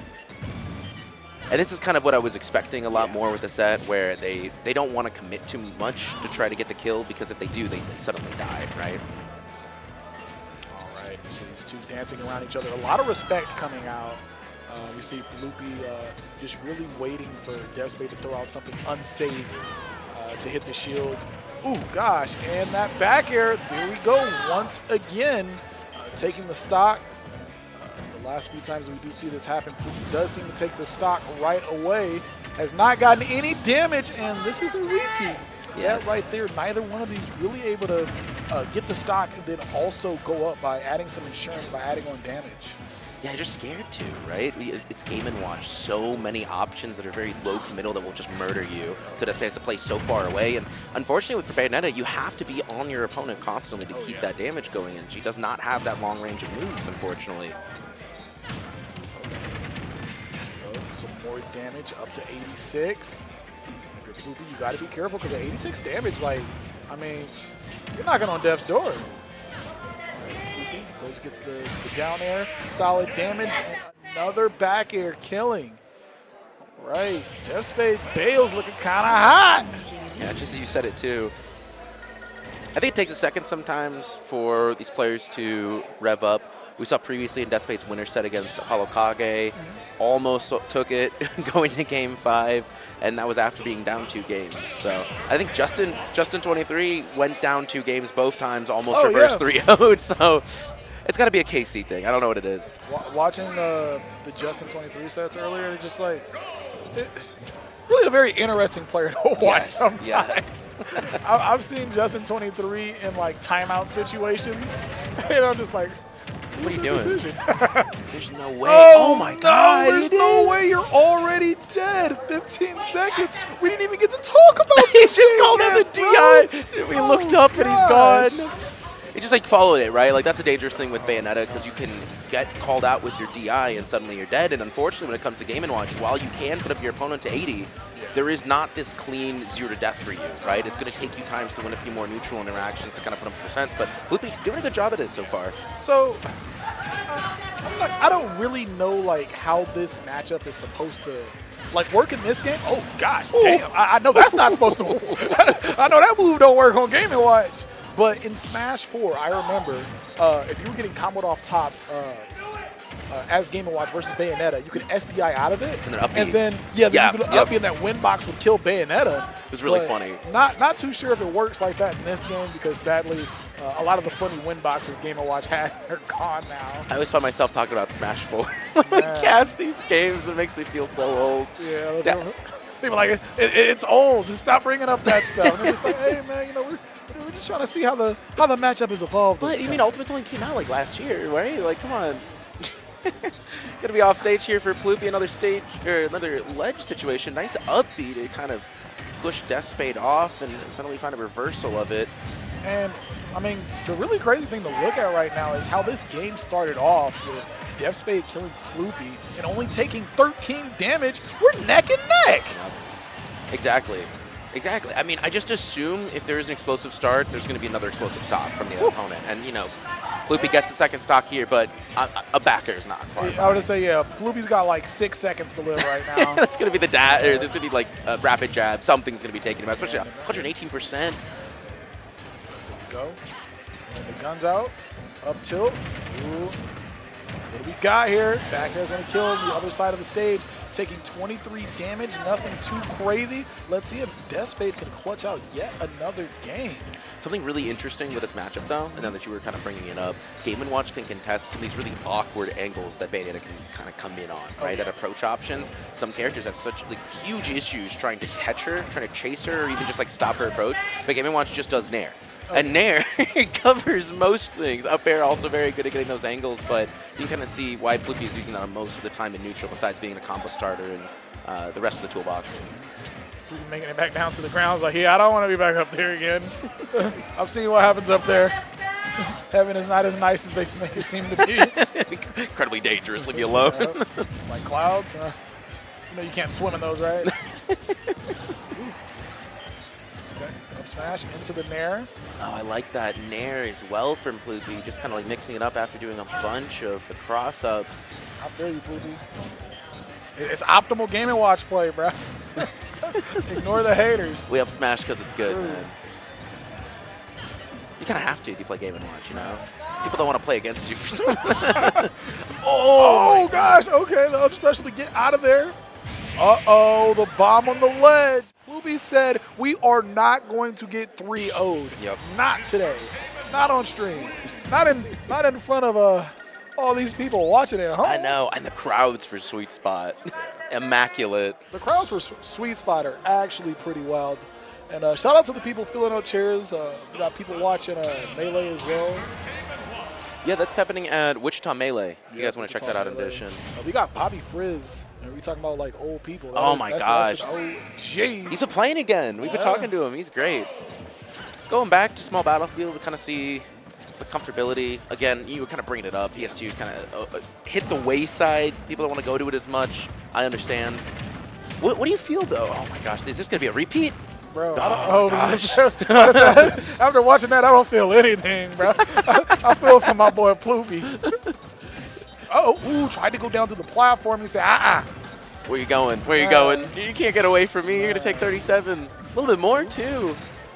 Oh, do you see that? That's exactly what I'm talking about. That up air just kind of be able to cover normally a really safe position for Bayonetta. Then now you just keep getting juggled.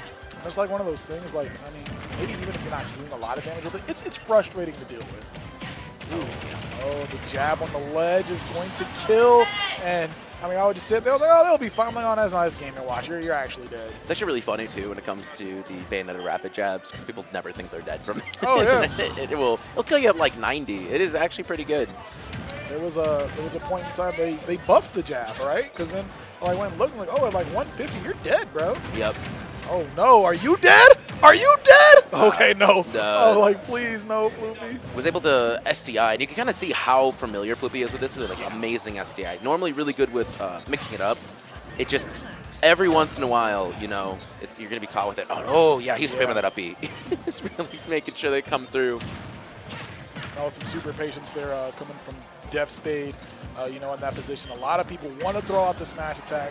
If you would have thrown out the smash attack, you may have gotten it, but probably didn't want to make the wrong choice and get punished there, realizing I am up a lot. Let's just play it safe, and ain't nothing safer than a confirm, like up tilt back here, but not going to kill him the other side of the stage, sadly. Man, these up Bs have been also very, very good for Ploopy. Oh, you might be dead. Oh, yeah, 100% dead. Oh. All right. And Ploopy now in kind of danger mode, needing to catch back up, but that up smash is going to do it. If it don't work once, just try it again. try again. 40% off one combo. There might be the trade back. Oh, this is his grab, unfortunately. Spade is just saying, I'm out of here. I got 4 minutes to work with. I'm not going to approach you. Got the nairs there. Oh, damn, look at that shield pressure, man. Okay, we got the dash attack there. I like that to run back. Because Spade has been just coming onto the stage a lot, not too much going to ledge. So, you know, it's kind of we were talking about as well, is that Game & Watch doesn't have this like very easy 0-to-death kills, so has to really work his way into getting out of this deficit, and was doing a good job there, but it's Bayo, right? Oh, yeah. Another character that just does not have an issue recovering, and this hill is getting very high indeed. Like, as much as people like to fuss about Game & Watch, like his biggest thing is like sometimes like when you're Game & Watch, it's like, damn, bro, like approaching. Like as Game & Watch, you want your opponent to approach you. You're, you know, a lot of the times not just Ooh. God, wow, what? All right. Yep, and that's what happens when you approach Game & Watch. That's what happens when you play 60-plus sets, too. You're like, I know what you're going for. Oh, is that going to be... Oh, my God. Where are they going? Start down. Sitting at 119 damage. Yeah, that up tilt is actually the scariest thing right now. Oh, no, that's the second scariest thing. Forward smash is going to kill, and Spade is going to take out Ploopy 3-1. But shout out to Ploopy. Definitely must be proud of his performance here this weekend at a there are 200 people in this bracket. 204, I believe. I actually think, is this the biggest event he's been to, Ploopy? No, I thought it might have been. He hasn't been playing all that long, what's the right? biggest event? We're asking him. We're trying to figure out. Oh, he was a Gateway. I forgot. I forgot Gateway's a little bit bigger. Because I was going to say, he's won tournaments before, right? He's won some of these regionals and monthlies and things, but he hasn't really gone too far out of Missouri for competitions. It's because Ploopy's like 6.5. I think something around there. I was confused when he was in a Nebraska event. I'm like, you're like, what are you doing here, man? I'm like, this is crazy. That might have actually been the farthest he's traveled for the Nebraska tournament, right? Was it TKO, right? Didn't he win TKO? Yeah, it was a TKO. He went in Farm, Nebraska, just casual. Solid cookie bounces, man. They deserved it. Nebraska didn't deserve to win their own event. It's not our fault. We're old. The kids got to do it.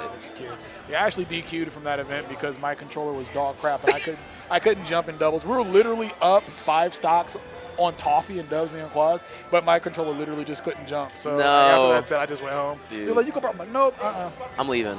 Yep, leaving. Well, you did. You were kind of talking about it, but you're teching. Oh, you're teching run. We had to stop it. There was a set that jumped up. So what happened was, so I went 0-2 right in the coin box or whatever. I go here. I'm like, bro, I just don't want to go 0-2. I just want to win a set. I lost so I won the first game, and then I lost the next 2. So I'm like, dang, I lost my first set. I just need to win. It was the Albie too, bro, right? Yeah, I lost the Albie. I ran it all the way through loser's bracket and got 3rd place and missed my commentary. I know. I was looking around for you. I was like, bro, he's going to be so mad right now. But I am cooking niggas right now, bro. I am cooking. Dang. All right. So we got Nico. I'm going to tell you something about Nico. For me, it's always random. Yeah. It's just like when someone was like, Nico, so I'm like, Texas Nico? And I was like, wait, no, Shulk Nico? And I'm like, is he doing like another tour around the Midwest again? Well, I remember like you remember that? I ran one of the tournaments. Yeah. He did this thing. So he used to be living in Michigan. And he was in Michigan. I think he was going to school up there for a while. He made PR. He was doing a whole bunch of stuff. But then he decided to do like a road trip back to Cali. And a buddy of his flew up, right? And was with him the whole trip back to SoCal. And he was hitting up tournaments the entire Midwest, all the way down there. And one of them was a regional in Springfield, Missouri. And he actually became friends with the Springfield crew. So that's why he's out here. He's cool with like MD and all those guys, and just fucks with the scene pretty hard. So we love seeing Nico. He's honorary Midwest. He deserves it. I would say I don't think anyone ever complains to watch Shulk fight. One of those characters that, if you ask people on paper, oh my gosh, yeah, Shulk, top 10 character in the game. But we have not seen the results from Shulk. Right. And when you see Nico play, you're just like, okay, I completely understand why people think this character is at that caliber, because like the things the character can do are just crazy. But you gotta have the right pilot of the character to showcase the abilities, and Nico's definitely one of those few out there still doing it. Well, we're talking about Nico, and on the other side, Mr. Ping, a little bit of a newcomer, has made a small splash. I would say hasn't been like an incredibly large one, but a small splash on national scale. Has been taking some wins here and there, and people are like, oh, I don't know who this pit is, right? Who's Mr. Ping? This is Colorado's.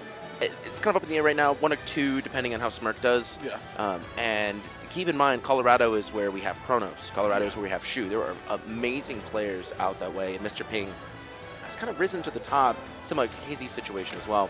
And this run from him has been amazing so far. Again, talked about it before, 22nd seed, lowest seed possible, making top 8 right now. And he had some crazy sets previously. You kind of saw it right there, but came in losers, right? Came in losers side to top 32 today. Took down SoCan Justice 3-0. was able to take down Zen 3-1. Ferengi, and we know Ferengi. I thought Ferengi was making top 8. When I looked at the thing, I'm like, Ferengi is cracked. For the people out there that don't know who Ferengi was, used to go by the Tech Chase, was a Greninja player back when Scar also played Greninja and was going by whatever the Daijabu. Ducker Z's. That's what it was. I'm just like, hey, you gotta stop with these name changes, man. He almost actually changed his tagline like once again. I think it was gonna be like Phoenix or something. I hate him. It's the worst. But he's an old head. Tech Chase's been playing since Smash 4. He's been around, but he changed his name recently to Ferengi, and he showed up randomly out of the blue. I think Honey Pie was his first big one, and it was. I definitely got tapped playing him. I'm just like, oh, you're just that guy. Yeah. All right, but let's get into the two players that we have here on the screen, Nico and Mr. Ping, going at it. And we talked about PS2 normally being the stage that people start at, but small battlefield kind of taking that position. But for these two, PS2 it is, and Nico's just kind of manhandling right now. He's definitely cooking. I was looking at some of these matchups previously. What pits does Nico fight against? What Shulks does Mr. Ping fight against? And outside of online, it's not really much. So these are kind of be learning on the fly for both of these players. But this is Fundy Central censored. This is where people come to play and show off what they can do. And so far, it's been pretty good. Woo. Okay. All right, we got Buster back on. Try to add on a bit more damage. Ooh. Oh, dang. The down smash goes for a forward tilt afterwards, but he's going to roll in. Got to be careful for that tech chase, but this is a very dangerous spot for both. They're just going to kill each other. They are both dead. And, okay, so them both dying. I don't want you to ignore. Did you see that pit forward there just saying, I don't care about the Shulk aerial? Just go straight through it. Pit's range is nothing to joke around with, man. And you're in disadvantage for forever. And Mr. Ping, when you fight him, you're just like, I don't even get to play the game. I'm not in the driver's seat. We saw he beat Shadik coming into this, just like completely destroyed his dreams of making top 8 here, and Mr. Ping just manhandled him. And I don't know, there's something about watching sorties play against each other, right? This is where Ultimate really comes to shine. This is the magic of the game. I feel like after this set, people are going to sit there and I think it's been going for a while. People used to call Pit an honest character, and then you just sit there and it's like, man, so what is this? Hey, he might be telling some fibs sometimes. I'm going to be waiting for Smash Monado to just like wait it out there. Very smart. These mix-ups going to be coming with down B as well. The shields looking for an solid switch from Nico in addition. That was going to be a very dangerous spot with the back air hitting you. And it's been a lot of on-ledge play for Mr. Ping. The damage that he's been able to get up has not been causing Nico to get off of stage, and so he's just going to have to play these 50-50s constantly. Ooh, into the shield. Nair is actually going to be the kill move there. Like anything, right? Yeah. And now, like, it's going to be slightly annoying here. It's on the speed arc. I feel like next we might see. Oh, okay, you actually went for Buster next. I was expecting to maybe see the shield. Uh-oh.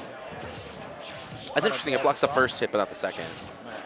I think it has like a max of damage that it holds. That it holds? Yeah. But it does enough to shatter it. So it's like this weird, like sometimes it goes down and sometimes it gets shattered. That just is like something I don't understand. It's like, bro, it's like it decides when it wants to work and when it doesn't work, man. See what I say? We're casting, right? So our truth is reality here, right? Who else is going to argue with us? I'm not going to chat. We make up the rules. It's all confirmed here. It's Twitch chat. We're going to be seeing a lot of those up air kills from Mr. Ping. Incredibly solid about hitting those as well. And he's just so slippery. It's hard to catch Shulk. Okay, we got the smash coming out. The up special. No way the other side. No way. No freaking way. And like, bro, that hitbox is so big. It's an ultimate kill screen. It never actually happens. Oh, wow. He got out of it. Yeah, he just like slid back. It's probably some tech with shield, Monado, right? Nah, it's a multi-hit move. Yeah, it's just a multi-hit move. There's that too. Ooh, okay, just out of range there of the tilt and then the forward air. Good stuff from Mr. Ping. Not, like panicking in the corner, as I would have done. I'd be dead right now. No, he's just kind of like no fear dealing with the pressure, and maybe that's a little to his detriment. Yeah, maybe a little bit. Sometimes you got to have a little bit of fear. It keeps you safe. Pain receptors, those things too. Keeps you alive. I'm trying to see the interactions. If he was looking like down B, that recovery, right? Is that going to like block it from snapping the ledge? Can you cheese people with it? I'm not sure. I apologize. There's not that many high-level pits sometimes, especially in your local scenes, right? That would be a very interesting thing to see. Like, I know he can go, like, do it, like, to, like, Little Mac and the shield to, like, right, but that's why, so. because I'm so assuming there's got to be a reason why he's going off stage like that, and maybe it's to set it up. Because that's, truthfully, it's a really dumb spot to be, right? Like, you don't really want to go off like that. So there's got to be a reason for it, but. Being caught red-handed is like robbing a jewelry shop and then just staying there and trying on the rings. The cops come like, what are you doing, bro? You know you should not be here, right? I got to figure out which ones I want. Yeah. We're going to be going to FD for the counter pick. I kind of like it here for Pit. You know, it just kind of keeps it honest. You know, keeps the gameplay honest. You don't got these platforms. What is this honest we're talking about, bro? Don't look at me. I'm not agreeing with this. I like platforms and my platform fighter. Don't you play Samus? Isn't that what you I don't like FD. I get pissed when I go to, bro, I'll be playing with people and they'll have it set as this. Like, I don't want to be here. What are we doing? Gosh, dang. Just like right now, Nico don't want to be here. Oh, my gosh. The shield. Dude, I would like it. He's confirmed here for Mr. Pink, too. He almost got the kill off of it, but there's a solid shield battle coming in. It's like a script, right? It's someone who's narrating the story and everyone wants Shalt to die. This plot armor, bro. I'm the hero. I can't die here. The forward throw for Pit. Definitely one of those moves you forget is a kill throw. It's kind of the funny thing with Smash. You get a bunch of main characters, too. Man. Who's a side character? I know. It just kind of depends. Definitely Banjo. That's definitely the side character. It's like that your cousin that your mom made you bring to the. Take your cousin to the park. All you gotta do is throw eggs, mom. Woo! That's that up smash. Smash, getting rid of that stock. Worst move in the game. Surprising to see it connect. Oh, 1-2, we go for the 3. The up air is galore. There's an extension, too. If you could jump Monado, you could go for a 4th one. It's just so rude. Oof. Oh, this is like pressure here on ledge, and Nico says, I don't care at all. I'm just going to aerial. My aerials are a lot larger than yours right now. 1, 2, doesn't go for the 3, tries to call out the jump here. You're stuck on ledge, and you get out of there with a roll, but Smash Monado is still online. They're still shooting out the arrows. Okay, Ferris onto the stage. Some solid space. Jumps over that down tilt. Oh, these combos is coming through. He don't care about them arts. Oh, this is what he's going for. He's trying to just get some nairs to try to nairs going through. Okay. contest with it. I don't know how Nair kind of interacts with maybe up B. Maybe he's not sure as well. We were kind of saying about his potential unfamiliarity with the matchups, trying to figure out these interactions, but falling fair into, what is that, down tilt? I can't remember the forward tilt. That, man, it was just another blade, bro. That's all that matters. Again, very bad spot to be at. A lot of pressure from Nico, but dash attack says, I don't care, man. I'm going to take the lead. I'm going to run away with it. There's a few times like oh, dang, he's not dead. Oh, he's dead. It's very amen. Okay, we got the down air. Oh, he's trying to connect it as well, not able to. And no, a lot of players have issues with that. A lot of players like parry the first hit, get hit with the rest of the multi-hits. Nico, such smart play. And you're still stuck in Buster. That multi-jab not actually going to do that much. Yeah, that down air was coming, bro. Okay, makes it onto the stage, uses the shield. Oh, dang. Just gave him a hot neck. Yeah, it's like, where are we going? Not really sure where he could actually start doing damage. Oh, he's going for the mix-ups? Crazy. His mix-ups have mix-ups here, Sensei. He said, nah, bro, I need that stage control before I start giving you the hands. Uh-oh. Oh, not no. hitting. And you are, okay, switches to shield because he wasn't attacked, Monado. He would have got hit by something. He may have died there. I actually think the Smash Monado saved him because the down throw normally can convert into something, right? And because it was a lot more kickback, suddenly he was just knockback. Yeah. He wasn't going to get hit with it at all. Yes. Ooh. Okay. Forward air's coming. Got smashed once again. Uh-oh, the jump. He said back. You don't know me like that. Oh, no. Okay, makes it back to the stage. The jump Monado was able to protect him there, too. All right. Let's see what you got. Okay. One back and forth. The dash attack through the shield. The back air is not going to kill. Censored, I'm at the edge of my seat, man. Oh my gosh, he makes it back. No, the forward throw is going to end the game. Oh my God. Man. This is a set. This is what we like to see. Where's my water bottle? I need hydration for this set. Oh my God. Oh man. look at Nico right now. I'm just like, man, that's stressful. But that interaction where he got off the ledge, right? Like, most people were thought, okay, like he's gonna attack him, but no, he like went past him, and then it was like, okay, now we can start this combo. Yeah, I got the stage advantage. No, Mr. Ping, he's just so cool under pressure. You see him swinging, and there's a difference between, it's like that graph, right? It's like I'm swinging in a disadvantage because swinging is good, and it make me not in disadvantage anymore. And then you have the mid-tier players that are like, I'm not going to swing, I'm going to wait for something to be done. And the top tier, the high-level players are like, I'm going to swing at a disadvantage because you're going to get hit by it. But he's just like, it seems so calculated. I'm reminded by those Toast. Do you remember Toast, like the Twitter account? He posted all that. He's really I always funny. wonder what happened to that person. Yeah, he made one bad tweet, and he's gone. Oh, damn. Oh, okay. No, I think people clowned on him. We don't see him anymore. But shout outs to the work that he did. Oh, you kind of come back from that. But anyway, yeah, it's like he's just so smart with it. He's so smart in disadvantage. He's not afraid, and he's not afraid to. It looks like Nico's not actually afraid to run it back to FD, which I'm a little bit surprised about. Oh yeah. It could be a pride thing. Like, nah, bro. I'm not gonna take that. I mean, it was a close game, so it's like, oh dang. I mean, Shulk probably likes it. He just, do his dang auto-canceled nares or whatever it is he likes to do, right? Everything auto-canceled. That's just the specific one, bro. Smart. I'm just thinking about that dang nair killing in the Smash. Oh, no. Oh, he's waiting. Is you going to die from that, too? Oh, no. He fell right into the arms of an angel. not the good way, man. Not the good way. This is the one angel you don't want to see. It's like Dark Pit. bad, not good. Dude, I'm so smart, too. He's got the shield Monado. He's like, all right, you're going to go shield. I'm going to keep this up. I'm going to keep this combo going, and you're going to die at the end of it. Ooh, okay. Fair. Oh, shooting them arrows. Dang. No, this shield play is actually crazy. Nothing's crazier than the forward smash killing he was at such a low percent. 70, right? Yes, like that was very much needed to alleviate a lot of this pressure that's going on, but you really can't alleviate these arrows. Yeah, I was kind of curious. I figured the arrows would be taking a little bit less of a place here. Yeah, just because like you got jump, right? And so that can kind of like lead you away from these punishing. And he is missing a bunch of them because of like how high Nico can jump and his fast speed in the air. But they've kind of been working for him, building up some damage, just not securing any kills yet. Oh, okay. Back air, not yet killing. Okay, we got that arrow charging. Ooh, back throw. Not going to kill, but gives him his position to throw out some more arrows.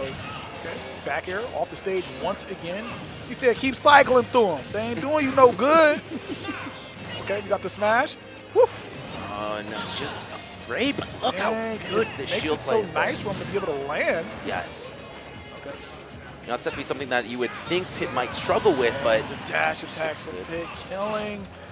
All right, he is sitting at 90-something damage. Throws out the shield. Nico's like, fiddlesticks, I can't attack you now. But that back air is going to kill cross stage with the smash. Both these guys sitting at 0. That forward smash on that first stock is so important. He's going for these dares from the ledge. Ooh, I think he missed the grab there. Down throw, forward tilt. Wow, just Eden, now you're in my combo zone, man. He's done a lot of damage from that one fair, too. Thanks. He's just so safe on shield. And this is something both these characters are really good at, right? Safe aerials on shield. Nico's doing a wonderful job keeping him at ledge. You don't know what mid-stage look like. Oh, dang, okay. He's just waiting for it. Nico's feeling super comfortable. Oh, wow, what the heck is that? Oh, the down air? He's going for a second. Oh, yeah.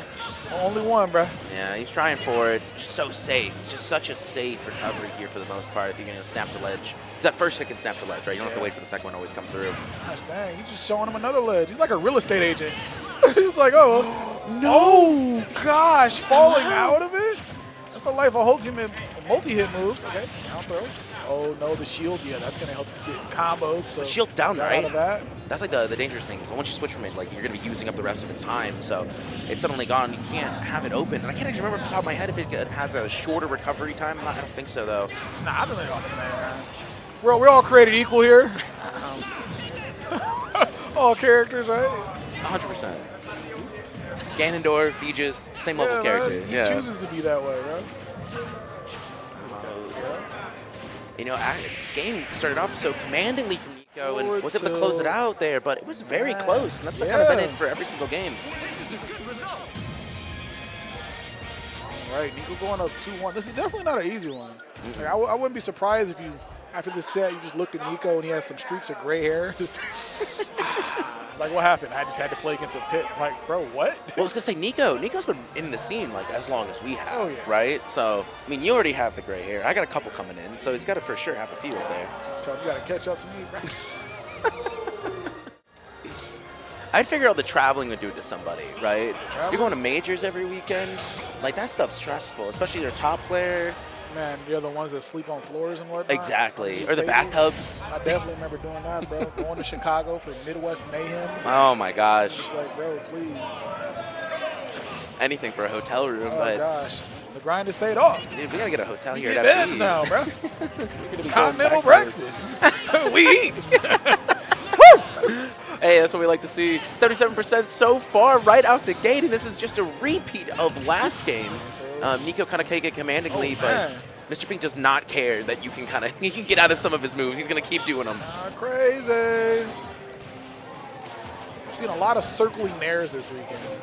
A lot of Pit, Palu. Man, characters. Crazy. All right, we got 104 damage already, though. It's just so good. He held it. He held it. He knew that he was going to try to do for an aggressive option. You can't really grab him out of it either, right? Yeah. So it is just incredibly safe. It's an awkward move. It's one of those like really strange moves that Smash has. It definitely is, to where if you ask like 97% of people, they don't know how the move works. Exactly, including us. Yeah, Like, yeah, I'm going to keep it 100 with you. Like, so, like, yeah, I'm just not going to interact with it. We over here on my side of the room. It's a reflector too. Like that's not going to see much in this matchup, but it's just got a lot going for it here. Be getting grabbed and maybe Speed was a little bit of a mistake there. Yeah. Definitely not the one you'd think he'd want right there.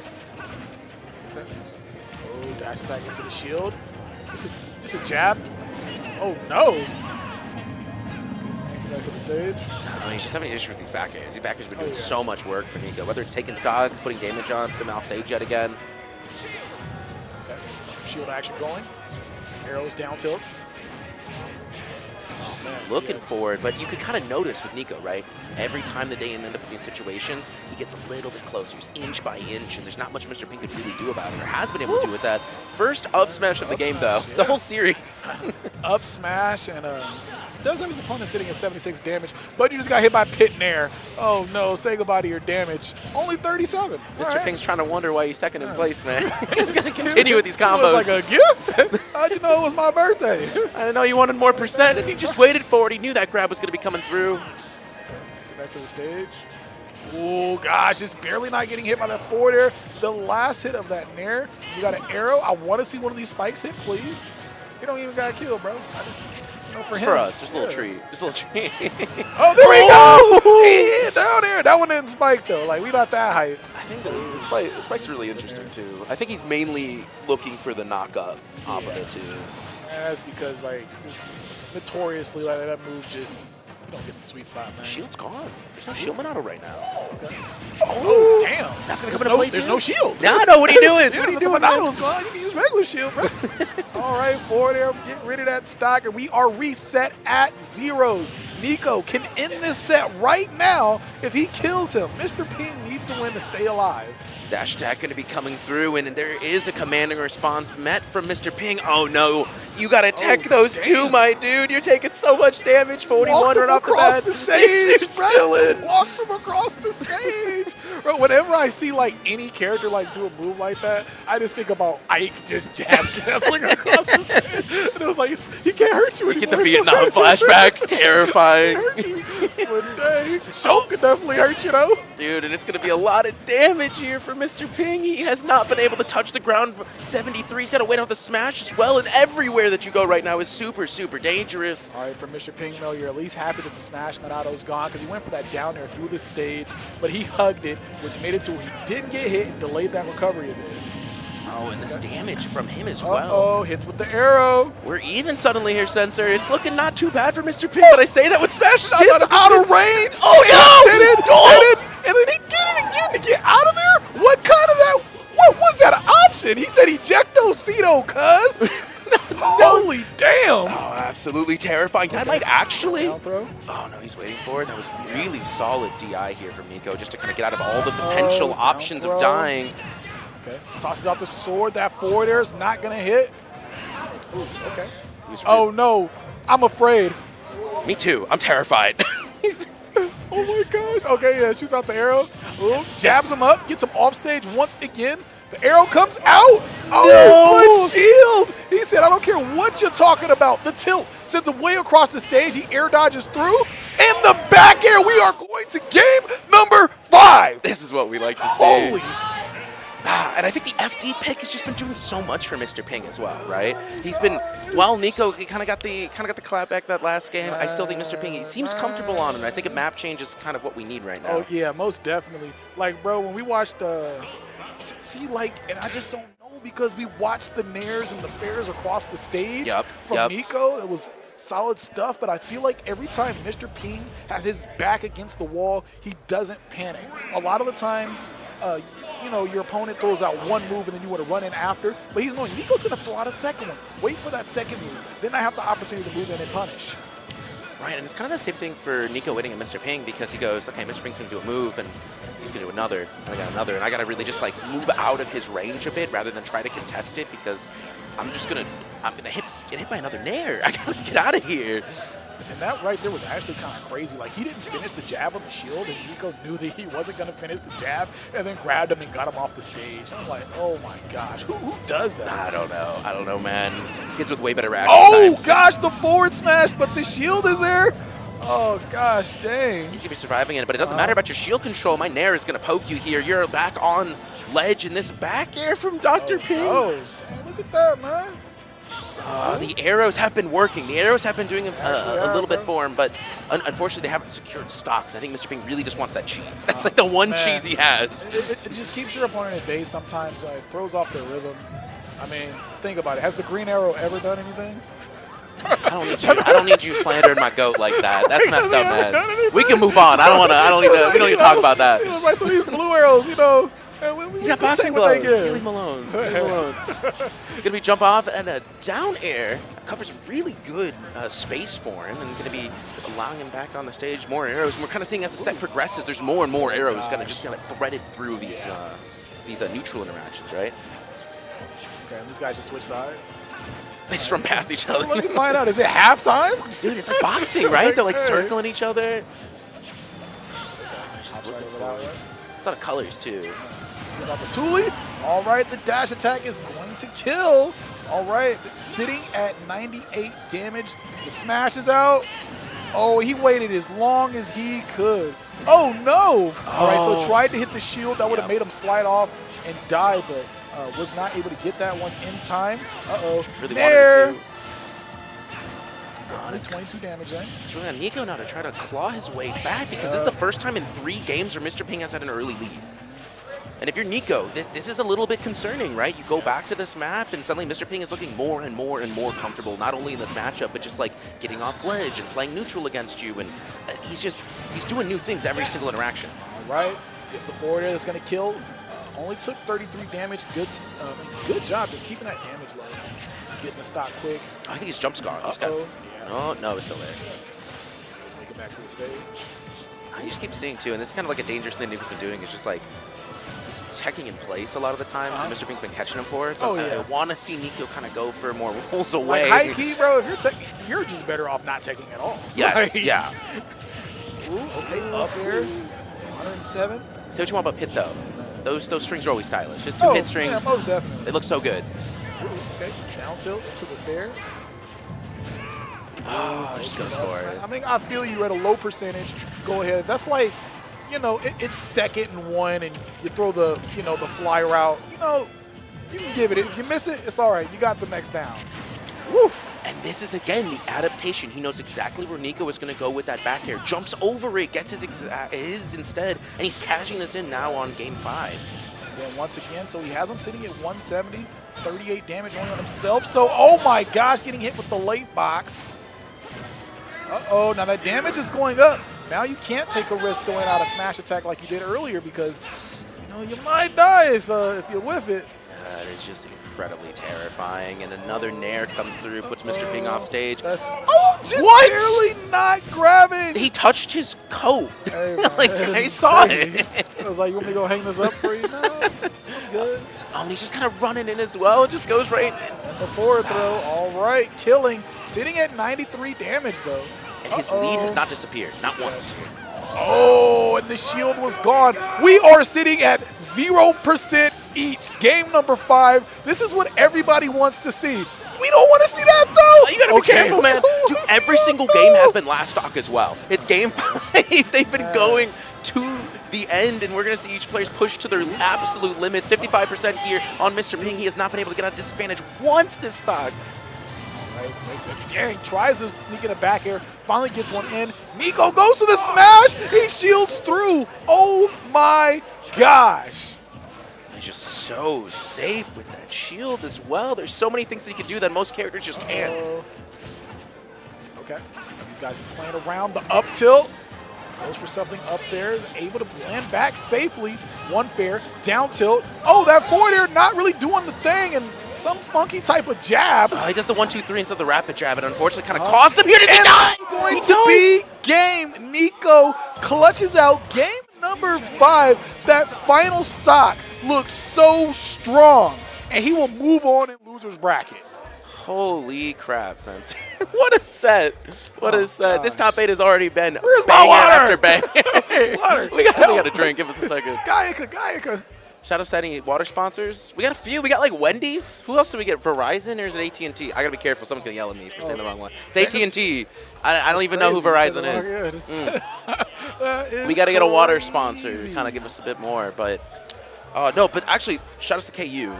Oh, KU yes. Esports, phenomenal venue. Especially shout out to Hassan, head TO of this event. First time running Sweet Spot. Kind of got handed off to him. We love to see the new blood coming in. He's been doing a phenomenal job, TO, and we really do appreciate that. Bro, that was wild. My heart is racing, and I wasn't playing. I'm stressed out, bro. God dang. Yeah, drink that water, bro. We going to need that. We're definitely need it. If this is... This is at half our block. We still have 2 more sets. You're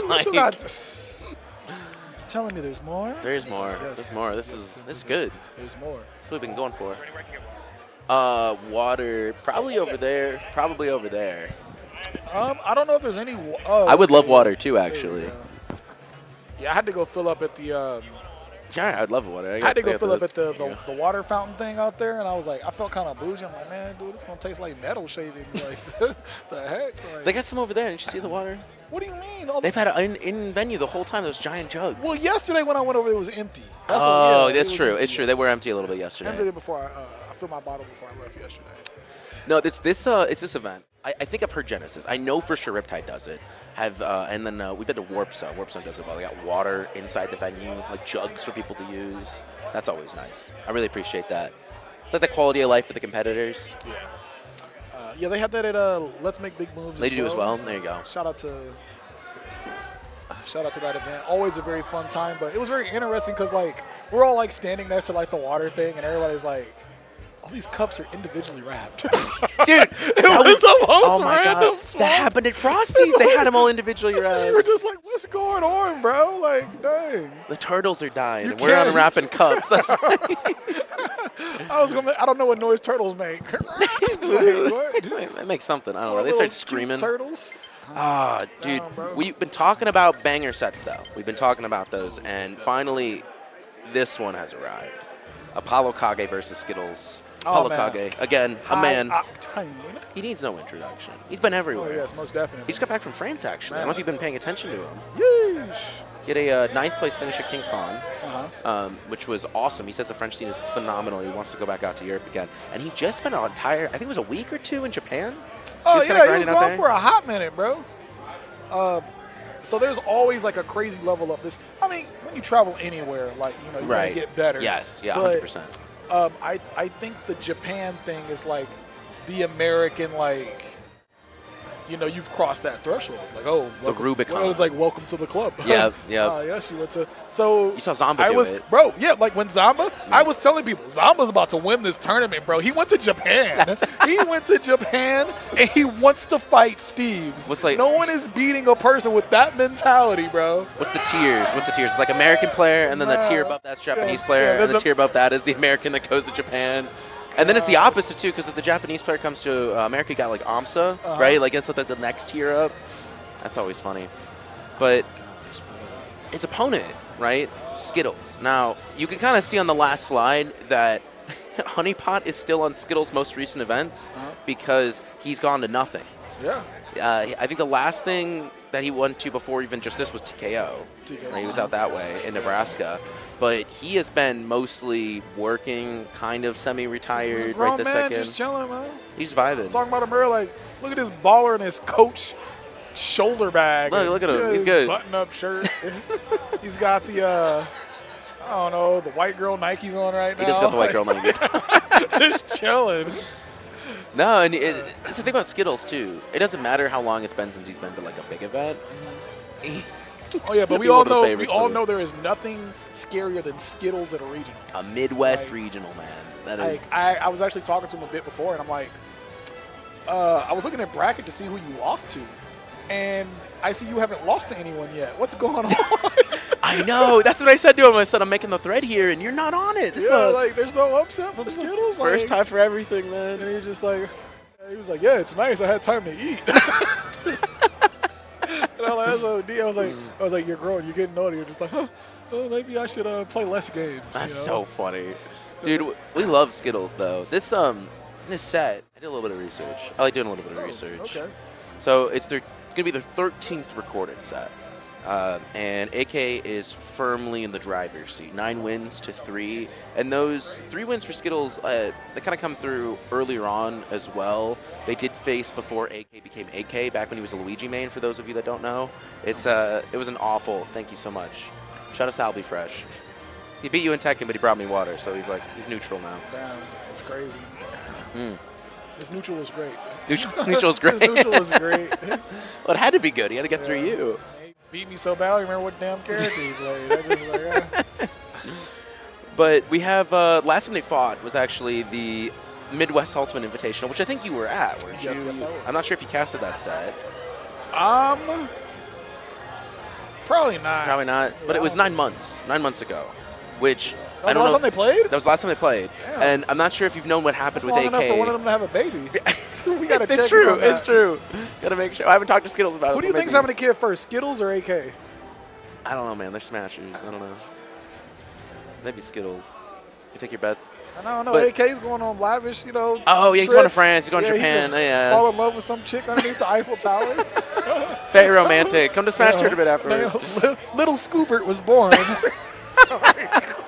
There's some, but we're gonna move on.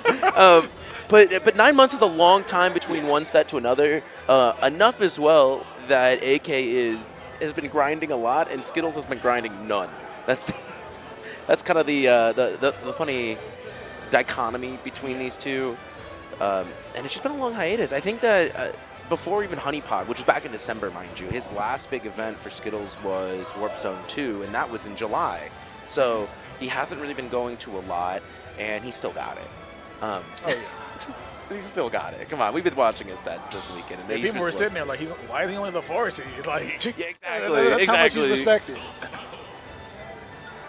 But, I mean, name an event where people didn't question seed. I don't know. People have been like, there's been very big opinions on AI seeding as well. And I think this event was not AI seeded. AI seeded? Yeah. They do that. They kind of have these AI, like, programs that go through, like, just the win rates, and it basically sorts them out. And you can program that sort of voice for carpools and stuff like that if you really wanted to. I know there's some TOs that kind of like it just for like a... That actually seems like a... that seems like an okay use of AI to me. Yeah. I mean, why are we paying somebody to do seeding? Is that taking a job away? Yeah, we definitely aren't with that one, but we're... And I really appreciate these two giving us a job by going to small battlefield to kind of start us off here. You're getting paid? That's crazy. I did all this for gum. It's game number 1 on small battlefield. Woo. And I really love that we're seeing a lot of different stages here today so far in top 8. We've seen some small battlefield, PS2, a lot more Final Destination than most people would have expected to see. We did see Smashville once as well, so a good spread. Smashville's that stage. I could never find Smashville in the selection. It's somewhere. I didn't know what to do, so I'm at Smashville. Like, bro. It was like Walmart's not 24 hours anymore. We'll go to Smash, though. Dude, I love that as well. It's actually really funny if you're familiar with Skittles gameplay. That was a dropped combo that he did because he would have just done the drag down and taken the whole stock. So, like, that's the thing with Skittles. He is amazing at just creating things. I don't even know what happened there. It's custom combos. Like, he's just the savant at creating the entire Young Link meta. And I think there's a direct comparison between when Skittles stopped competing regularly and Young Link's not having, like, being considered worse than Toon Link, you know? Oh, yeah. It's like, what? I was like, what happened if Skittles and Kobe stopped going to events? Yeah, that's crazy. That's crazy. Okay, C4 is back on AK's head. So on Skittles, and he has a bomb. Oh, man. It's a really good transition. It's actually, I think it's back on Back AK on his as well. leg, yeah. Okay, I don't know where it is. It transitioned Stop again. touching each other. Gosh dang, I feel like a chaperone at a high school dance. 6 inches, where is my ruler? AK taking Skittles' second stock. An 82% as well, 106, and Skittles does not have a lot of issues taking these stocks away from AK. A lot of options to use that are super non-committal, especially all of these range options that you can kind of convert off of. And it's up to AK to just, like, run away. He's going to play keep away as much as possible, and he's normally on the opposite side of this. Ooh, okay. Toss out that boomerang. Ooh, the arrow! I love the run back boomerang. Like he's going to go something really cool, and it's just boomerang. Like, oh, boomerang. I mean, you're going to die for it. You're going to die if you get hit, but, like, it's very funny. All right, Skittles took the stock without dying, drops a bomb on him. 10 damage, up, but not by much. Ooh. Yeah, going to be setting up Boomerang here. Does not really care too much about the C4, but there's a lot of bombs. This is just going to be an incredibly explosive matchup. One forward there. Oh, throws the bomb up there. He blows himself up. Oh, no, Pogos. Woof. Wow, just avoiding it. Just barely. Very smart. I don't know what I would have done there. I would have screamed, though. Like, that was coming out no matter what. What do you got to do? It was a max catch him, right? With, like, the Screamoon. Ooh, okay, Nares gets him off stage. Hopefully he has some sort of yeesh, down smash. Is going to kill. AK going up 1-0, but it was not an easy game. I think it was Hazmat. Was that? Remember, like, the brawl clip where we were playing Ices? He's like doing an Ices combo, and the opponent starts screaming. And I think it was Hazmat that was just screaming at him, so he drops his Ices combo. Oh, wait, you know they call that Mike Hazing? Oh, it's Mike Hayes. That's what it was. I'm sorry for slandering everybody else. Yeah, that's crazy. I'm like, Hazmat. I said Max earlier. Oh, I couldn't remember. like, how much did Hazmat have to drink before that?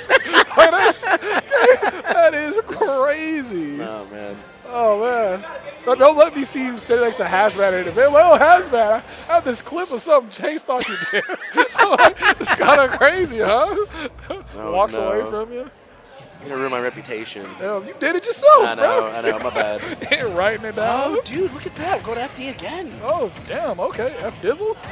Oh. I do like this as well. You kind of prevent all of the control that C4 has, right?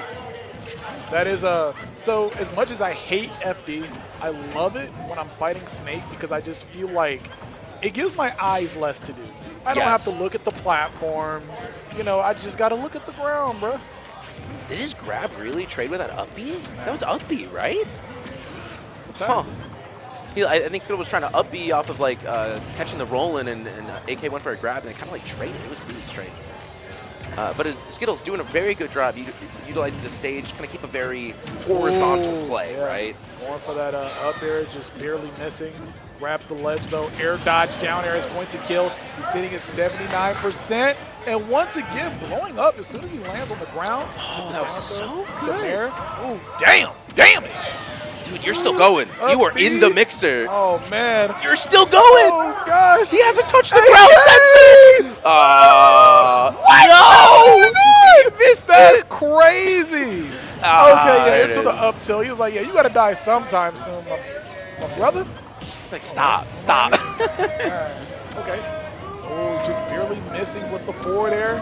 It's back onto the stage. And it's kind of on the Skittles to try to find an opening here, and AK is just so slippery. This is just the classic AK. I'm at 134, but you're going to be here very close. Coming back. He's got 78 damage already, and he blew himself up. I thought we'd been over this. Thought we were over this part. We were done with this, huh? We're never over. Okay. Makes it back. Footstool. That is absolutely crazy. Got the arrow, grabs him, shields it because he knew something was about to blow up. It's Snake. All right. No, he's going to go for an up smash. I think that might have actually been a misinput. There was no way he wanted to hold that for it. Be throwing some arrows out, trying to find some space. Another fire comes through, but AK very quick on the sticks with that up smash. And the crowd is going crazy. There's Scoobert Duberton right behind me in my ear while I'm trying to think and commentate this match. Yo, like, kids, quiet down. God, don't make me come up there. Oh, the conversion not quite through. Oh, the up smash. Closes out. He closes it out. Oh, it's actually dead. Skittles gets reset. I think he quieted the Scuba Duberts. Quiet down. Oh, that's actually kind of scary, bro. Dude. Silence. Listen to your liege. That's terrifying. Yes. Gosh, it's really close. I think this is like one of those setups where the players are playing really close. Like, we're super close to them already. Oh, yeah. We're a few feet, and so the audience being right in our ears is definitely in the players' ears. Yeah.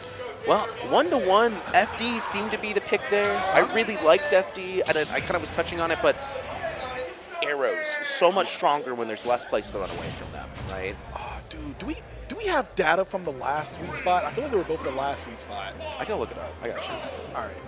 Okay, so game number 2. Shout out to AK, man.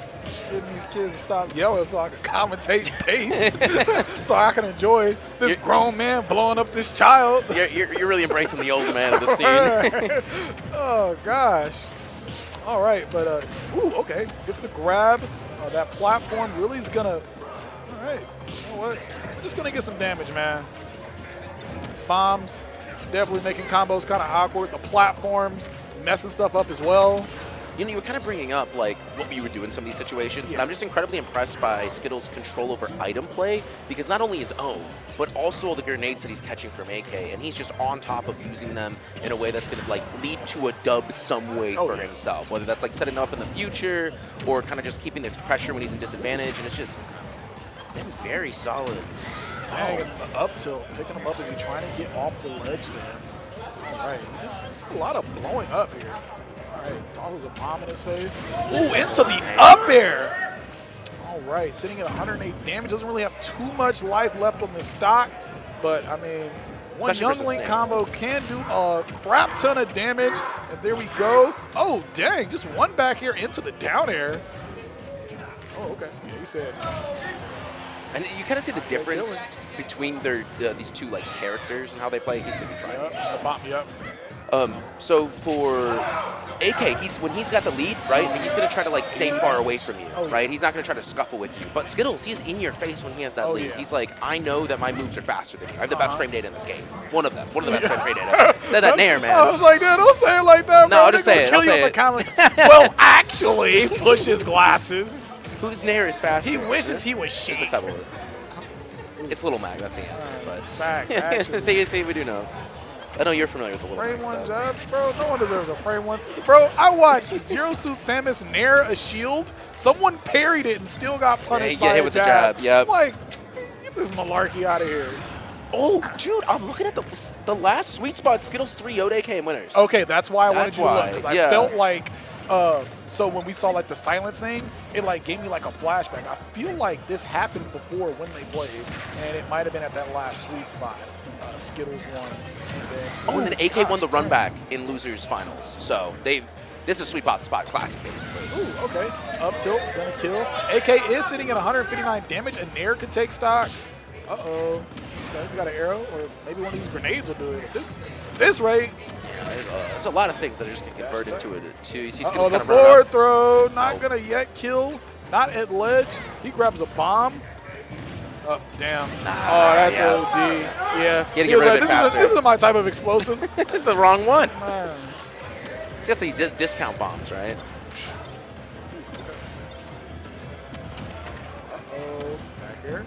Yeah, it doesn't quite convert it. Oh, gosh. Okay, no punish there. Very much surprised. What's going on? Okay. Makes it back to the stage. Did not have a boomerang to toss out there. He needs some time to think. Oh, yeah. You know, he had to go off stage like, okay, what's my next plan?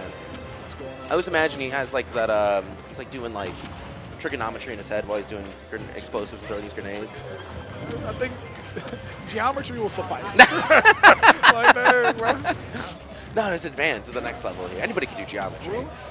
Okay, down tilt. Oh, no. All right. he's really looking for it, and I love Skittles. Yeah, Skittles, he's like just like hovering around where you would expect him to try to run away. He's like, nah, fam, like I'm just gonna kind of stay in this range here. And any of the hits that AK gets are just like not substantial either, right? So Skittles. Uh-oh, drops the bomb. Down air. That's a forward air. Has him off the stage. Tosses a bomb out. Goes for the down air, trying to hit the Cypher. Oh, dang. Right? Oh, dang. Another grenade. You see, I know how to use yo explosives.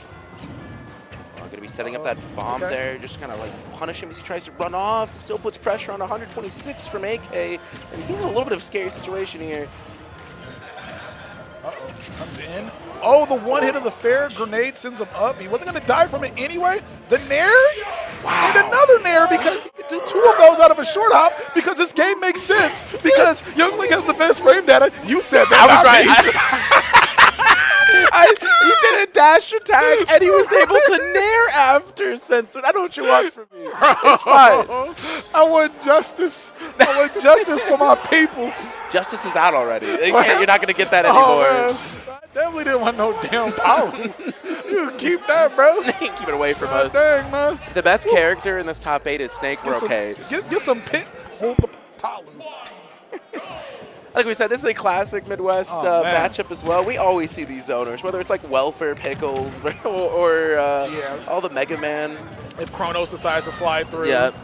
Dude, we've been seeing like an epidemic of Falcos now, too. Like Arcane had a run this weekend. Yes. Crossblade's been doing well in KC. There have been events where like I've gone to and I'm like, why are there 3 Falcos in Top Cut? It's like, who are you?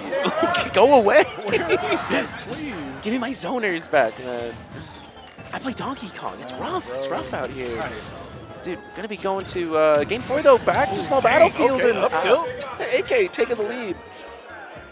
AK's like, not like this, bro. Okay. There. Comes in once again. Oh, AK come up with the nair. I think I got the hiccups from all that ridiculous talking I did earlier. Gosh dang, bro. I did it to myself. Gotta care about that water, man. All right. Popping the arrow. Good shield control so far from AK. Been avoiding most of these arrows, but there's just so many things, and it's going to be yet another one. Not killing. Just barely, too. He is a little bit heavy. Oh, right? Just missed. Oh, yeah, he got big. Okay. Another down air. What? Damn. Did you see? That works? Is that how that interaction goes through? That's it crazy. Depends, bro. I'm not going to tell you what it depends on. Oh, my God. I'm just going to keep it. Like, yeah, bro. Yeah, of course. I know how that works. Yeah, I know how that works, man. It's just, you know, I'm gatekeeping. I got to make sure I get these wins, you know? I can't let you in. Oh, the grenade. Up air. Sometimes those grenades will save you, though, right? Yeah. So it's good to keep it in your hand at the very least, even if they didn't convert here. But this one down air is going to convert into another here from Skittles, keeping AK on the back foot. And good thing AK didn't go in there because that boomerang was on its way back. Yes. Yep. Oh, man. This kind of gameplay speaks for itself, honestly. It's just so quick, right? So much going on. You got the down throw, and oh, my gosh, he rolled into death. Sorry, man. That up tilt, that's going to straight kill you here. Fighting face-up against Snake. You are Youngling. You are very light. There's not much you can do. You're like 90%. I'm hit. Like, bro, I'm not even DIing, bro. Just putting my controller down and wiping my nose. Oh, man. And he does like the Z-drop, re-grab, so that he can up B and like put some more pressure on you off stage. I just, so many buttons being clicked. Tossing these grenades. We got another bomb coming through. Boomerang, arrows, everything. Oh my gosh, tossed another grenade. Tried to get that. Oh, dang, yeah, jumps just a little bit too close. Down air is going to kill. We have Skittles sitting at 51%. 87? What? Let me talk. Let my facts be true for at least 3 seconds, please. Dude, there's just one there as well. He's taking 30. It's like that's crazy amount of damage. Oh, I love that setup from AK. So he gets 2 bombs exploding here, and there's another bomb going to go through. Thankfully, somewhere in between, Skittles was able to rack up a bit of damage, so he's not at a complete deficit, but still very commanding in the AK's favor right now. All right, Skittles, if he wants to take it out here, has to. Oh, no. I'm like, oh, yeah, where's it at? So yeah, he dash attacked him, but he didn't switch back. All right, so we're sitting at 2-2, right? Yeah, no, Game we are. 5 set. Mostly in small battlefield. Yeah. But when it changed, it was Skittles that brought us to FD. So Yes, I think yes. that he's more likely to kind of pick somewhere. I'm sure FD is going to be banned. AK doesn't want to see it. I love this visualization, by the way. Again, we cannot sing his praises enough. Shout out to Seven. Yeah. We really appreciate him on making everything. Oh, yep, there it is, Town and City. All right. Oh my gosh. Left Town and City open. This is the stage Van versus Skittles. This is actually the stage you get rid of. Because, you know, we saw a couple interactions where those forward airs did not kill. Those are going to kill on Town and City with this smaller side blast. Oh, yeah, that forward air, the end of string off, that would have definitely killed him, too. You might actually even see some of the up Bs here, too, because the up B will kill off the side a bit earlier. Oh, dang. Okay, look at that. 41 damage. He says, I'm going to get out of your combo. You can eat mine, though. Ooh, thanks for inviting me to dinner. Take over the leftovers. 51 already. God. Very interesting. Could see him just play around until he does get the FD portioning of the map. If that was a stage maybe he would want to go to. Yeah, you have it here for a little bit, right? Okay, there we go. FD. Okay, got one arrow. Runs in. Gets the grenade. Tried to Z-drop it on him. Oh, no. Down tilt. Kind of a small, like, punish, though. Yeah. Thankfully. I think AK was just not like comfortable enough to try to gave him something light. Well, it's because a lot of the time people will run in and try to punish that move. Yeah, and they get hit by it, or they get hit by the next one that comes out because he's just like, haha, where's the lag? Doesn't exist. We're trying to fish for this up tilt because again, 103%, you were just dead with how light Young Link is. And Skittles, this game is just having a tough time getting in. Initially, it looked really good, but right now, there's just so many places that AK is covering. Oh my gosh, we're talking about how many button presses he's going. B reverse into B reverse into wave bounce. He's just going everywhere all at once. Just out of range of that. Boomerang on the shield. Back air. Another grenade. I was expecting like the third arrow. Skittles been kind of keeping it to 2. Yeah. Oh, and he's protecting himself with that boomerang, but yep, just the parry into the up tilt. Doesn't matter if you're going to bounce off the shield. Up tilt's going to hit you in between. And there are a lot of people that actually don't realize, like, okay, so the move has 2 hits, but once it hits something, the hitbox goes away. It kind of just looks like AK's running around with this thing. Like, this is not. But somehow he's already got 82 damage. I'm like, how, Sway? It's all Snake. Snake just does Snake things. Ooh, okay, up here, 93 damage. And you know, something that Skittles just knows, comfortability again with this matchup, he is ready for these conversions off of his opponent's grenades, right? If something comes through, kind of a weird situation, mix-ups, kind of throws in those up airs, but that's not going to help right now when you still cannot grab the lead away from AK. High key, I'm still not even going to count him out yet. I have seen so many comebacks from Skittles, gosh. like It's Gabe multiple too? reverse 3 stocks, like even like there have been times where he's done it twice in the same set, and I'm like, the heck is going on? It's like, stop. Why are you doing this to yourself? You know, let alone us. But yeah, like AK playing this, like, yeah, like I'm not going anywhere near this child. Okay, up special, back air, but then you sit there and you see that AK has changed up the playstyle a bit, and that changing up the playstyle actually could provide the opening that Skittles needs to come back and try to win this game. Yeah, AK's a lot more in his face fishing for these like normals, right? Really wants to try to get something off of those, maybe secure this stock early. Oh, and C4 stuck on the other side of the stage right now. That's not going to be coming to play right this second, but while Skittles is working so hard to get this stock, he's already at 74 censored. Arm up there in the air. Grenade on the ground. Shoots yet another arrow. She really push that, man. Yeah, this is just the part of Town and City where Skittles doesn't want. He's like, I don't like that you're running away from me, man. Forget that. Move went up there with the arrows. Yeah, you got to be careful because you could get up tilted. He's just going to land with him. He said, we're just getting away. Down airs there. All right. So that's that good. That's what we want to see. I missed that replacement of the C4 as well. And if I missed it, that's just terrifying. Like, oh, and the grenade no. saves him. Oh, gosh. I just have Skittles sitting at 87. Dude, Grenade is just his biggest ally right now, and there's just this wall of explosions that Skittles having such a difficult time trying to get into. There's the conversion. There we go.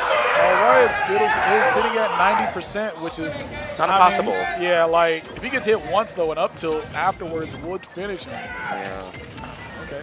Got one. Yeah, so he's sitting at 100. Cannot get hit by an up tilt. He just ran in. He ran through the grenades, through the C4, just to get this grab.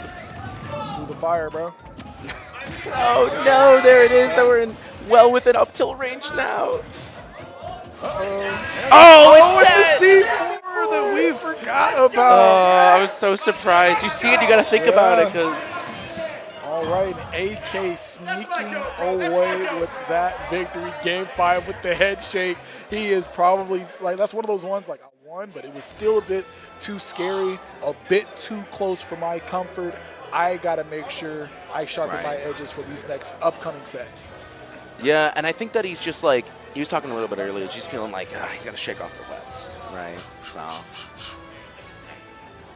Yeah, that's just, you know what I mean? And then also the Skittles, he's normally probably a bit more warmed up because he's probably already played 8 sets in losers. I think this is the first time he's ever fought in winners quarters, man. It's he goes, where am I? Like, I don't even think this part of bracket exists. He's like, what? What do you mean I get a break? Food. You know, we've been talking about SoCal a little bit with Nico being out here, but there's actually a second SoCal unranked player who is newly minted Minnesota, which I'm sure you might be a little bit familiar with. It's Atraeus, who's come out. Yeah. Okay. Yep. Wait, Minnesota? Yeah, actually. There's a new transplant to Minnesota. Been grinding a lot with Loaf and Lucky at their locals. And Minnesota, one of those scenes that, when it comes to the Midwest, you know of the players, you don't know of the scene, right? Yes. You've heard a couple of their names. Funny enough, Loaf and Lucky would be here, but they are in the Middle East currently. Yeah, bro, they're like the fire. Like, having the time of their damn lives. I'm like, all right, then. I see you. It's like, whatever, guys. You can leave us. That's cool. Shout out to them. It'd yeah, been nice to see them in dubs. Awesome opportunity. It just shows you the worldwide community of Smash. But Atraeus, phenomenal. It says Young Link. It's Palu most of the time. Very good Palu player, but did bring out the Young Link earlier. I'm about to say, yeah, like, I looked at the bracket. I feel like I saw Palu, I saw Corn, and then I saw Young Link multiple times, but I definitely saw Palu in dubs. Yep. Yeah, Atraeus has a large pool of characters to kind of draw from, is incredibly talented, and this is the first Midwest regional that they've been to. Okay. So, already took second in dubs with, I think we were with Candle, were they? It was somebody Kansas. Was it? Am I tripping? I don't know. Off the top of my head. It took second. That was yesterday. Why are you bringing up? I'm sorry. 2-day events, really. Dang. Hurt our brains, but Atraeus comes and wins this event. He's like, man, y'all niggas suck. Like, you just let me show up and win y'all event. I don't know who none of y'all people are. Well, he's got to get through Candle first, and they are a monster. Actually, Candle's actually the scariest person in any bracket. Like, because one just going off and just like, oh, damn, I got to fight an Olimar. And then you're just like, oh, my gosh, like, Candle's just amazing. I got to fight a good Olimar? Just good. Because Candle did win Honey Pot? Yes. Yep. Yes. Candle won Honey Pot. Well, when Sean was here, too, previously known as Kirby 506 and previously known as Cyber, the other really good Midwest Olimar. And then there's also the St. Louis Olimar, whose name is St. Louis Olimar. I'm the person that's supposed to know all these names. Yeah, don't look at me. That's my bad. This is an incredibly talented St. Louis Olimar. There's somebody in St. Louis in the chat that could tell us. I definitely know they are. Y'all been screaming about AK for the past 20 minutes. One of them would. Yeah, he's like a kid, though. He doesn't come out all that much. But there's still a bunch of them. There's like really good of these random mains, and Candle is just the cream of the crop right now.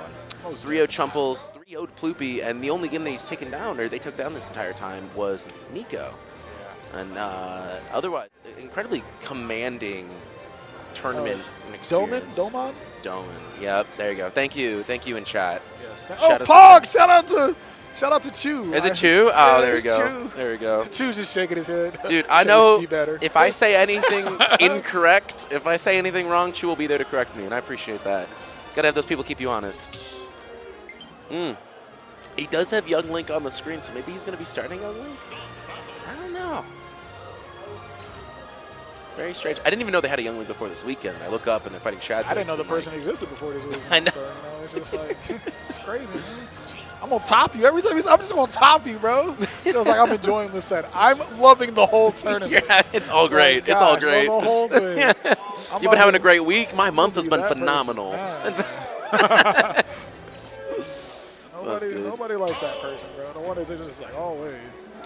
Yeah, that's kind of the joke, was that going into this event, there was 2 out of the top 4 seeds were SoCal unranked because Nico has been inactive and Atraeus moved last PR season. So both of them incredibly good players, though. Candle, who has been misidentified, including by myself, as Minnesota is actually Wisconsin is going to be gunning for Wisconsin #1 next season since school's a priority. But, dear God, what are we looking at? Incineroar? Wait, what? Were you paying attention to? Are they playing?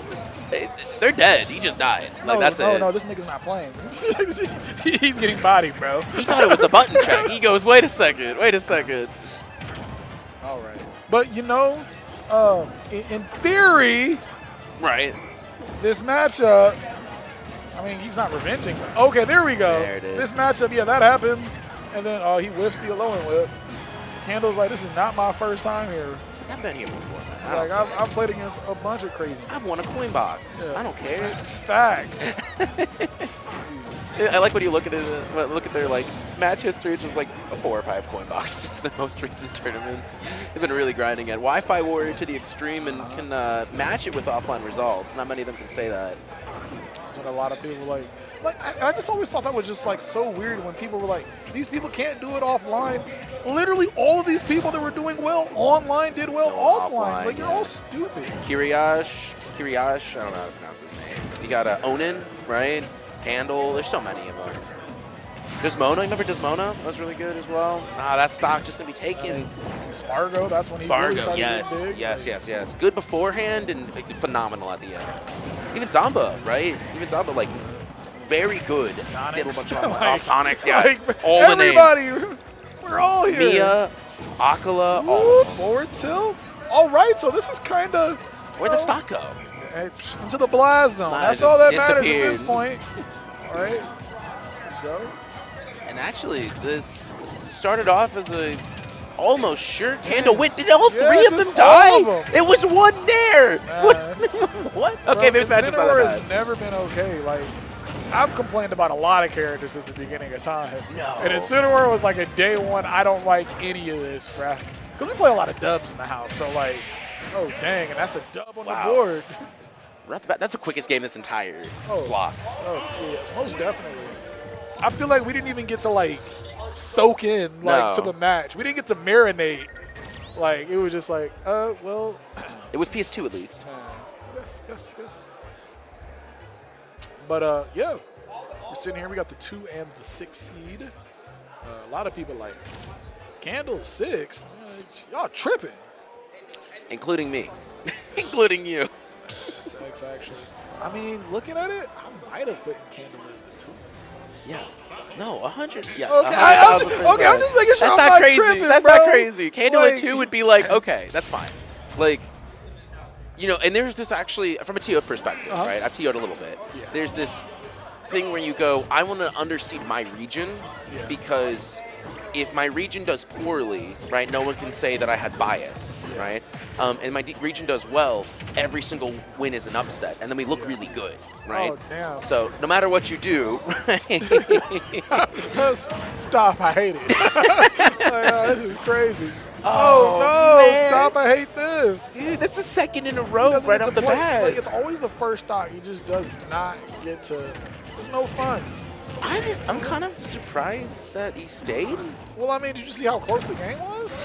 I saw how close it was besides the most of it, Hey, right? man. Like every once in a while Hey, there was taking the stock. It just matters how you finish. That's Smash fair. is not about the journey. It's about the final destination. And we're not on final destination. We're on small battlefield. Yeah, switching it up a little bit from last game, but you're still going to be getting hit by those purple up smashes. And we got 2 on the board right now, exactly where Candle wants to be. Yeah, we got Shaniqua and Monique just putting in work. Woof, woof. Just throw themselves at him. All right.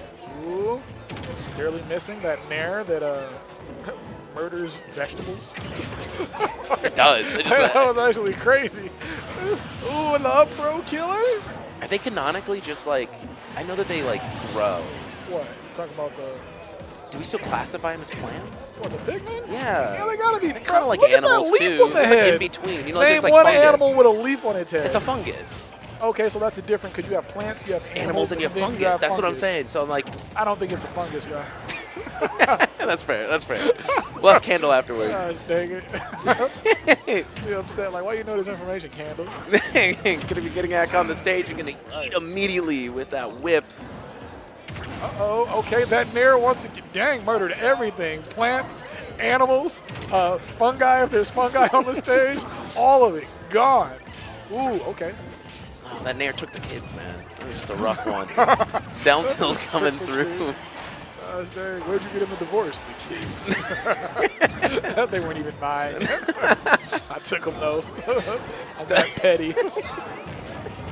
All right, we got a white Pikmin just added on. Oh my gosh, look at that rage! That might have ended the game, bruh. Okay, that's gonna end the game though. We gotta stop talking every time we say something, man. It's bad. It's bad. Down there. Oh, God. All right, Atraeus is just sitting there like, dang, I'd be close. Yet so far. I don't. It's just the Incineroar is so hit or miss, right? You're getting so much out of it, or you're losing so much. And they have a little bit of experience versus Olimars. They've played against like MFA before, but that was they lost to mid LMBM. So I don't know. Presumably, right, with the amount of characters that they have, that they say, I know this matchup enough, I want to play a character that does better at it, but not comfortable enough with my mains. But I think we did see a change, or hear a change for characters. But we're gonna see. We see a head shake, so yeah, there's yeah, there it is. So that's like one of those shakes. Like, I don't really enjoy this matchup probably, but I've just lost twice as Incineroar, and you know I need to try something. Maybe going up higher on the tier list. Right. Or maybe Atraeus was just trying to show people that Incineroar is not top 5. You saw that poll? They were so that Incineroar is top 5. And then SkyJ was like, guys, it was not me. Immediately. It was like, this was not me, right? Crazy, crazy. And I mean, this is better than the first 2 games, just for one reason. He didn't get 0 today. Immediately. Like, yeah, exactly. Oh my gosh, look at this damage. He's going to lose a lot of health, so a lot of quick. HP to those up airs, those up smashes, another up air. It's all purples, too. You see, we mentioned the amount of inputs that need to be done with Young Link and Snake. When it comes to Olimar, it is insane as well because you have to manage the Pikmin. You have to constantly be switching through, making sure that the right one comes out when you need it, and Candle's superb at doing that. The right workers are... It's like optimizing, you know? Facts. Okay, get the up throw. And I really like the way that Candle has been playing against Atraeus here in this game. Realizing that you're going against a ApolloKAG character that, like, we've seen a lot of back airs coming out from Atraeus. So Candle's like, you know what? I'm Olimar. I'm kind of short. Back air's going to kill. I'm going to run under you and hit you with these up airs. Yep. We've even seen up smash. We saw him run up, get a grab. But playing underneath Atraeus, doing these short hops is going to be very key for closing this out as a 3-0. Ooh, I like that as well. It does a down throw and then it's a side B to like put one on you, and that red is still on him doing damage. Candle is so smart with it. Jab 1-2 as well. Doesn't want to do anything else. That's a bit too committal, and that dash attack and putting them off stage again. Back air. Uh-oh, tried to go for the down tilt at the ledge. Not going to hit. Oh, no. That is latched on. Okay. The whole crew's back. Damn. Remember when Olimar had 5 Pikmin? Oh, no. Freaking amazing time. Oh, bro. man. I was telling someone the other day, I was like, yeah, for Switch 2, they're not gonna port, they're not gonna make a new one. They're gonna be Brawl. Just do Brawl? It's Brawl Deluxe. That would be great. Let's be real. That would be awesome. Oh gosh, the back throw not yet killing, goes off with the nair, not gonna hit, but he ain't missing that down air. That down Candle air. said the disrespect. This the 2 seed? Y'all made me number 6. How dare you? For this? There's like a 24 frame as well. It hits so far below ledge. Man. It's so active. No one recovers against that thing. Factuals, gets onto the stage, rolls, gets away, did not want to get grabbed by the... Oh, so smart, too. Wait, you died?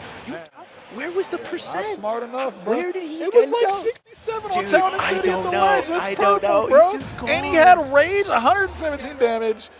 That boy dead. That's all she Candle wrote. coming through, saying, don't you ever seed me 6 again. This was my at a seed. Dang regional. You better give my seed back. God It's dang. me and Skittles. We're the scary people. Oh my Stop gosh. doing this.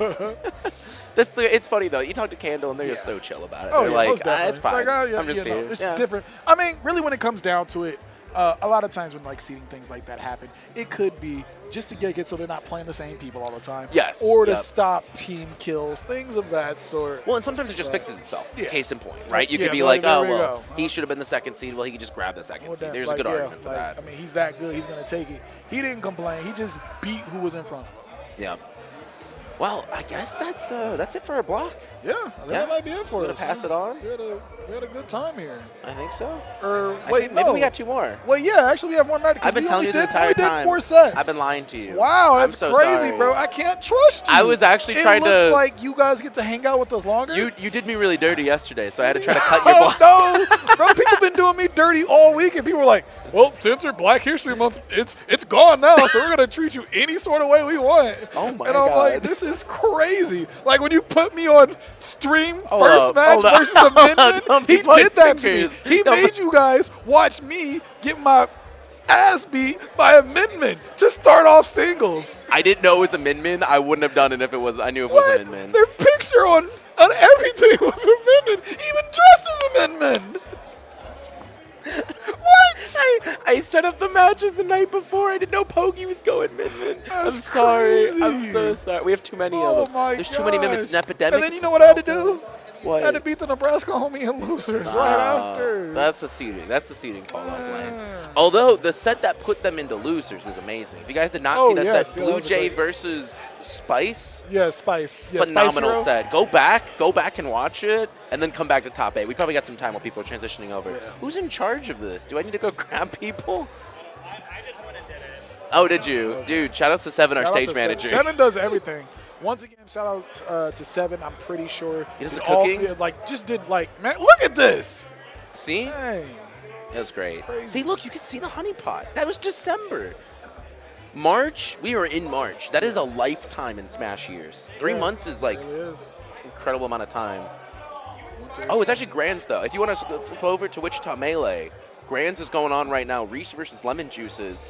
I think they said Lemon Juices is like unranked KC, has not been playing in the past like year. Oh dang. Which one is Lemon Juice? The one with It's a Fox, yeah. the one, I mean, like the one with the big beard or the one with the glasses?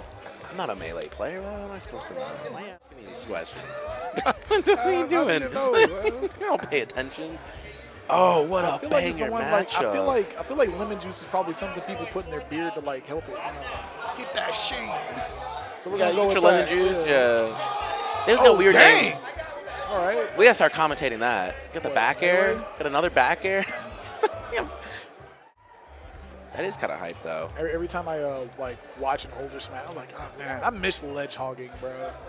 Do you? Yeah, I used to piss Rob off See, with this ledge is hogging, why bro. I play 4 in Ultimate, because there's no ledge hogging. And you know what's funny? Like, I wasn't never doing it like out of like malicious intent. We're normally playing like a free for all. And like this is just more time I'm not on the stage getting damaged, and he's trying to come back and just can't. I'm like, whoops. Oh, my bad, my bad. My bad, my bad.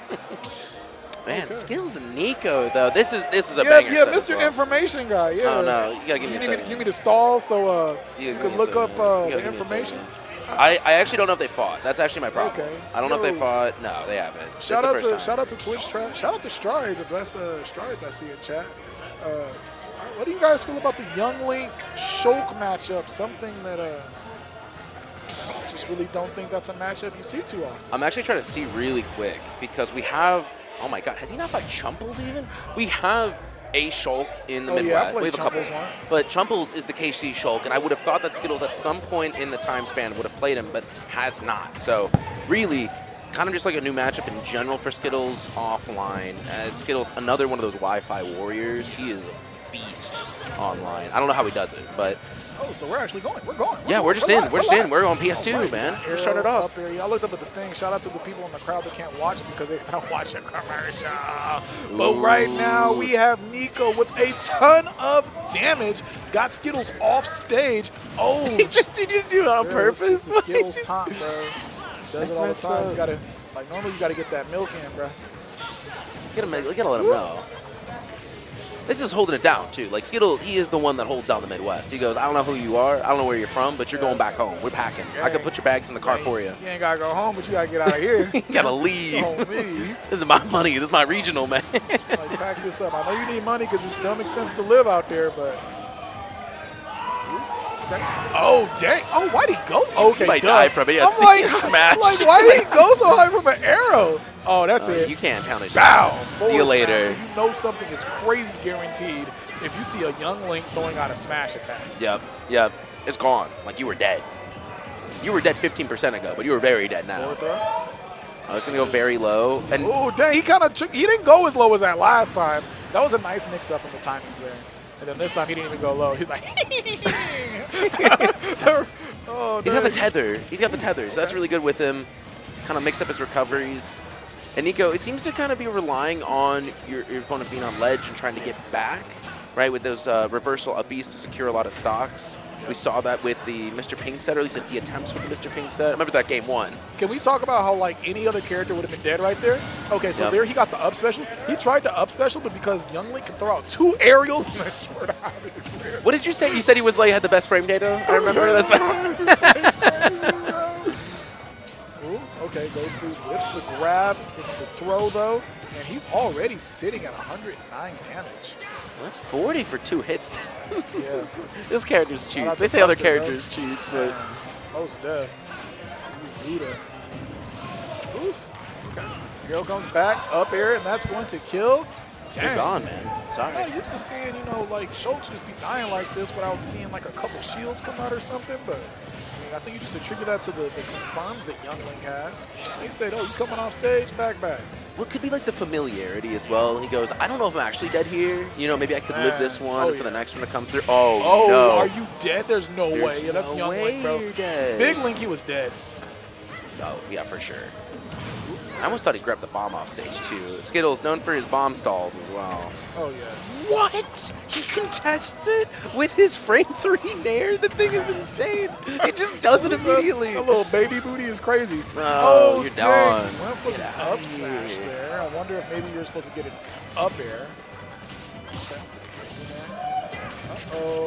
Uh-oh. Went for the ladder, and he tried to read him go off to the side. Well, no, I think... You think it was a read? Yeah. Yeah, I think he was reading for the side there.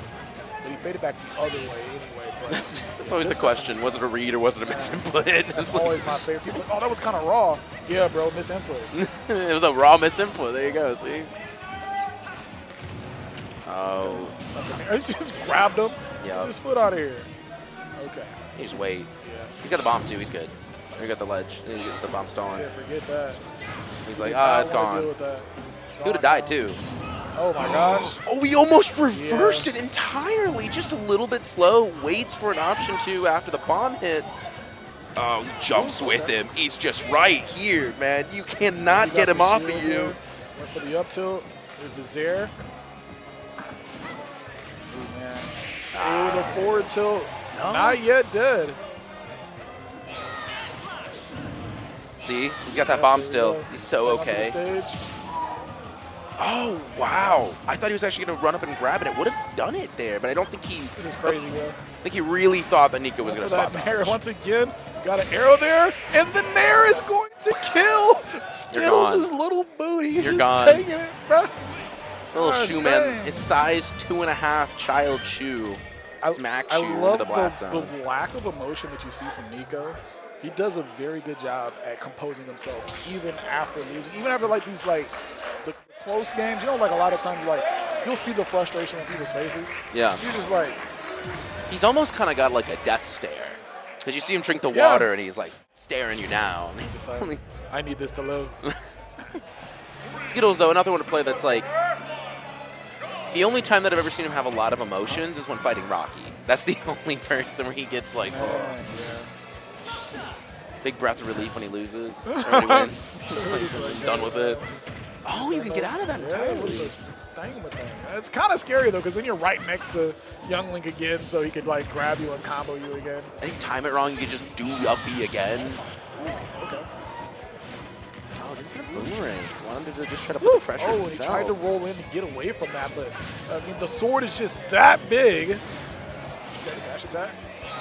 He doesn't have a bomb this time, but oh yeah, that counter's somebody cheeks. buff this character. Oh wow. Oh, you're dead. Oh, you're not dead. Damn, bro.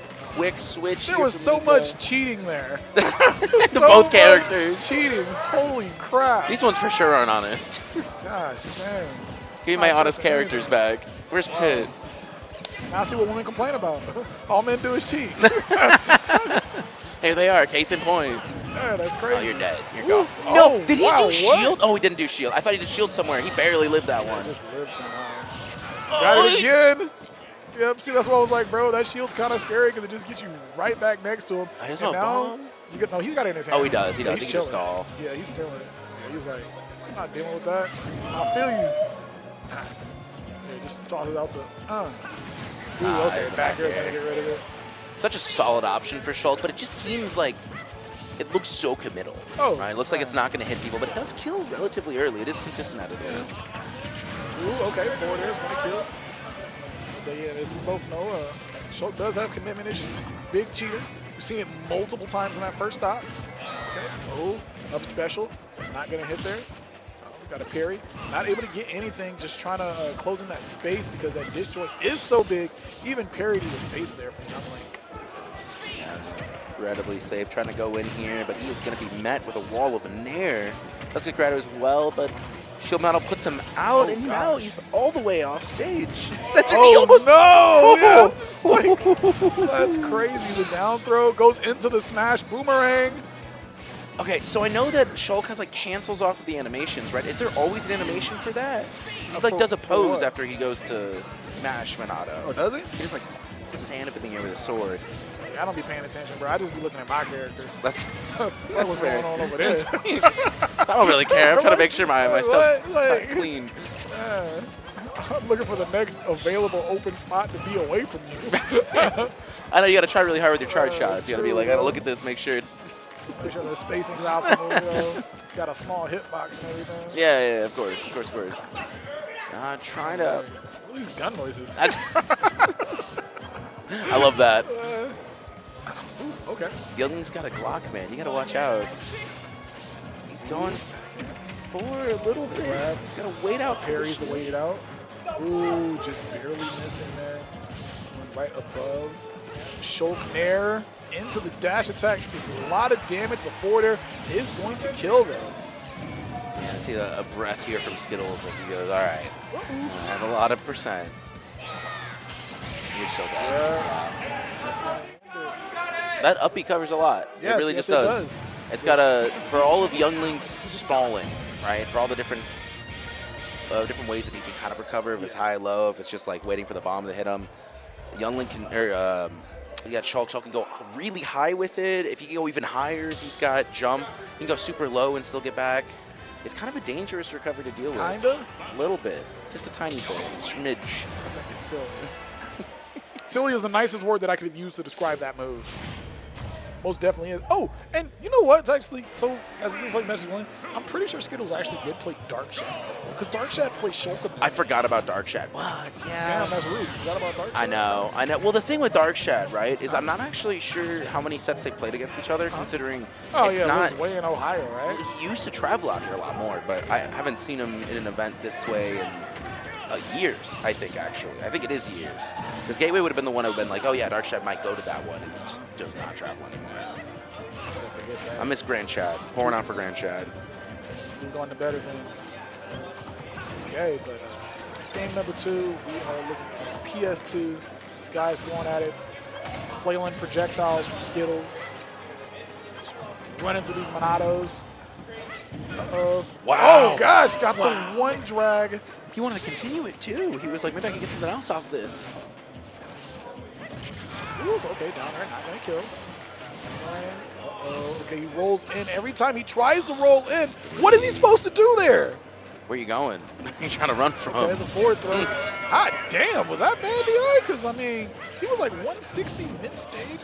He gave it to him. It was a homie DI. Okay. He's like, all right, it's all yours. It's adorable.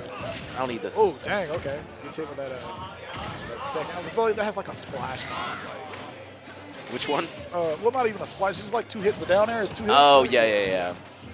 I don't know if it's 2 hits when he lands. I don't know if he has a landing hitbox. Oof. Okay, there. It's off him. That up tilt almost killing. All right, but he is out of the smash. I mean, sitting at 103%, though, you still got to be afraid because Shulk does pack a punch. Up special, comes in with the throw. And I feel like in that position, bro, you got that range. I think Shulk smash attack could do it. Shulk has one of the shittiest counters in the game. Holy crap. It's like, so bad. It's like actually just map it off of your controller. Just leave it. I don't even need this move anymore. I think we watched another character that has a bad counter earlier. I'm trying to think of who else has bad counters. Out of the top 8? Somebody like block something. We saw like it's got like his down B. I don't know if it's like a counter. No, maybe it was because Shulk. Okay, no, he played against. Yeah, we saw he played him against earlier. Ping. Yes, So there was probably yes. another situation where it's just like, damn. He bro. got punished for using it. Yeah. He was like, that's crazy. Get wrecked, man. Yeah, pick a better character. So I was like, man, if you could really see the future, you would have known that was going to get you punished. This is year 6. You should have seen the future. Know not to pick this character anymore. You got to pick something else. There's that out. That down throw into forward tilt is just like the most like simple looking ow. That was some damage combo ever. Got the 0 into the dash attack. But he's been really kind of playing at a disadvantage pretty well, like Nico is, right? He's like, I'm at 165, but I'm not scared to still play at this range, right? And he's solidly avoiding all of these projectiles that Skittles trying to push his way. And Skittles kind of having a hard time just closing this out. He really needs it. Ooh, okay, into the up tilt. And I'm just like, he just almost barely escaped that situation there. Skittles dropping the bomb. I think we watched Skittles. We're a little bit spoiled because Skittles incredibly talented at converting off of like anything, right?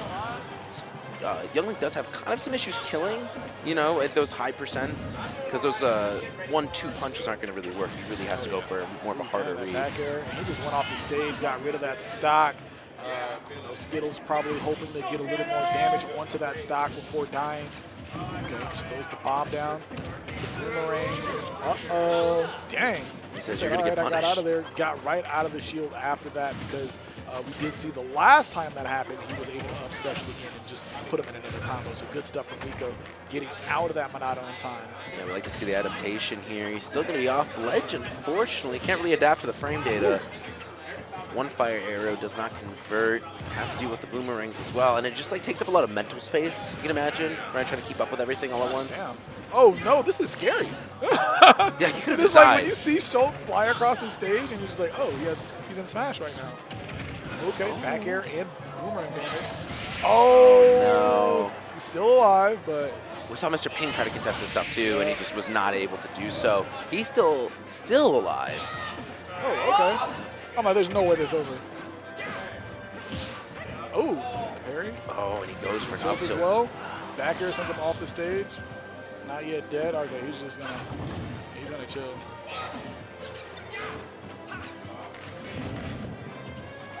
He's trying to find it. He's trying to find literally anything. And Nico's very content just sitting in shield because he knows. Damn, in the forward air. No, not he yet survives killing. it. Oh, he goes into shield. Yeah. He immediately switches to it. It's really smart. He wants to get the timer started as quickly as possible in case it comes up again. Nope, there he is. That's what he's looking for, right? Not going to kill on the other side of the stage. It's actually kind of crazy. I thought it would. I actually did. Right. The farewell. Farewell. That closed it out. Oh, gosh, bro. Stressful. Yeah, it really This is really stressful. I just realized I was holding my breath the whole time. Like, oh, my chest. I'm like, dang, bro. I'm not even the one that should be stressed out right now. It's our boy. It actually should be.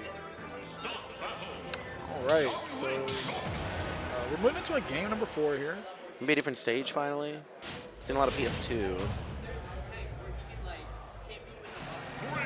It's looking like. And again, yeah, back to PS2. It's one of those, just like, yeah, you know, it's not really like a stage thing. shout out to Nico. Like, they're on that stack. He made quick work of Skittles' second stock after dying himself. But Skittles was up quite a bit. That's funny. I didn't actually realize both of them had like these down airs that are kind of hard to punish, like weirdly hard, multi-hits, and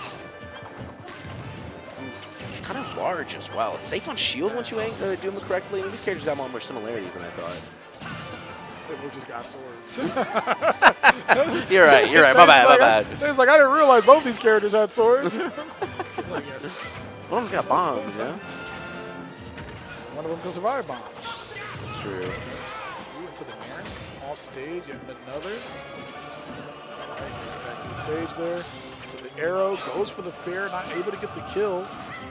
Yeah, shield is offline, however, here for Nico, so it might be an opening for Skittles. Tries to be a bit more aggressive, and this is the time to do it. He's going to be grabbing that stock and taking the lead here in the game 4. All right, he drops that bomb. 22 damage. See a buster? Oh, okay, up special, out of shield. That is going to kill. He's sitting at 22 damage. Good stuff there from Nico to get that stock early. Oh, man. Air. It's kind of hard to deal with. He really doesn't have too many options besides just run away. Every time I see that, like, him get hit and then he like comes with an air, then he covers so much space. I'm like, you can't tech out, you can't tech and plate, like, man. Like, you really just have to tech out, which, I mean, you still might get hit, but then you put yourself at ledge versus shoulder, and it's like, just take that hit and go in stage. It's fine, man. I'll take it. Covered the jump option, ready for the regular getup. I love these retreating nairs as well. Stage once again. Okay, one fair. Okay, puts the bomb on. Oh, Show doesn't know what to do with a bomb. I kind of want this. It was like, I don't want this. Get out of here. Oh, no. This is exactly what we don't want to see. That lead slowly deteriorating here from Skittles. There's no way he's going to die, right? Gone. Oh, the magnet hands. Oh, okay. Dang, yeah, did it the wrong. He was doing the. Dude, I didn't think he was going to do that as well. Like, come on. Who thinks he's going to get him? Yeah, like, get him counter. Get him counter. Like, bro, what?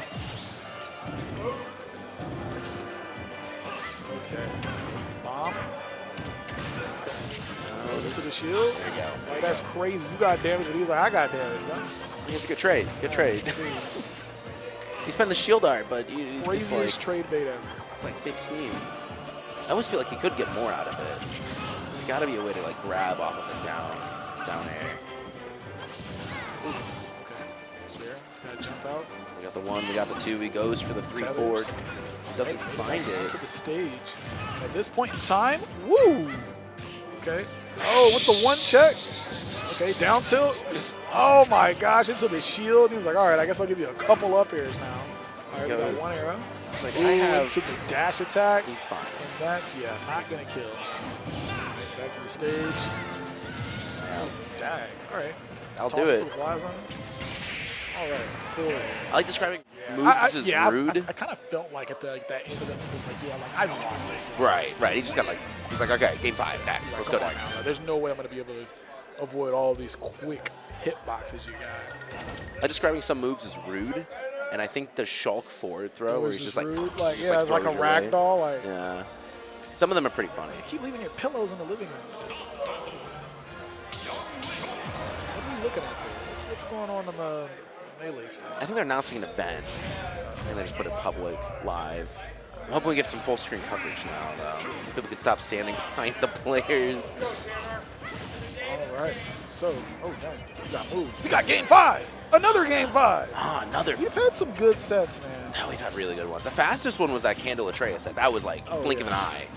Kind of forgot that set happened. Right, exactly. The rest of these, though, have been. Bizzle to the Bizzle. He might be dead. He's 100% dead. If he had a bomb, I think he might have lived. Maybe. Yeah, he didn't have a bomb, so like, he had to kind of put himself in a position where Nico was going to be able to kill him a bit easier. Which is a phenomenal start for Nico here in game 5. He's just like, all right, let's go. That's what he prepped himself for. That's why he phoned it in the last stock. All right, we got it. Like a lot of people like to say like, oh, why are you giving up, whatever. But some people just don't want to exert the mental energy knowing that you have another opportunity, or you don't want to implement any new strategies or ideas that you're giving your opponent time to, adapt to there. They'll know it for next game and just can't use them at all. See the cash in. Oh, he goes for a little bit of a mix-up, and he's ready with the shield immediately.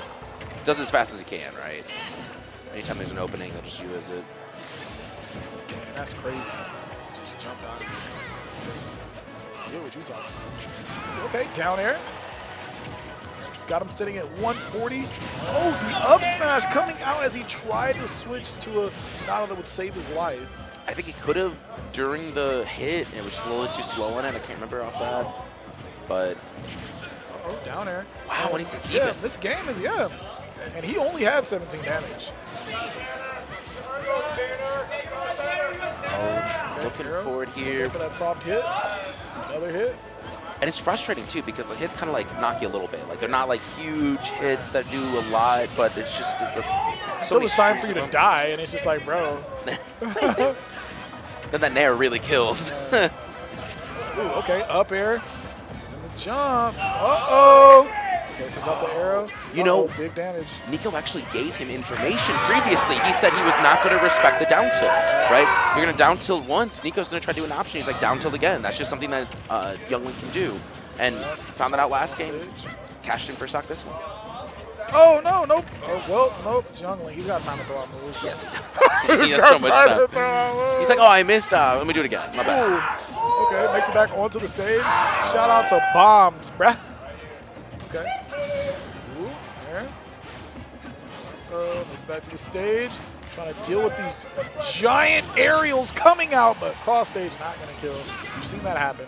He knows he's going to eat that. Oh, wow, yes. On the ledge a bit too long. 50 damage on Nico. Okay. He's going to send the charging arrow. Puts that on there. He's like, yeah, now you can't run around naring right there because there's bombs right there. Yeah, you gotta be careful. Ooh, okay. Boomerang stopping another up air because we've seen at least 2 up airs come out every time that happens. And the third one, we have no idea. He does the forward air that's not going to kill. We all know that Young Link is not strong enough to do that. Okay, down air's onto the bomb to provide himself a bit of coverage. Back air gets him on the other side of the stage. The shield is back out. All right, one fair through the boomerang. Kind of sharking, speeds out. Got these arrows. Yeah, and he harkened into the shield a little bit earlier. That means he's dead and here. The forward airs once again not going to kill, not mid-stage. We saw the speed coming out, but the forward throw is in the game. Skittles is going to win. Yeah, like let's go Skittles. I know. Dude, you think that you just don't yeah, dude, it's the conversion into the fair where you're like, okay, he's even there. He's going to be taken down. But it's the forward throw, and sometimes, especially with like the DI mix-ups, just going to do it. Wow. He holds it down. He holds it down for the Midwest. Hold it now. So we got Spade versus Atraeus then, right? I think Chumples just screamed as if his... Oh, is Chumples here? Yeah, he's right there. Oh, that's Chumples, right? Yeah. All Shulk players look... Not to be confused with Chumble, who is another KC player, because we have really good names. They really do. So there used to be a player called Vietnam Flashback. And I never got to meet that person. Like, I would be at multiple tournaments, but I just never went out of my way to go, like, bro. I know that there's some really good names. I've heard, like, Surf's Up Hail Satan. I've heard that one before. That one's good. Big Black Croc. That one as well. There's been some good ones. Oh, so you gotta be careful when you say it. You gotta be really enunciate that. Wow. I think 8 sets. This has been an awesome block. And I think this one, another first time, Atraeus and Spade. I would assume so. I mean, unless they've somehow met at a, not somehow, unless they've been seeding sort of at a major. Or like fought at PNW. You said Atraeus is living in where right now? Minnesota. Minnesota? Okay. Yeah. I actually don't know how much they were traveling outside of Minnesota as well. Or not, I'm sorry, outside of SoCal as well. I know they were going to like SoCal majors, but... I mean, SoCal is one of those places, do you really have to travel? Like, used to be one of those places. Yeah, I guess. You know, and I think that this kind of like, there was a shift over, especially with quarantine, where SoCal was like the mecca of Smash. Like Melee first and then Smash 4, they were really good. And nowadays, after losing, this wasn't MSN. They lost. What was the organization that was running stuff out there? They're running like the big weeklies and everything. They had a huge org go under, unfortunately. Yeah. Someone in Twitch chat will get it. But yeah, since then it's kind of been like, it's good that there's new heads coming in trying to run stuff. But you saw that Wave Dash that was supposed to be getting ran this year. It was their new major, got postponed. So they're not actually going to have that either. So, oh, it's not going on this year? No, Wave Dash isn't happening. Unless I'm mistaken, but I thought I saw an announcement that said they, it was probably just like people were getting sick, or I think one of them was having a kid. Or maybe they're just sick of having kids. Maybe. They're just sick of kids. I understand. Well, it looks like Despade was sick of playing Bayo. And Sora here with the best skin. Valor. Oh, yeah, that's right. Yeah, out of the skins they gave us, Valor.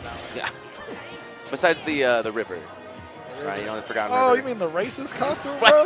Oh, Steamboat Willie, bro. Whenever I see anyone, I'm like, bro, I hope you get canceled, bro. Dang outfit, bro. Like, holy, my whole soul hurts watching this. Hey, it's from the game. It's from the game. So games can't be? No. Oh, God. We're going to change the conversation. I would change the conversation. And so we are very surprised to see Spade, game number 1, pulling out the Sora. Dang, okay, yeah, another lackluster counter there. Oh, yeah. I forget. But she don't need it, though. I forget that it does a counter as well, actually. That one you can just unwrap. It's the back, though. Toss off stage once again. Sora, one of the... Oh, hot damn! I was about to say, Sora, one of them characters, you know, you really can't deal with off stage, but we have Atraeus showing us otherwise. You just got to go down there before they decide to start doing the recovering. You know, sometimes when you are a character that has a really good recovery, I mean, you get kind of comfortable. You slack off, and that's what happens. Yep. Oh, dang. Palutena does have a pretty dangerous spike. That thing will just kill you.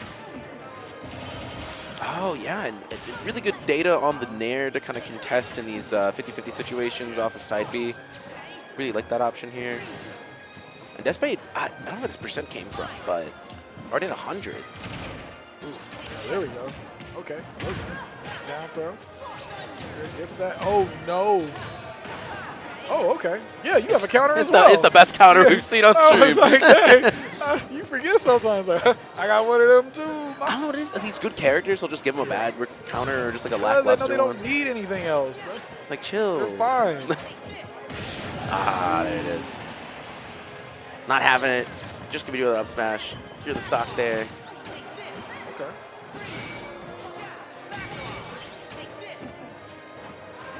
But then also, like, her counter is a dang reflector, too. Yeah, so that has, like, the counter's just a happy thing to add on to it. Just an extra. You go to the Chinese food restaurant and they give you the crab ragoon with your meal. Oh, my God. It's good. It's good to have. So you got the hair there. I think that crab ragoon is better than that counter. That's what I was about to say. Like, damn, maybe that wasn't a good one because we all want that, man. Another Nair to knock him out of his range, and Despade's just having trouble getting in. Kind of a thing that people expect fighting Palutena. She's super good at wall and kickle out with her shield, every single move that she has with her shield. Some solid back again? Solid use of counter. I mean, just because it's not doing a lot of damage or just because it's not killing, I guess, does not mean that the move does not have its uses. That is still a solid tool as we've seen it. Okay. Drops it, unfortunately. Yeah, you really just need to be hitting those combos if you're going to be playing. I was like, oh, what's going on? Please no. Okay. I'm like, you're not playing Bale. You're not allowed to SD right now. Yeah. It's like those, all of your options are gone. Oh, that's it. That's it. I got to stop it. I got to stop it. Yeah, there you go. That looked really good. Crazy, bro. I've been lying a lot. I hate it when casters do that too, so it's my fault. It's like all you casters do is lie. Truth is what we speak here. Okay. There it is. There it is. Right. Yeah, that was a very unexpected. Yeah. I think an underrated neutral tool is like up air. That back hit of up air is super good for combo starting as well. You can kind of just low percents, just throw it on up air and that will string it. But at high percents, Sora, it's weird Sora does need conversions to kill a lot of times. Like, Uppy's good. Like, I think way better than a lot of those other characters that struggle. Sora has that Uppy out of shield, but up air just makes it way easier because your reach is so far, right? And you can, because it's so quick on a startup, you can just short hop up air him and they just die. So, perfect example of that one. But we are going to be running back to PS2 on game. And we're running into a game number 2 where definitely, if you were paying attention to the player cam, Atraeus definitely upset with himself, having a pretty solid lead, letting Spade crawl his way back into that game. Spade starting this game off strong here. Solid combos, keeping Palu up above. Ooh, gosh, Fallen getting that ice.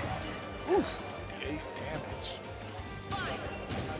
She's really good about mixing up her recoveries as well. And kind of I saw a clip previously that Spade posted using Sora. Oh, almost got it there, but using Sora's neutral specials to just kind of mix up a little bit so that your opponent gets thrown off just enough so you can get those landings in, and Sora's perfect at that one. So those incremental movement changes. Recovery hitting through the stage. Okay, that's the one there. Going off this thunder could be dangerous for Spade here. Oof. Tries to side being again, gonna get punished. You're off stage, gonna be in that back air. Back air, so I feel like what made that neutral really awkward there for Spade is that he had the thunder, not really a good skill to use for approaching. That was taken away, made it kind of weird, couldn't come in, and then just kind of got bodied by Atraeus. What the hell was that? Tried to swing, tried to land on Atraeus, and Atraeus goes, I thank you for the stock, gonna take that to the bank. And then this is just starting to snowball here. But like as I talked about, like he didn't like the position he was in. Immediately came in and got rid of thunder. I was like, I don't want that right now. Get out of here. I need to be able to approach. No, Spade definitely does not like thunder. Least favorite spell. Back here, off stage once again, uses that thunder, gives himself coverage coming back to the stage, and that way he can use the fire to approach next time he needs to. The Blizzaga setup, super good there. Not too much Atraeus could do besides like a super fast mashing, but you're still gonna get caught in that uppy most likely. Almost died to that back air. Jesus, it hits like a truck. Good shot, go down one for the counter, just barely missing. And then, yeah, you need to get back on the stage. Woof, rolls out of there, down throw. Okay, try to do some loops. Yeah, Atraeus knows it's like, okay, I know what they're going for. They're trying to get the cheese kill. I need to press a button here. Oh, no. Okay, not yet killing. Kind of forget that Sora is like actually ridiculously low. As we see there, the dash attack is going to kill that DI though. I love dash attack because it just shoots straight up. I don't like that. It's so funny. And just like, dang, girl. It's like exactly what you needed to invincibly kill me. Like, yeah. She needs it. She needs it. She needs to chill. Let's see. That's definitely the biggest glow up. Like from oh Smash my gosh, dude. This. Was there even a Palu main? I think there might have been like half of one sometimes. It was funny. The homie Nor, like he made Pit in Smash 4, and there'd be like times he'd be in bracket, didn't know what to do, and go Palu and Princess. I'd be hot. That's good. Oof. If you've lost a Palu in Smash 4, you get your retirement benefits. You get your AARP card in the mail. Like, yeah, man, we're retiring for you. Back air going to be coming in, but punishing Spade further off stage. Atraeus does not care. Does not care for as long as Spade wants to stay off. Is going to keep throwing out moves to just murder them. Ooh, okay. Nares gets off. Back in the thunder. See how he decides to come in. Does actually get the Nair there. See, and once again, getting punished. Oh, man. So because he tried to throw out thunder, got punished. He's such a slow move. Doesn't allow him to approach. He got, oh man.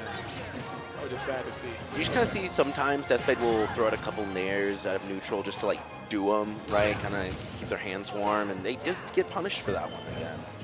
They gotta be careful a bit when they're disadvantaged. They can't be throwing out stuff. To the up air. All right. 1-2 up air. I love that one. Favorite conversion. Good stuff from Spade not getting any damage either. That took a little bit. It wasn't a quick comeback in, so very evasive. We're back on the thunder. I'm like, okay, yeah, just tosses it out like full stage. Let's get it out of there. Okay, need 2 of them. All right. Double Nair.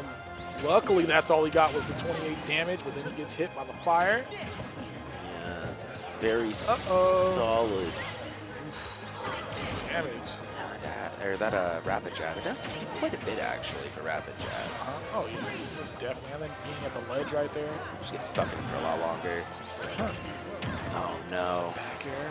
Still gonna be your stock, but man, that hurts. You're gonna feel it in the morning. Tries to use Fayaga just to get in. Immediate. Atraeus looks so comfortable in this matchup.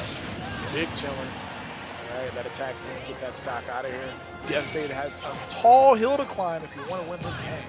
Ooh, dang, okay. Like that call out? Yeah, like just appears right there. Goes for it, just barely misses it. All right, we get some, ooh. I gotta say, it's nice to see other people getting comboed by the sword. It's not just us. Yeah. It's the rest of KC, man.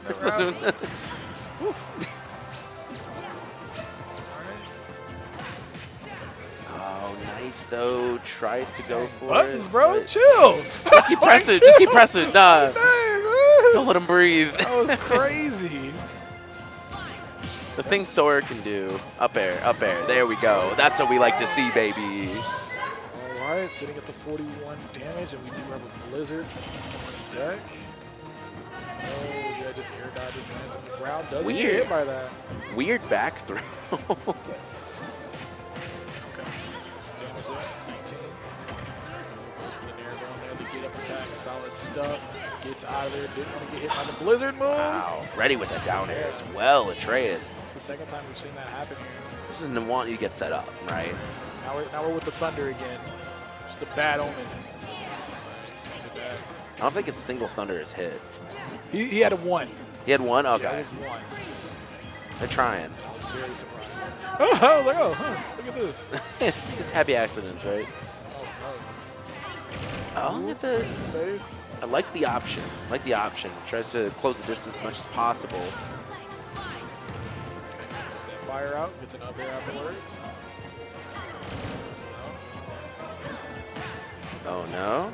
Yeah. Oof. Your back air is good, but that's Palu's back air. It's like one of those.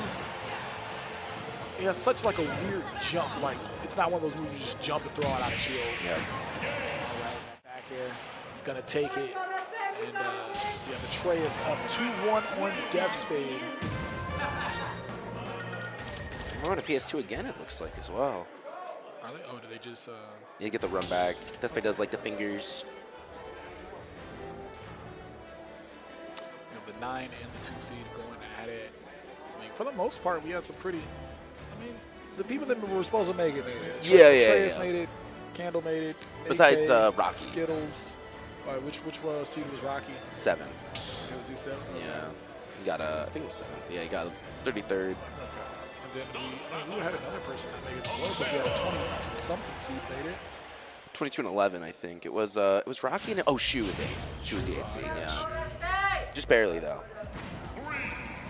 Very close game 5 with Nico. Wow, that was a great set. If you haven't watched that one, that was a fun to watch too. Oh, gotta go with the Kingdom Hearts stage, get the power up. I understand. The best song too. The Gummy Ship. The Gummy Ship? Your favorite song? Yeah, this stuff's hype. Hype? You never jam out to this? Ship? Yeah, No. yeah, you're playing the jam out to Come it? on. You're not getting the aux cord in my car, bro. You're that guy playing No, video just in the game, music. just in the game. But I'm not gonna actually like listen to Okay, it. I'm just like, dang, this Schoolboy Q dropped, and you want to listen to damn Gummy Ship, bro? God dang. All right, but here in this game number 4, we do have Spade with a slight lead, but Ever so Atraeus slight. Yeah, Atraeus on the move. Razor thin lead. Does not. Okay. Punish there. Explosive Flames have been doing so much work during this set. Yeah, it's just kind of like with how floaty Sora is, right? It's kind of predictable where they have to go at times. So kind of get stuck falling into it or having to use one of their more committal options to avoid it. Might put him in a worse spot, so I understand just eating it, saying whatever. Yeah. Alright, there we go. Once again, Thunder went for the up smash. You gotta just shield. You gotta wake up, get up there and shield immediately. And even then, I mean, like that's not I'm about to say, conversion. yeah, You're still gonna get hit. fair dash attack. What is this? What character are we watching? Apollo Main's got it hard, though. It's really funny, though, casting a Palu, because, like, we do have a couple, but, like, these are not the types of characters that make top 8 in this region. Yeah. We don't see Palus. Yeah, you get the more, like, Mickey Mouse characters. Yeah, these are the traditional, like, top tiers, and we never get those. No wolves make top 8 around here. No, we. Yeah, you're looking at a Yoshi and a Pac-Man. Yeah. Okay. You're not stuck, are you? No. Oh, try to counter. I kind of like that. Then Dev Spade not going back onto the stage, not getting punished for it. Liked the read there, but was not able to capitalize. There we go. Gonna secure the stock. See, off the stage, getting the Thunder out of there, getting the Blizzard back. I'd be so fast, too. You just kind of spam that in those situations. Those scuffle situations, maybe get a kill out of it. Yeah, he's down into the shooter. Crazy! The Nair not yet killing. Dev Spade sitting at 147%. Right, oh, down tilt. Puts him off stage once again. Atraeus coming for that. All right. Ooh. All right, what you got? Dang! Yeah, Fell out of it. Gotta get them, need that damage. Oh, wow. Slides right under the move, but that back air is still going to kill it. Dev Spade needs to take 2 stocks if he wants to take this to a game number 5. Okay, Atraeus just going to air dodge out, grab ledge, reset the situation. You know, I'm kind of curious, Censored, after everything's said and done, sticking with Sora. I don't know. Probably just hates the matchup of that. Might be. It might be it. Maybe they played each other. I know there's a... Oh, hot damn! That's why he's stuck with the character. My bad. I didn't mean to question you. Her, bro. So you can take it away. That's OD. Yeah, Bale's not taking... No, I was going to say, Bale's not taking a stock that early. But we wanted to watch that. Like, it's not a game and watch, though, bro. Yeah, that's so true. Oh, man. All right. Uses that Thunder, gets it out of there, makes it back to the ledge. Just about 40% separating the two. Oh, throwing out the Blizzard, getting punished, throwing out a counter. Ooh. Oh, dang. Okay, no back air going to hit. All right, gets back to the stage. Oh, there we go. All right. I love that choice of combo route. That was the you might die here option. Oh, that's it. You're definitely air. dead Is that there. really ending You're it? definitely Oh dead. my gosh. And that back air is going to end it. Atraeus, after losing that first game, digging deep and was like, I should not have lost that shit. run this set, bruh. They had the Incineroar and they're like, all right, we're gonna take the rest of this seriously. We're gonna close this out. Yeah, gonna use the Palutena. Oh, we got the replays too. Look at that. That's crazy. That's crazy. Oh, this was such a good combo all the way.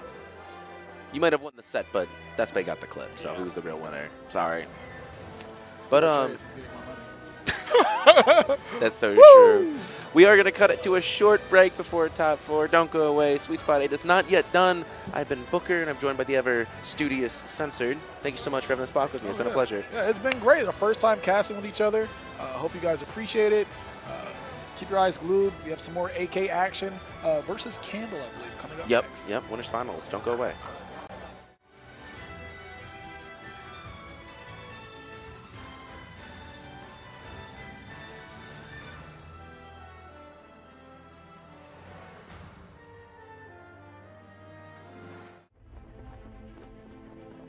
Together, we're elevating our potential, our pride, our traditions, and our dreams.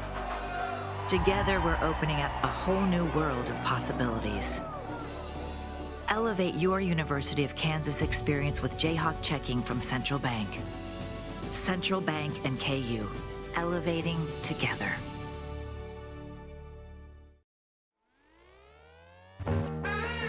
As thousands of gamers came together at this year's PAX West in Seattle, Washington, AT&T took things to a whole new level to show our love for the gaming community. Across 3 unique spaces, we showed players that when it comes to mobile gaming, America's most reliable 5G network is truly the ultimate power-up. The action kicked off at the AT&T Loot Drop, where gamers jumped into their favorite demos on NVIDIA GeForce Now as they worked together to boost the meter and trigger an IRL loot drop packed with next-level prizes. From there, our handheld lounge gave gamers the perfect spot to kick back and meet up with some of their favorite influencers, like Chief Pat, Aaron Ashley Simon, and Avery Strip. Give me the loot! Finally, gamers capped off their AT&T experience with a bang at the 3D selfie experience, where a camera turned them into the MVP of a virtual loot drop, perfect to share across their socials.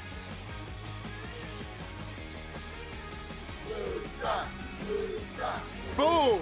From epic real-life loot drops to HP-boosting lounges and mind-blowing photo experiences, AT&T brought out their best to PAX West.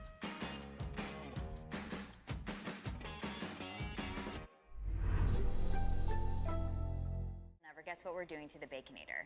We're putting it pretzel bun on the Baconator. Catherine, you seeing this? Posters everywhere. What? The Baconator you love with a new pretzel twist. Choose wisely. Choose Wendy's new Pretzel Baconator.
It's good to see you guys both. I'm happy. I'm happy and also sad that you both have to play at the same time, but that's how the bracket shook out.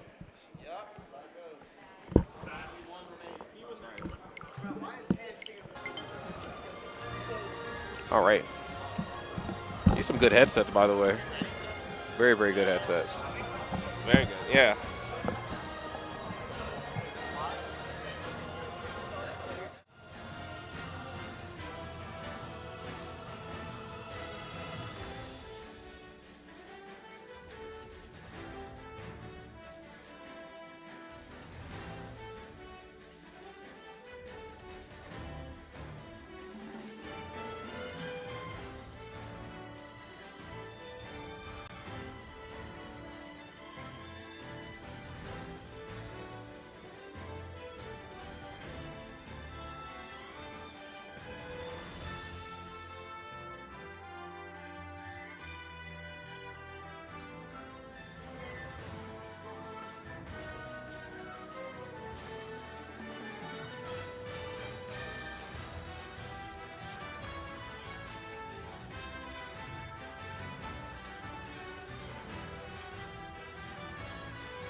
What's up, superstars? We're here with Sweet Spot 8 in the heart of the nation in Lawrence, Kansas, hailed at the Kansas University here.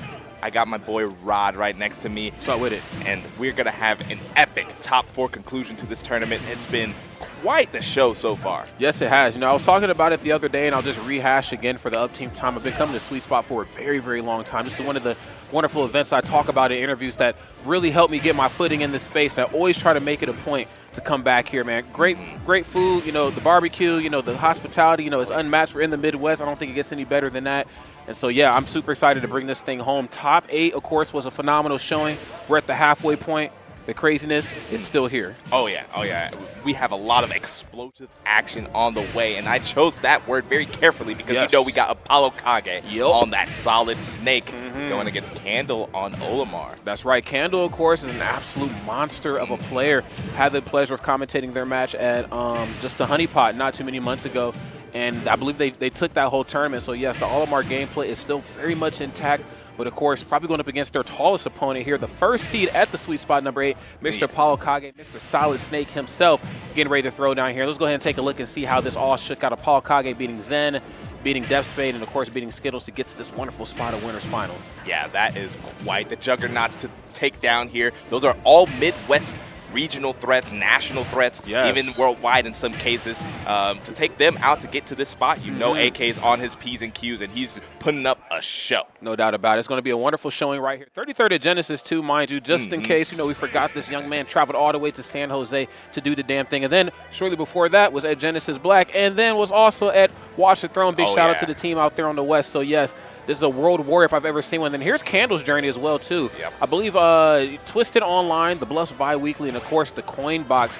This player, of course, is no stranger to the hot seat, beating Ploopy, beating Nico, and beating Atraeus to get to this spot here in Winners Finals. Yeah, and you can see in those sets, only one game dropped of those 3. And this is all in that top 32, top 8 region where all these players are just insane at the game. And, you know, I was talking to Candle earlier. They were a little bit stupefied about, you know, how they were able to handle Atraeus and kind of just put him down. It was an insane routing, and, like, that just shows that Candle's playing even above their own level that they thought they would bring to the table. That's right. This candle's burning bright in this bracket. We're going to see how this is going to unfold right here. We got the seed number 1 versus the seed 6, and honestly, you kind of get to this point in top 8. Really, I'd almost argue top 32 or somewhere in that ballpark. The seeding kind of doesn't matter anymore. Not at all. And again, that's not a shot at the TOs or production or anything. Of course, they're doing their damnedest to make sure that this thing plays out the way it's supposed to statistically. But, you know, you get to this point competitively, and it's like, you know, at this point, just bring your A game, and how it's going to shake out is certainly how it's going to shake out right here. And, of course, it doesn't get any bigger than these two opponents right now, sitting on the hot seat. Candle, the Olimar extraordinary. You know, a lot of people kind of wrote this character off, and the same could kind of be said for ApolloKAG's character as well, but we're in that Smash Ultimate Renaissance. The old characters are now new again. Let's get it. Exactly. So I'm excited to see these two kind of clash here. I believe we're starting here with game 1 on Smattlefield, aka Small Battlefield. A nice little close quarters 1v1 map. We got that duo plat. And man, Candle's starting out hot. Candle, unfortunately, on ApolloKAG's behalf, is burning just a little too bright and a little too strong right here for ApolloKAG to get those boots onto solid ground. You have to watch how you approach you know, Candle at every point of the match. Again, their CQC, very dangerous as well, too. I'd almost argue on par with Snakes, if not, depending on the player, maybe a little better. So be careful on how you approach this small character. Yes, indeed. And speaking of approach, you won't be able to do that at all with those 2 purple Pikmin in deck. No doubt about it. A crazy lineup as we see right here. Of course, double purple. Has to fire one for the damage. Double up smash right here. The damage just tacking on. Smart stuff, looking for a quick option. Frame 3 on the down air. Just trying to get something started on this top platform. A little bit without answers here at the moment. Okay, yeah, there goes the Stairmaster 3000. Let's see if AK can cut something up here. The C4 not going to stick on, but I know AK is putting together an offense here. If he doesn't find a stock here, Rod, things are going to get a little dangerous. There's a couple characters in the game that just become impossible to deal with when they have the lead, and unfortunately 2 of the 5 that I'm getting ready to talk about are on this map right here. Sonic is another one, of course. Minmin's in that ballpark too. Same could be said for Steven. You know, you get these types of characters the lead, they just become impossible to deal with. But if there's a will, damn it, there's a way. ApolloKAG evening up the stocks right here with the C4 on the ground. Got to watch where you step too.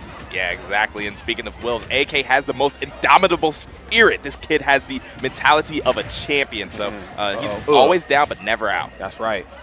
Okay, laying down right there in the corner, just trying to figure something out here and fast. Candle just not letting up at all. And this is the scary part about Candle's gameplay. When they're in your face, they're the most dangerous player in the room. And then when they are away from you, throwing Pikmin at you, they're still the most dangerous player in the room. It just feels like you never really get a chance to breathe. Candle cutting off all access points for oxygen. ApolloKAG, of course, getting sent sky high, approaching with the short hop nair into the dash attack. Still one of the best dash attacks in the business, mind you, but is it enough to get you out of this hole? Yeah, that intangibility helps out a lot, but you can see here Candle just kind of playing that corner game phenomenally. I mean, like, some people are afraid to be in the corner against AK, not Candle here. Candle ain't one of them, I'm telling you right now. There's the backer sending you very far. Center stage, caught you rolling in. I'd almost want to say that was supposed to be like a run-up shield. You know, it was a very, very strange place to roll right there. None the matter.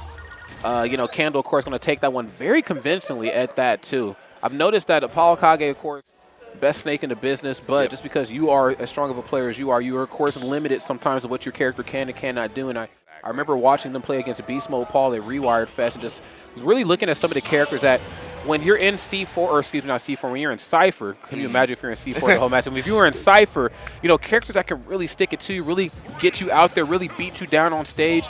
I mean, that right there just really gets under Snake's skin. Yeah. So, and see what the adjustments are going to be. People often talk about, oh yeah, you know, AK sometimes has a tough time at disadvantage, but like you said, a lot of times it's just the flaws of the character. Yeah. Snake is a character who can put out punishment, but also takes it very well too. You know, a lot of times he just kind of has to hang on to, you know, someone beating them up, like you said, in that Cypher or whatever. That's right. As you see right now, a bit of a better start right here for both players. Candle, of course, with a very commanding lead, just really controlling the overall terrain of this match. Just so good. I mean, again, some of the dangerous things that make Snakes so dangerous is you got that frame 3 jab, first hit on F tilt, frame 4. I mean, you got the up tilt, you got so many damn things, but Candle's like, none of that stuff is going to matter if you don't even get a chance to get in on me. But this one's staying a little bit closer than what I initially anticipated. Oh, damn! And there goes that AK ingenuity, set that one up perfectly, the grenade into the up air, a very great ApolloKAG classic. That's right, no Otacon needed right there, got that one done on their own solo dolo. Okay, back into the corner, grenades right here on the covers. Now Snake has the lead, we're going to see how impossible this character is to do it. Nothing off the up smash like the attempt, but of course, the narrative of the match not really in your favor. I know you're going to try to approach me aggressively. I'm doing everything out of shield, which I think in Snake's case, his quickest option is probably down there. Yeah. So, no, not a bad option at all. Exactly, that multi-hit move with a giant hitbox, but speaking of giant, that is a big time to live that forward air. AK can honestly mount a big lead here if he's able to avoid the KO options, but there goes that blue Pikmin. And we all know, Rod, that takes the stocks. That's right, man. Again, it's just the equalizer that is that throw. Again, the matchup changes ever so slightly when you're fighting against Olimar, but you know, one thing you cannot forget about is how to interact with these Pikmins, or I guess in certain cases, how not to interact with them. As you can see right here, ApolloKAG is doing a lot of interacting in the wrong way. Candle, of course, taking full advantage of that. Wait a minute. Okay, love that up air. Good above the head coverage. Great anti-air options. Very strange to see Snake leave his feet, but looks like Candle, you know what I'm saying, just unfortunately out of there. Yeah, this Snake cannot slither on the ground, but also in the air. Very sneaky, very crafty to get that C4 to connect. All right. Oh, man. And one of the big things is that these explosions, they take out all the Pikmin except the red one. So often you'll see Candle constructing a lineup and just happens to have the red ones lying around because they're the only ones that don't take that fire damage. Yeah, you know, manageability of your resources is big too, not only for you, but also knowing your opponent's resources. And as you can see right here, Candle, of course, equalizing these stocks, using that purple pigment, gets the back air control. It's looking really good right now. Trying to get the right lineup here as well. I got to get some damage on board, some safe damage and fast. And if I can't hit you, I'm at least going to try to bust this shield up. Yeah, and busted a lot there. That double up air from the purple Pikmin, a lot of damage. And now Candle trying to put the momentum in their favor, but AK's putting up a good wall. And I really love the stage pick from ApolloKAG. It has really worked wonders, kind of keeping the fight in his type of tempo. That's right, yeah. I mean, again, you want to keep this fight in your wheelhouse. You cannot allow somebody like Candle to really invade your space, and ApolloKAG doing just that. Up air off the top of the screen, closing this thing out. We got ourselves a set here. You know, I was expecting this one, you know, to go best of 5, though sometimes it's hard to call with 2 talented players like this, but I think we're getting a best of 5. Oh, yeah. I mean, AK obviously going to keep it tight. You know, he came here to win this tournament. And he got second last year. Yeah, of course. He wants to kind of get this crown before that opportunity passes him up, which, I mean, AK always comes in and he brings his A game, and that's what I love about watching his game plan. You know, he's never one of those players that just like, you know, they lose a game or they get rolled one game and they just are out of it. Yeah. AK's just not that guy. Yeah, absolutely not. You know, again, just one of the most mentally sound players, especially to be a young player of their age. You know, not a lot of young players have that. They're still kind of on that early protagonist arc, that Ash Ketchum. I wear my emotions on my sleeve. You see it when I lose. But ApolloKAG, you know, he keeps it mentally tough. Yeah. Same could certainly be said for Candle, too. Candle, of course, has been in some bouts. This one included here, going against the best snake in the business. And right now, keeping this thing close. Love that. No shield on the way down. That's one thing that I really was growing to love about Candle in day number 1 was, you know, their utilization of that shield. You know, you think it's your turn to attack, but boom, nope. I whistle, I work, you're not hitting me. Oh, yeah. That whistle does put in the work. That little bit of armor that it gives you just allows Candle to put in a great reversal, but man, AK has been throwing out these tree trunk legs with that back air and that up air, and it's just been working wonders. Yeah, it's leg day for sure, man. It's looking good right now. Frame 6, love that up tilt. Equalizing this and closing it out. Smooth stuff here on ApolloKAG's side. Candle, of course, now kind of ice skating uphill. Has to figure out a way to get themselves out of this hole. I mean, again, when the matches, you know, when it first starts and they both have to even stock, Candle has no issue getting up close and personal. I could almost say that that's probably due to something ApolloKAG is not doing. Now that they have the lead, ApolloKAG said, I'm going to disengage, let my grenades do the talking for me. Exactly. The explosives speak loud and clear here as putting on damage and not really in danger of losing the stock here. AK sitting at 159, but chilling like he's at 0%. That's right, chilling like a villain. Hopefully off a killing here pretty soon. Now he's going to drop the Nikita down. Love that. Bit of a, you know, colder option on the way down. Sometimes people forget about it. Candle, of course, is being unrelenting here. Yeah, Pikmins have to get this job done and fast. Oh! Okay. Takes out the Nikita. I mean, not the Nikita, but you know, the Cypher there. And AK is able to still recover with that air dodge, but it's just Grenade City here, and Candle hasn't been able to land a strong hit. Oh, but right as you say that, the good old-fashioned commentary cursing here. Again, just if there's a will, there's a way. Smart. On the frame trap option, especially as both sides are getting ready to land on that platform. But again, on the topic of the platforms, the assist to the slam dunk is that up air. Yes, and we've seen it. That's been the big cash money combo that AK has been hitting consistently ever since he started winning some games in the set here. Yeah, he's cooking right here with the right type of grease. Now he's going to Z drop the grenade right there in the corner. Up air. Oh, okay, smart. I actually thought he was going to go for the double up smash, but the percent's not quite speaking in their favor. Back air lasts forever. So does up tilt. My God. Yeah, AK had that one completely scoped out. A perfect sidestep there. Okay, the grenade not going to quite connect. There goes a throw, but Candle's just lacking a lineup here. Can't really do much damage. Uh-oh, what's going on here? Okay, is this the parry game is present. Just letting you know my controller is plugged in, my friend. Exactly, doing a little shield shuffle up there, but Candle putting it in the pass. Gets an F smash there, but that blue Pikmin not putting much oomph. No, need a little bit more, pack to that punch. There's the back air, of course. Not finding a lot of success here on those platforms. I love the jab check right there. That frame 3 jab, just trying to check your temperature. And it's very smart on ApolloKAG sometimes to just walk up, jab your shield, first hit on F tilt, see what you're going to do. Candle, of course, is being the resilient player that they are, not giving them anything, letting them know I do have nerves still. The only time you're going to get this damage is if I make a mistake. I'm not going to let you make the mistake for me. So clean stuff on Candle's side, but ApolloKAG just a sharper player right there in that game. Yeah, you could see it there. There was like a little bit of a switch that happened. I think it was after that grenade up there. AK kind of found his vibe, and you were mentioning it earlier. These younger kids, they're all their protagonist energy. AK's bringing that new shonen protagonist where he takes the punches to the chin and is like, I got this. I'm gonna win in the end because I'm the hero. That's right. And he's gonna keep it pushing right now in the lead of the set, 2-1. This could be set. We'll see how this storybook ending is all gonna play out right now. Somebody's gonna have to go to the grand finals. Other side's gonna have a couple more matches on the loser side after this is all said and done. And the way this match is starting off here, okay, nice. Candle just chopping away at this once upon a time lead. Looking pretty good right now. Not a lot of percent separating these two, but of course these Pikmin have a thing or two, maybe even 3 to say about that. Of course, residual damage definitely starts to tack on here ever so slightly. Oh my God, rest in peace. I know, caught the grenade and literally caught a grenade for him. These Pikmin really love the little astronaut. Oh yeah, no doubt about it, man. He's like Ike, he fights for his friends. All of them are like, my friends fight for me, dog. Real. It's a little different around these parts. Up air, no, that's going to jump out of harm's way. It's smart. There's the first time we actually had a chance to, see the shield come out right there on Candle's behalf. Understand the potency that is ApolloKAG in the air. Probably not want to deal with that too much. That's one of my boys, but that wasn't me though. Like that up tilt, but here, hold this aerial.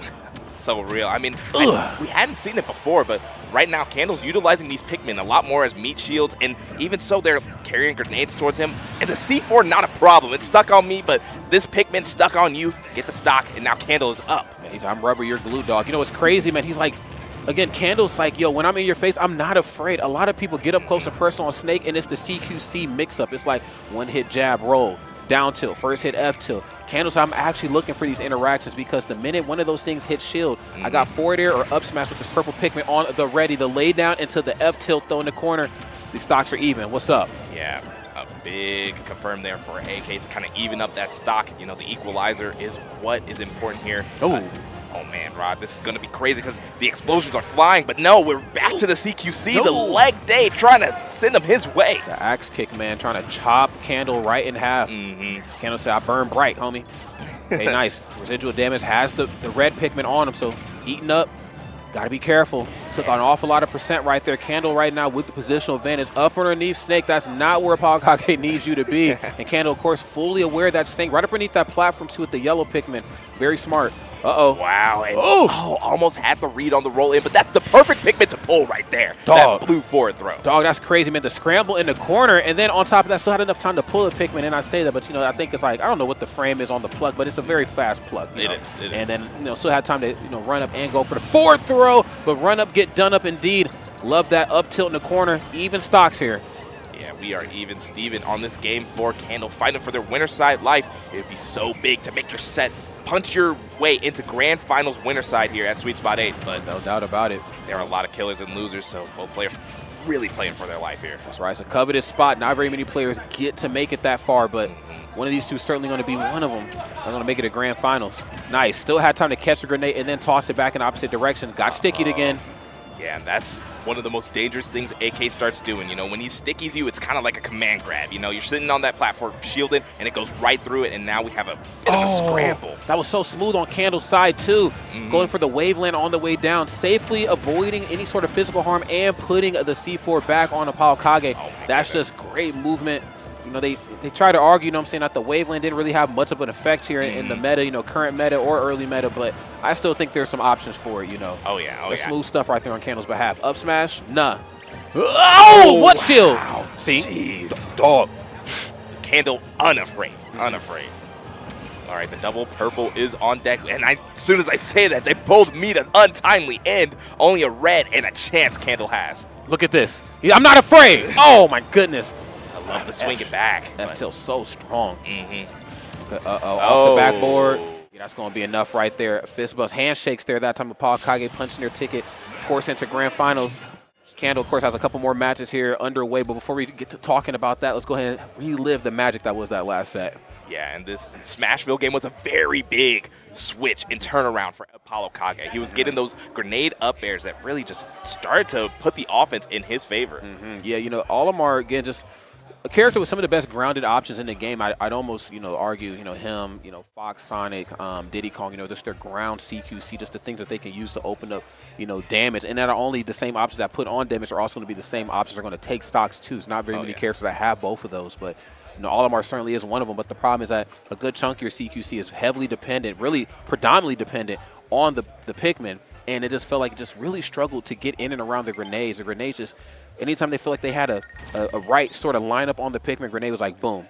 You know, got to change their whole game plan up on the fly. So just a little bit too much improv, and nothing was really set in stone right there for Candle, and ApolloKAG proved it so. Yeah, exactly. And that's the toughest part because those grenades take out all the Pikmin except the red ones. Yeah. And the red ones, there's nothing special about them. They really just kind of eat that fire damage and are unaffected by it, and that's about the only perk they really give. That's right. So great stuff right there to both of those two players. ApolloKAG punching that ticket into grand finals. Candle with a few more matches under their way, you know, before things get a little bit more hectic on that grand final side for them. But I believe we have our next set here. Getting ready to get started here pretty soon. Here at the Sweet Spot 8, mind you, friends, I want to just keep reminding and rehashing the audience, you know, this is VG Boot Camp, and yes, we are in the Midwest, the western part, the heartland, if you will. And we were having some fun. It's Big M and it's Rod, and we are just going to bring this thing home the best way we can with some of the best players in the business. Oh, yeah. The Midwest brought their best here for Sweet Spot 8, and it's one of the largest tournaments in the nation here this weekend. We had a epic top 8 that's still going on here. As you can see, AK has been kind of cleaving through the bracket, had a couple of tight sets, one with Skittles, Candle, and not pictured a Game 5 set with Death Spade, always a banger.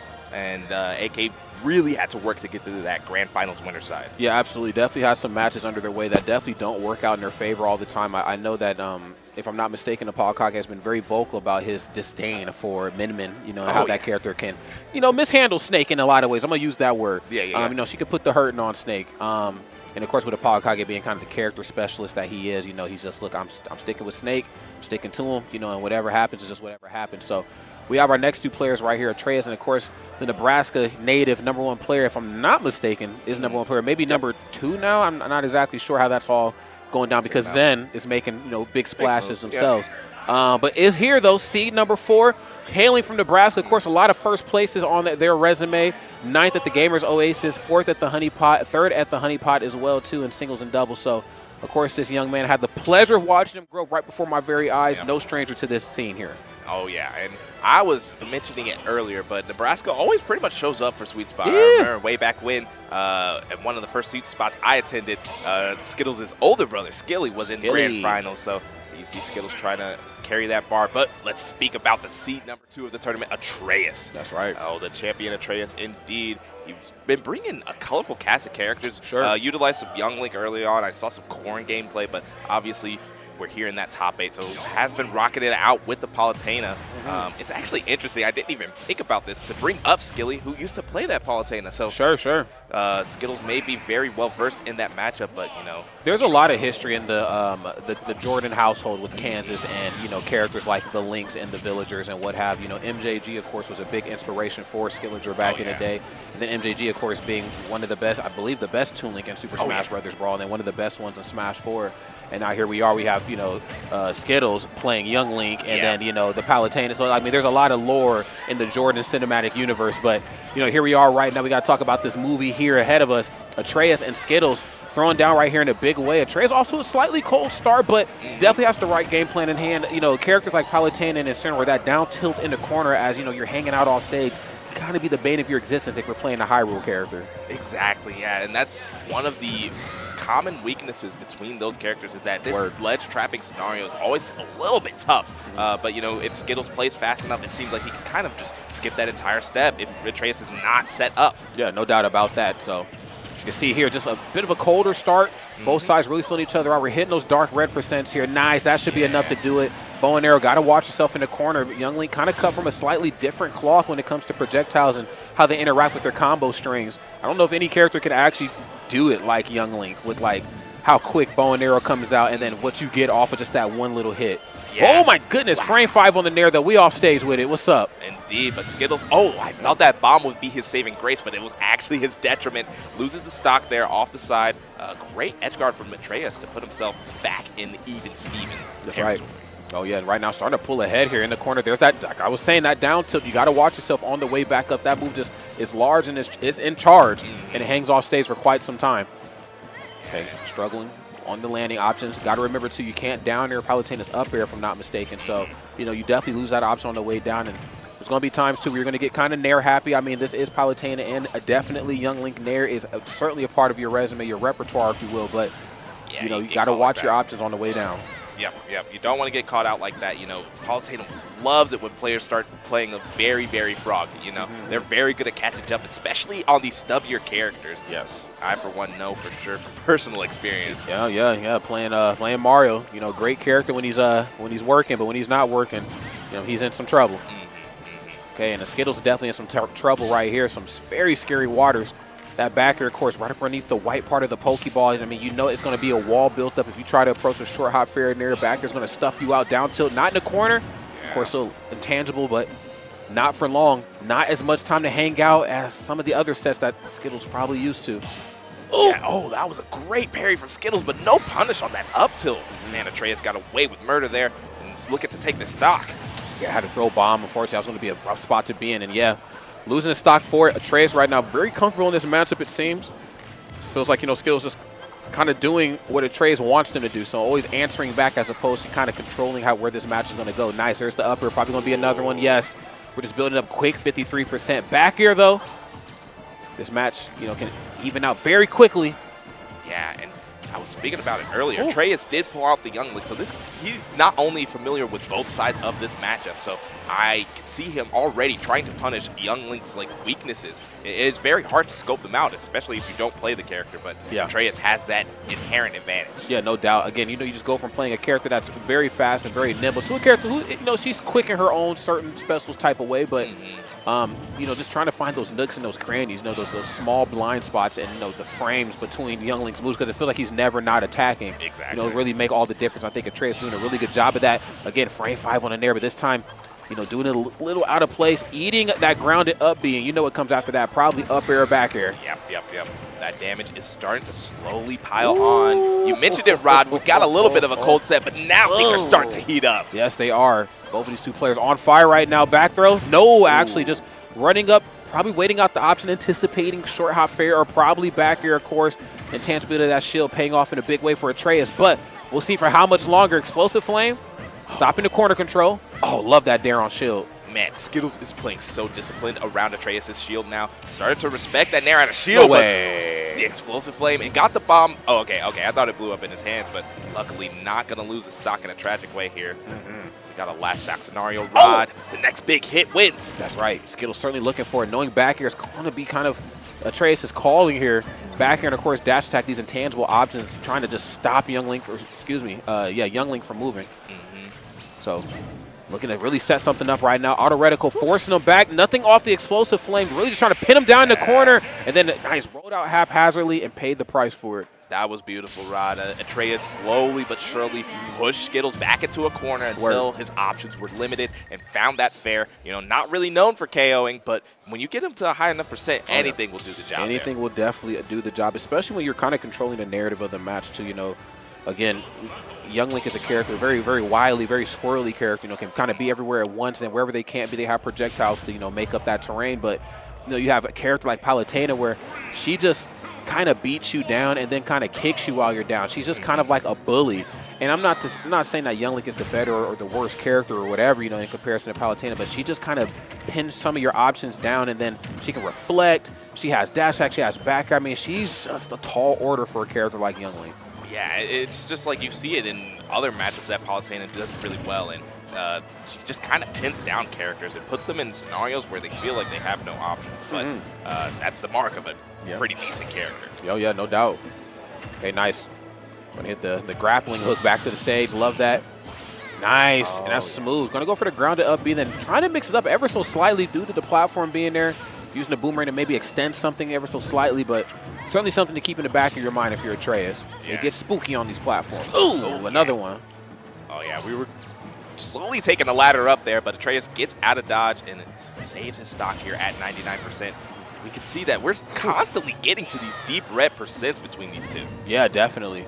I mean, again, I think that's just the mark of two very neutral-heavy, type of players. Yeah, it's very obvious because they both kind of get neutral wins. They do their damage and they kind of get out. They're not trying to overcommit or overplay their hand. Those big haymakers are really saved for when they have a great read on your movement. Oh, and haymakers are certainly starting to come out. Now he's going to go for the one hit on the back air into up tilt. I believe both Young Link and Adult Link both share that combo. Of course, Young Link's being a little bit more potent, given the right sort of setup there. So great stuff. Of course, forward air in the corner is also something to keep in mind too, especially as you're trying to forward air your way back onto stage or nair with Palutena. You do hit a certain type of percent where trading is not in your favor anymore. Oh, yes, indeed. And it's starting to kind of pile on here because this is what happens when you lose to these neutral combo machines. When you lose that first stock, the extra credit starts to build and things really, the pressure gets on. And Atraeus, he's been in these positions before.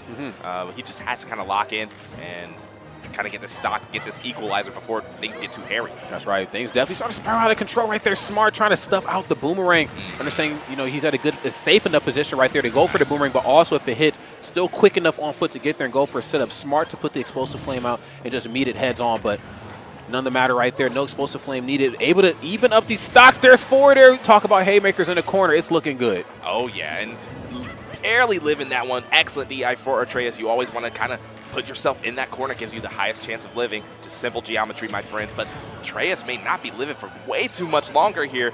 Another corner scenario, the dash attack. Okay, this is where you start to hit some of the more unspoken parts right here in Young Link's, toolkit. Good lord. Got all three of the links on my mind. The fourth one if you count Mink. But yeah, you know, you just start to hit some of these percents where, you know, dash attack's not getting it done, forwarder's not getting it done. You know, you really start to show your hand, and I think that's something that kind of comes back to bite Young Link at times. But right now, all that said, Skittles with a very comfortable lead. There's the down throw, boom, back air. Yeah, but that seems to be all that Atraeus was able to get here as things are now starting to rack up, and Skittles is sitting at 29%, completely lapping Atraeus here. Just needs one more opening, and things will get even worse. That's right. There's the dash attack, looking just to nickel and dime their way right here into a dub. Love that. These up airs kind of their calling in this matchup, you know, stopping them from naring on the way down and down airing for sure. Nothing off the F smash. Trying to lock them down here, and yes, the safety and the utility of that nair. Another uncharacteristic haymaker from Atraeus, but it was right on the money. Love that right there. Atraeus said, I got the quarter control on lock. No back air and dash attack needed. It's going to be the S-Smash that gets it done. One of the more unconventional options, I think, in Palutena's toolkit. Frame 5 nair. What's up? Another forward air. And yeah, every time, I love the coverage on up air. I know you're going to try to land with the nair or forward air. I'm going to meet you halfway with this. Yes, and the footstool bomb to get out of the corner. This is exactly what Skittles is doing. He's playing around that weakness in the corner by just making that scenario so fast, making Atraeus have to think quick on his feet. That's right. Nothing off the down to. Oh, my. Down to, and then was still able to spot dodge in the time, okay? Your character is fast, but it ain't Young Link fast. Okay, we'll put it that way. Right now we're hitting some of the more spookier parts of the bracket. Down tilt, caught you hanging out at the ledge. Oh, my goodness, able to actually, oh, my goodness, talk about situational awareness. Was able to air dodge through Explosive Flame, which is something that a lot of players still struggle to do, even at this current state of Ultimate, but was able to get down there and use, people say Palutena's counter is lackluster. I ain't seeing it. I ain't seeing it, Big M. Man, Rod, that was a checkmate scenario if I've ever seen it. Like you said, sniped out that air dodge by putting that Explosive Flame in the perfect position, and then the counter just to clean it all up. Like you said, situational awareness is the key to victory here. Skittles looking uninterested as he is like ready to put on this reverse 30-30 because I know that boy has it, the gumption and the gall in him to do it. That's right. I mean, we've seen it time and time again, and if there's ever a time to lock in, it's most certainly now. There's the down throw, of course. I love Skittles, of course, their gameplay with these platforms in and around them, up underneath them, you name them, okay? When you get hit with something, if that platform is involved, I'm about to get everything and then some. So right now, using the Zair right there just to kind of poke. Nickel and dime their way in. Nothing off the forward air, though, but message certainly sent. I'm holding forward this match, just in case you didn't know. Yes, and that is one thing I do like to see Skittles using that Zair a little bit more. I know he is on top of it whenever he's using literally every single move in Young Link's pit. Barack. Skittles right now is cooking, making this man taste the rainbow. Exactly. My God. All freaking 16 flavors. Man, it's getting kind of crazy right now. Okay, catching him on the swing back. So this is something I'm actually starting to like a little bit more from Atraeus' gameplay. You know, we've seen it once at the tail end of that last match, using Explosive Flame right when they know Boomerang's getting ready to come out because there's a chance it's going to come out every so many seconds. And then, you know, stuffing that out. But now this time, seeing it a little bit more in their face. I know you think you're going to schmix me with bow and arrow and Boomerang in my face, but no, I'm actually just going to dash attack every time I see you cock back. Yeah, exactly. A very great way to put it. And speaking of putting it down, if Atraeus is up a stock here, that up air was very good. And unfortunately, Skittles' up air does not have as much power. No, it doesn't have that punch to it that, you know, Adult Link has. But you still need to proceed with caution. Of course, a move that you can't really air dodge through. It's one of those moves where it lasts so long and it's disjointed. You just kind of have to try to get out of harm's way. Atraeus, unfortunately, just kind of caught in a weird spot there. Oh, yeah. I mean, Skittles is just playing so nasty around Atraeus' shield, but now we have the shield discipline in lock, and Atraeus is living in these scenarios that many would fall. Oh, my goodness. Another counter there that time, and not getting anything off it, but another up air on the coverage. Love that. Just, again, every time he sees him get on that platform, if he's too high and I can get back down to solid ground before you, I'm on my way back up with the up air. Wait a minute. Wait a minute. Stage bottom there. The teleport actually bouncing off the side of PS2 there. Okay, double up tilt, nice. Love that. Reading which way they're going to air dodge. And a nice frame trap, too. Put that nair out just in case they landed in front of them, but knew that they would try to air dodge on the opposite side. It's a very, very smooth gameplay. Explosive Flame and cooking up this little boy right now. Can we get another one? Whoa, hold up a minute. Oh, yeah, tech scenario. Atraeus gets out of dodge and luckily is still surviving, but a nice chain grab. That's right. Buttons are getting pressed right here, both of these two. Nice Z drop on the bomb. Wow. Oh, and I like that. Looking to start off with the nair. I believe Atraeus is probably anticipating the forward air, but were you anticipating the up air? It's looking good right now. Yes, Skittles is starting to spice it up and getting past these counters. Hey, Rod, hey, remember when we were talking about how bad Palutena's counter is? It's starting to get counterplayed here, and Atraeus needs to find something out. But you know what, though? More than anything else, I love that Atraeus is keeping that sort of narrative. Yes. You know, just, again, let me not let you get comfortable. Just know a counter is present every time I find you off stage. Don't let up even for a second, even if it ain't working. Yes. Double nair. Nice. Triple. Nice. Double nair right into the up air. That the C stick is getting pressed, bruh. Yeah. Every aerial is getting used right now. Yes, indeed. These players are pulling every single stop out to either put away the set or Skittles to try to put his name on the board. This is a very important game 3, and whoever wins it, I think will have a very big anticipation of the next game or potentially putting the set away. No doubt about that. Again, it could be a momentum shifter right here. Just depends on how it's all going to shake out. Short hop forwarder out the corner, understanding the potency of boomerang and bow and arrow. Probably not want to deal with that anymore. Then you also have the safety of Toon Link's nair, which is minus something ridiculous. A very safe option. Okay, not a lot of gaps in these strings. Of course, Palutena, you know, just looking to find that one opening. Got you in the corner early on the forwarder, and the explosive flame on the cover, still caught in the corner. Oh, we're going to another game. Damn.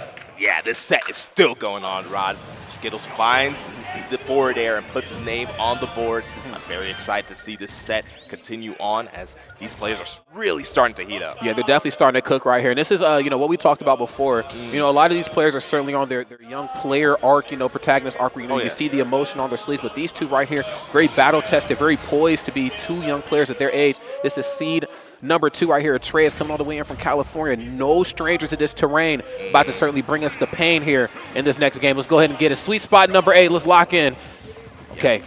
If you are just tuning in, this is insane top 8 action. We got Skittles versus Atraeus. Rod said it best. You know, Atraeus, that second seed, he did not come this so long of a way to Kansas just to lose here. Okay, and, wait, I misspoke. Coming in from Minnesota. I believe it said California before, but coming in from Minnesota, that's my bad, y'all. But yes, no matter how which way we spin it, you know, it's still a dub for the Midwest, and it's certainly looking like a W for Atraeus right here with how this game is starting off. F smash, again, the second one we've seen in this set, mind you, a move that a lot of people say doesn't really have a lot of use in her toolkit. The moves are getting used today. Oh yeah. I mean, you have a powerful move with that much range, it's going to always get some usage, especially in those big punish scenarios, and we even got a reflect coming out here. Yeah, I mean, it's looking like a Sakurai Presents right here, man. It's just a full-on display of everything Palutena can do. And this time holding forward a lot more. Again, a lot of utility in that frame 5 nair. I'm just holding forward multi-hitting options. If I catch you anywhere in that bubble, it's going to lock you down, and I should be able to get another aerial depending on the percent. Good Lord, this little light of mine. Man, it is shining, Rod, and all the smash attacks are coming out. We just need a little bit of a down smash here to complete the trio. Okay. Bow and arrow right now, just trying to figure something out here in fast. I love that. Bow and arrow kind of stops the opponent from moving around at times. You definitely don't want to eat that. You don't want to get hit by it. You don't want to be holding shield too long. So it kind of forces you to stand just a little bit more stationary. Wait a minute. No, that's, oh my goodness. Get it out of here. I'm intangible, bro. Yeah, perfect use of that dash attack shield, but didn't quite get the burst range to the KO. And Skittles with the bomb juggling there. A little bit of fanatic there. That's right. The circus is in town. The way I juggle these bombs. Wait a minute. Back air, though. Okay, closing it out in the corner. Final stock right here on Skittles' behalf. Going to have to figure it out in fast. These uppers getting busy. You ain't the only one that can extend on these platforms. Grounded up B. Okay. Oh, my God. And I think the platform actually messed it up that time. No back air. Oh, my God. That was close there, Rod, but Skittles is hanging on for dear life here. You know, he's doing a lot of great plays, but it's just Atraeus knows where to play to young Link's weaknesses and has been punishing them greatly. That's right. Let's get these stocks taking another backer. Again, you're just on the way down with a lot of aerials. I'm just meeting you halfway and stuff you out off the backboard, though. We're vibing. I'm coming back. Wait a minute. Wait a minute. Wait a minute. 131%. I have seen some crazy comebacks in my time, but can Skittles pull this off? Is the real question. Oh, my goodness. It's the back air, and this is where Skittles plays his game, but messes up on that up end. The shield. Double trouble. Atraeus puts away the set with a 3-1 victory. Very smooth right there on Atraeus to try to douse those flames before they even get started. Again, I have watched, you know, had the pleasure of watching Skittles grow up, and I've seen them make some crazy comebacks. And you see the chain of pattern at times. You know, like, oh, there's the nair, there's the grounded up B, boom. Here's the up air or the backer afterwards. Like, this is where it really gets started. And Very good on the Traces, but have to just kill it at the door. Don't even let them get going. That much rage piled it by a player that talented, it's going to be a really bad time for you. Yeah, I mean, imagine you drop that game then and you going into game 5. Game 5 Skittles, bro, it ain't nothing nice. It ain't as sweet as it sounds. I'll put it that way. That is the dark side of the rainbow, trust me. But that boy is out the tournament, unfortunately, for the Nebraska people. But Atraeus still on this this loser side run. Really make something magical happen here. Has the next opponent, the next hurdle, the next stepping stone to get out of the way is Candle. And oh boy, have you ever tried to step on the Candle before? It does not turn out well. I think there's a whole nursery rhyme about that, jumping over the Candlestick, okay? Yeah. Come down to who's more nimble and quick here. Atraeus, of course, certainly battle-tested. Seed number 2 ready to face off against seed number 6, Wisconsin versus... Okay, so it says California here, but is it California or is it Minnesota? I believe he's either from California and moved out to Minnesota or vice versa. So it's a little bit of both, okay? Yeah. Okay, I thought I was tripping before, but I think I had it right, okay? Okay. Just know there won't be any Rodney stats anytime soon. We'll put it that way. Hey, it's all right. You know your stuff when it comes the stuff that you know. That's right. All a brother knows is all a brother knows right here. And I know one thing for sure. These two talented individuals are getting ready to give us a show here. Okay, nice. The one purple Pikmin in hand. And just, again, this means I'm up close and personal in your face with it. This is the only way for this Pikmin to really do any sort of damage is if I just kind of reach out and try to touch somebody. Oh, boy. And things are looking tough here. You know, Candle, a little bit of a slower start than we've seen in previous sets here. But has that purple Pikmin, honestly, the God lineup on deck here, so things are about to get wild. Yeah, it's definitely about to get crazy. Oh, nice. Trying to catch the roll. Such a smart tactic right there from Candle. Again, you know, in a lot of ways, you'd probably expect, you know, Olimar to not be as up close and personal on you, but smart on their side to just say, hey, you know what? I'm actually down to play the CQC game. I have the frame data to spare. I have double purple. You know, if you whiff anything improperly, you in some trouble. But on the topic of trouble, again, this Nair getting busy. No hitbox, not recovery, Big M. I'm afraid. Yeah, it is a very tough scenario to put Alf in and gets that shield bash to take the stock. Atraeus looking solid. Yeah, looking very, very solid. Another short hop Nair just to get it started. Not the blue Pikmin on the throw there that time, but no, it's coming soon to a stream near you. Okay, nice short hop Nair. Oh, and I love that F tilt though. Just again, I know that you're doing a lot of short hop Nairing and forward airing around me. Let me just put this disjoint out. You know what I'm saying? Just to spin in your face. Stop. It is very interesting how Palutena's tilts kind of function. You know, they're a little bit longer in terms of moves with how quick this game moves, but they're just very disjointed. And if you have a read on where your opponent's moving or where they want to be, putting that disjoint out always comes up cash money. That's right. I mean, that's kind of what Palutena is good at. I mean, she can go toe-to-toe with some of the quicker characters in the game, but she's one of those, the buck stops with me. You know, you might be a young wild horse, but all that's going to stop when you get to my, you know, saddle. So, I mean, again, Atraeus is just an absolute monster of a player, and Palutena just, again, just stopping any of the fun before it even gets started. Explosive Flame killing your movement options from the other side of the screen. Same with the, you know, auto reticle. You get up close, you whiff. Here's the Nair City, but wait a minute. On the topic of aerials, up air is getting it done. Yes, and the purple one at that brings a lot of knockback to the table. Speaking of knockback, this purple going to do it a lot of work. The damage is racking up, and the shield is low. Atraeus' defensive options are starting to run out. Gotta imagine he's gonna try to swing back here. Yeah, I would hope so, and fast too. Nice, using the down special right there, just give himself a little bit of coverage, not wanting to be caught off stage too much, of course, no hitbox, not recovery, so we're not going to see the counter be you know, played in effect like we did in the last game. It's just going to be run off Nair, or I can stay stationary at the ledge and just go for down tilt, rinse and repeat. Characters like her and the Cinderworth, they have that luxury versus characters like Olimar or Alf. Yeah, Alf in this scenario, but speaking of scenarios, that purple up smash actually not taking it, where usually I feel like that would be a stock 10 times out of 10. Right, maybe playing this one a little bit safer, maybe thinking twice before they swing. Not exactly sure what the case is. Dash hat getting busy, catching the landing options. No platform there that time, and up air is coming. Wait a damn minute. Oh yeah, just gave you a little bit of a sneak peek there with that drag down up air. If Atraeus catches one of those or another shield bash at this point, will probably take the stock. Oh, that was smooth. Tomahawk smooth. Gonna go for the up throw. You know, the throw we don't usually get to see as much, but when the percents call, you better answer. Smooth stuff on Atraeus' behalf. Very strong game, number one. Again, I can see how this could be kind of a tough one, you know, for Alf.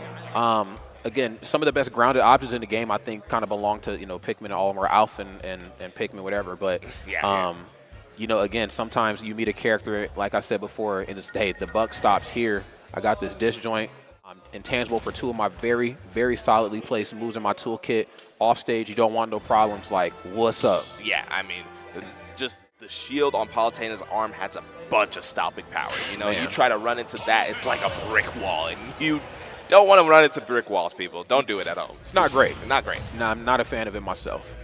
But all right, kind of giving a little bit of history, I felt like this matchup was familiar. So earlier on in the bracket, actually, on winner's side of top 8, these two did play. And Candle actually put it away with a 3-0. Really? Yeah, so it's interesting to see here. Atraeus obviously cooking a lot more now. Able to put the first game on the board. Well, you know what, though? I mean, they've been kind of warm. You know, they've been in that seat for a while. You know, and then again, I think it's not uncharacteristic for Candle to be somewhere, you know, off to the side warming up too, but I think it's a different experience when you've been sitting on the big stage. You know, you're just locked into that mode and you're not letting go. So curious. Hopefully there's vibes of when they played earlier. I could see, you know, certain aspects of this matchup being a little tough for Palutena. Again, she's always struggled with smaller sort of characters, but, you know, all of them ain't the rats. I'll put it that way. So, yeah, I mean, he was one of those characters early on that got that hurt box enlargement. That's the exact drag down what you the? need. Whoa! Okay. That was tough, Rod. So the weight of the purple Pikmin held Alf down. That drag down was exactly what was needed. Atraeus, really smart play. Just the situational awareness. Yeah, sometimes less is more when it comes to off stage. Oh, my goodness. And yes, easy come, easy go. We have equalized these stocks right here. Let's see how it's going to all unfold right now. Got you in the corner again. Another approaching there. And, oh, man, I completely forgot about this. You time your aerial options. Yeah. You know, properly to approach all of them. But keep in mind that it's a little different when you have the Pikmin on you. Yes. And so now you have to figure out how do I time my nair in conjunction with a Pikmin being on me to where I want this to land and hit. And I think now Candle's understanding, as long as I got a Pikmin on Atraeus, I should be okay. Yeah. It causes a little bit more hit lag on those moves and just gives you kind of an opportunity. I was seeing Candle do this a lot with Nico earlier on in the bracket, sticking those Pikmin on, and Nico playing that Shulk, who has such kind of long time aerials. So when long you have and that, safe. Exactly. So when you have that Pikmin on you, it actually extends that time even more and gives Alf or Olimar the opportunity to punish. No doubt about it. Looking for a good punish right here, right now in the corner. Has that purple one online, so you know they're ready to bring the pain. It's just a matter of time. Okay, back into the corner. No down tilt. Actually going for the ledge trump and off the mark. I see you're up there, and I raised you a better one. Smooth stuff right here on Candle's side. 103% right now, 2 stocks. What are the adjustments going to be right here on Atraeus' behalf? Because I have you off stage, but I'm not quite seeing the punishment that I've seen with Atraeus and Skittles. I'm not quite seeing it here.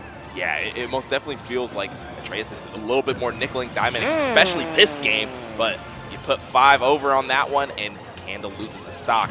This even Steven. No doubt. I guess it's one of those like tug of wars where do I need to go off stage or do I just want to play the ledge trapping game and just let the damage kind of come to me, you know?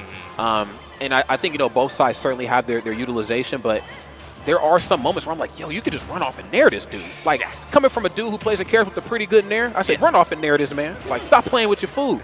But, you know, hey, it is what it is at this point. Atraeus right now still holding on for dear life. Candle said, I burn bright on both sides. And we are going to another game, but with a W on my side, said Candle. Let's get it. Oh, that run-up down smash is nasty. Nasty work. The purple Pikmin both have insane shield stun, so when they have that dynamic duo popping shields from full, Rod. Oh, yeah, no doubt. Again, Candle I said, hey, I know what I need to do. It's just a matter of executing on all fronts, and I think they did just that right there in that game. And, of course, it's just one game, but, you know, it is a very definitive game on how they won it because I think they started to trust into the art of the Pikmin, if that even is such a thing. If not, let's get it started up. You know, you are attached to Pikmin. You're doing a lot of your short hop nairs, and, again, strong frame 5 option. We still see one of the best nairs in the business 6 years into Ultimate, even after all the DLC and patches are done. But you know, when the Pikmin are on, you have to time it a little different. And I think Candle understood. You have a little bit of a crack in your armor in that regard. You in trouble.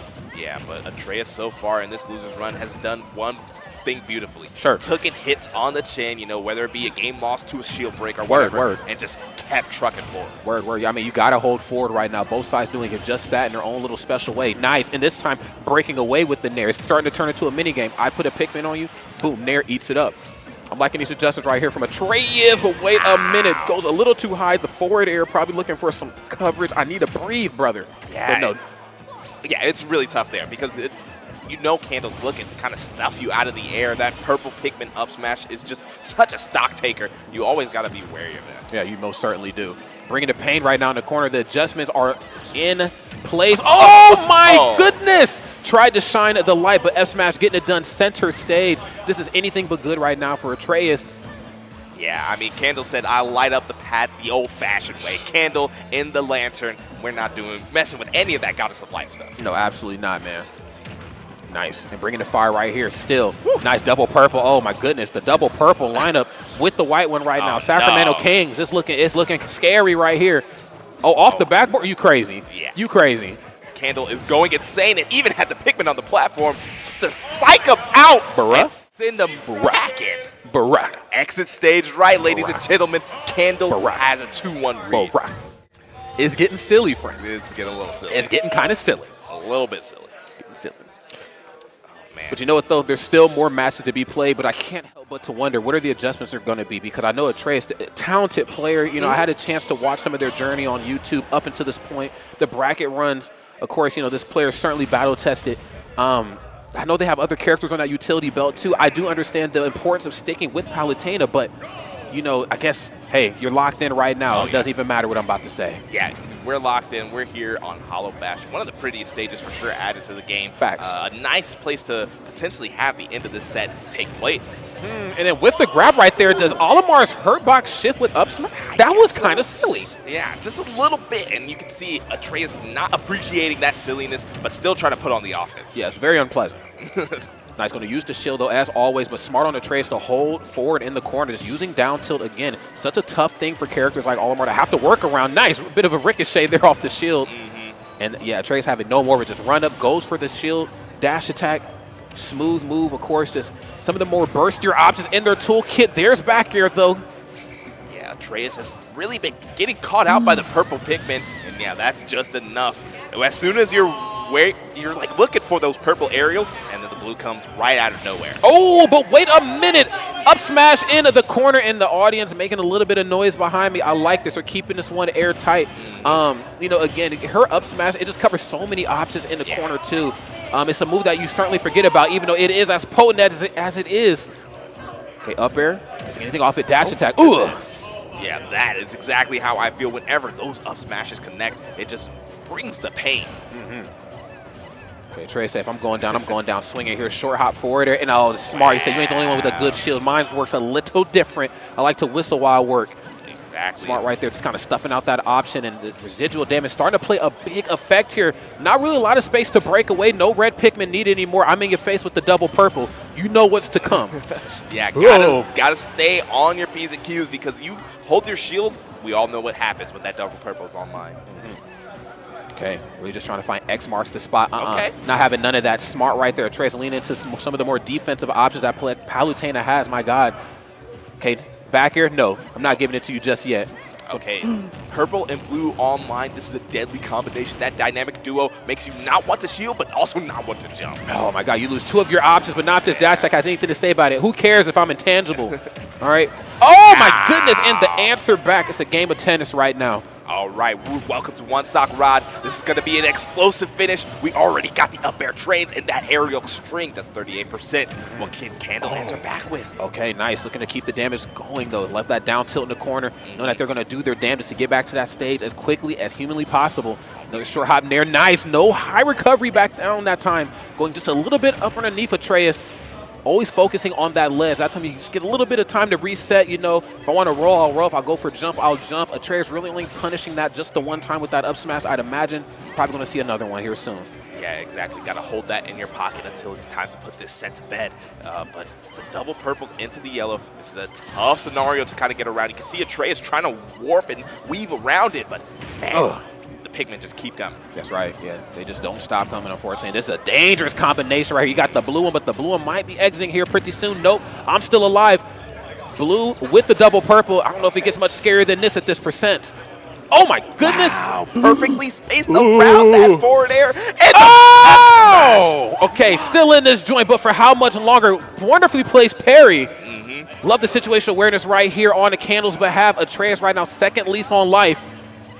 Yeah, you will take those. That was obviously the weak spot of it, but there goes the up air, and just like the Pikmin, Candle's up out their seat, celebrating that victory as they punch their ticket to Grand Finals. That's right. A hard-fought victory as well, too. Two talented individuals, two juggernauts meeting right there. Let's go ahead and take a peek here at these replays and relive the magic that was that last game. There's the forwarder in the corner.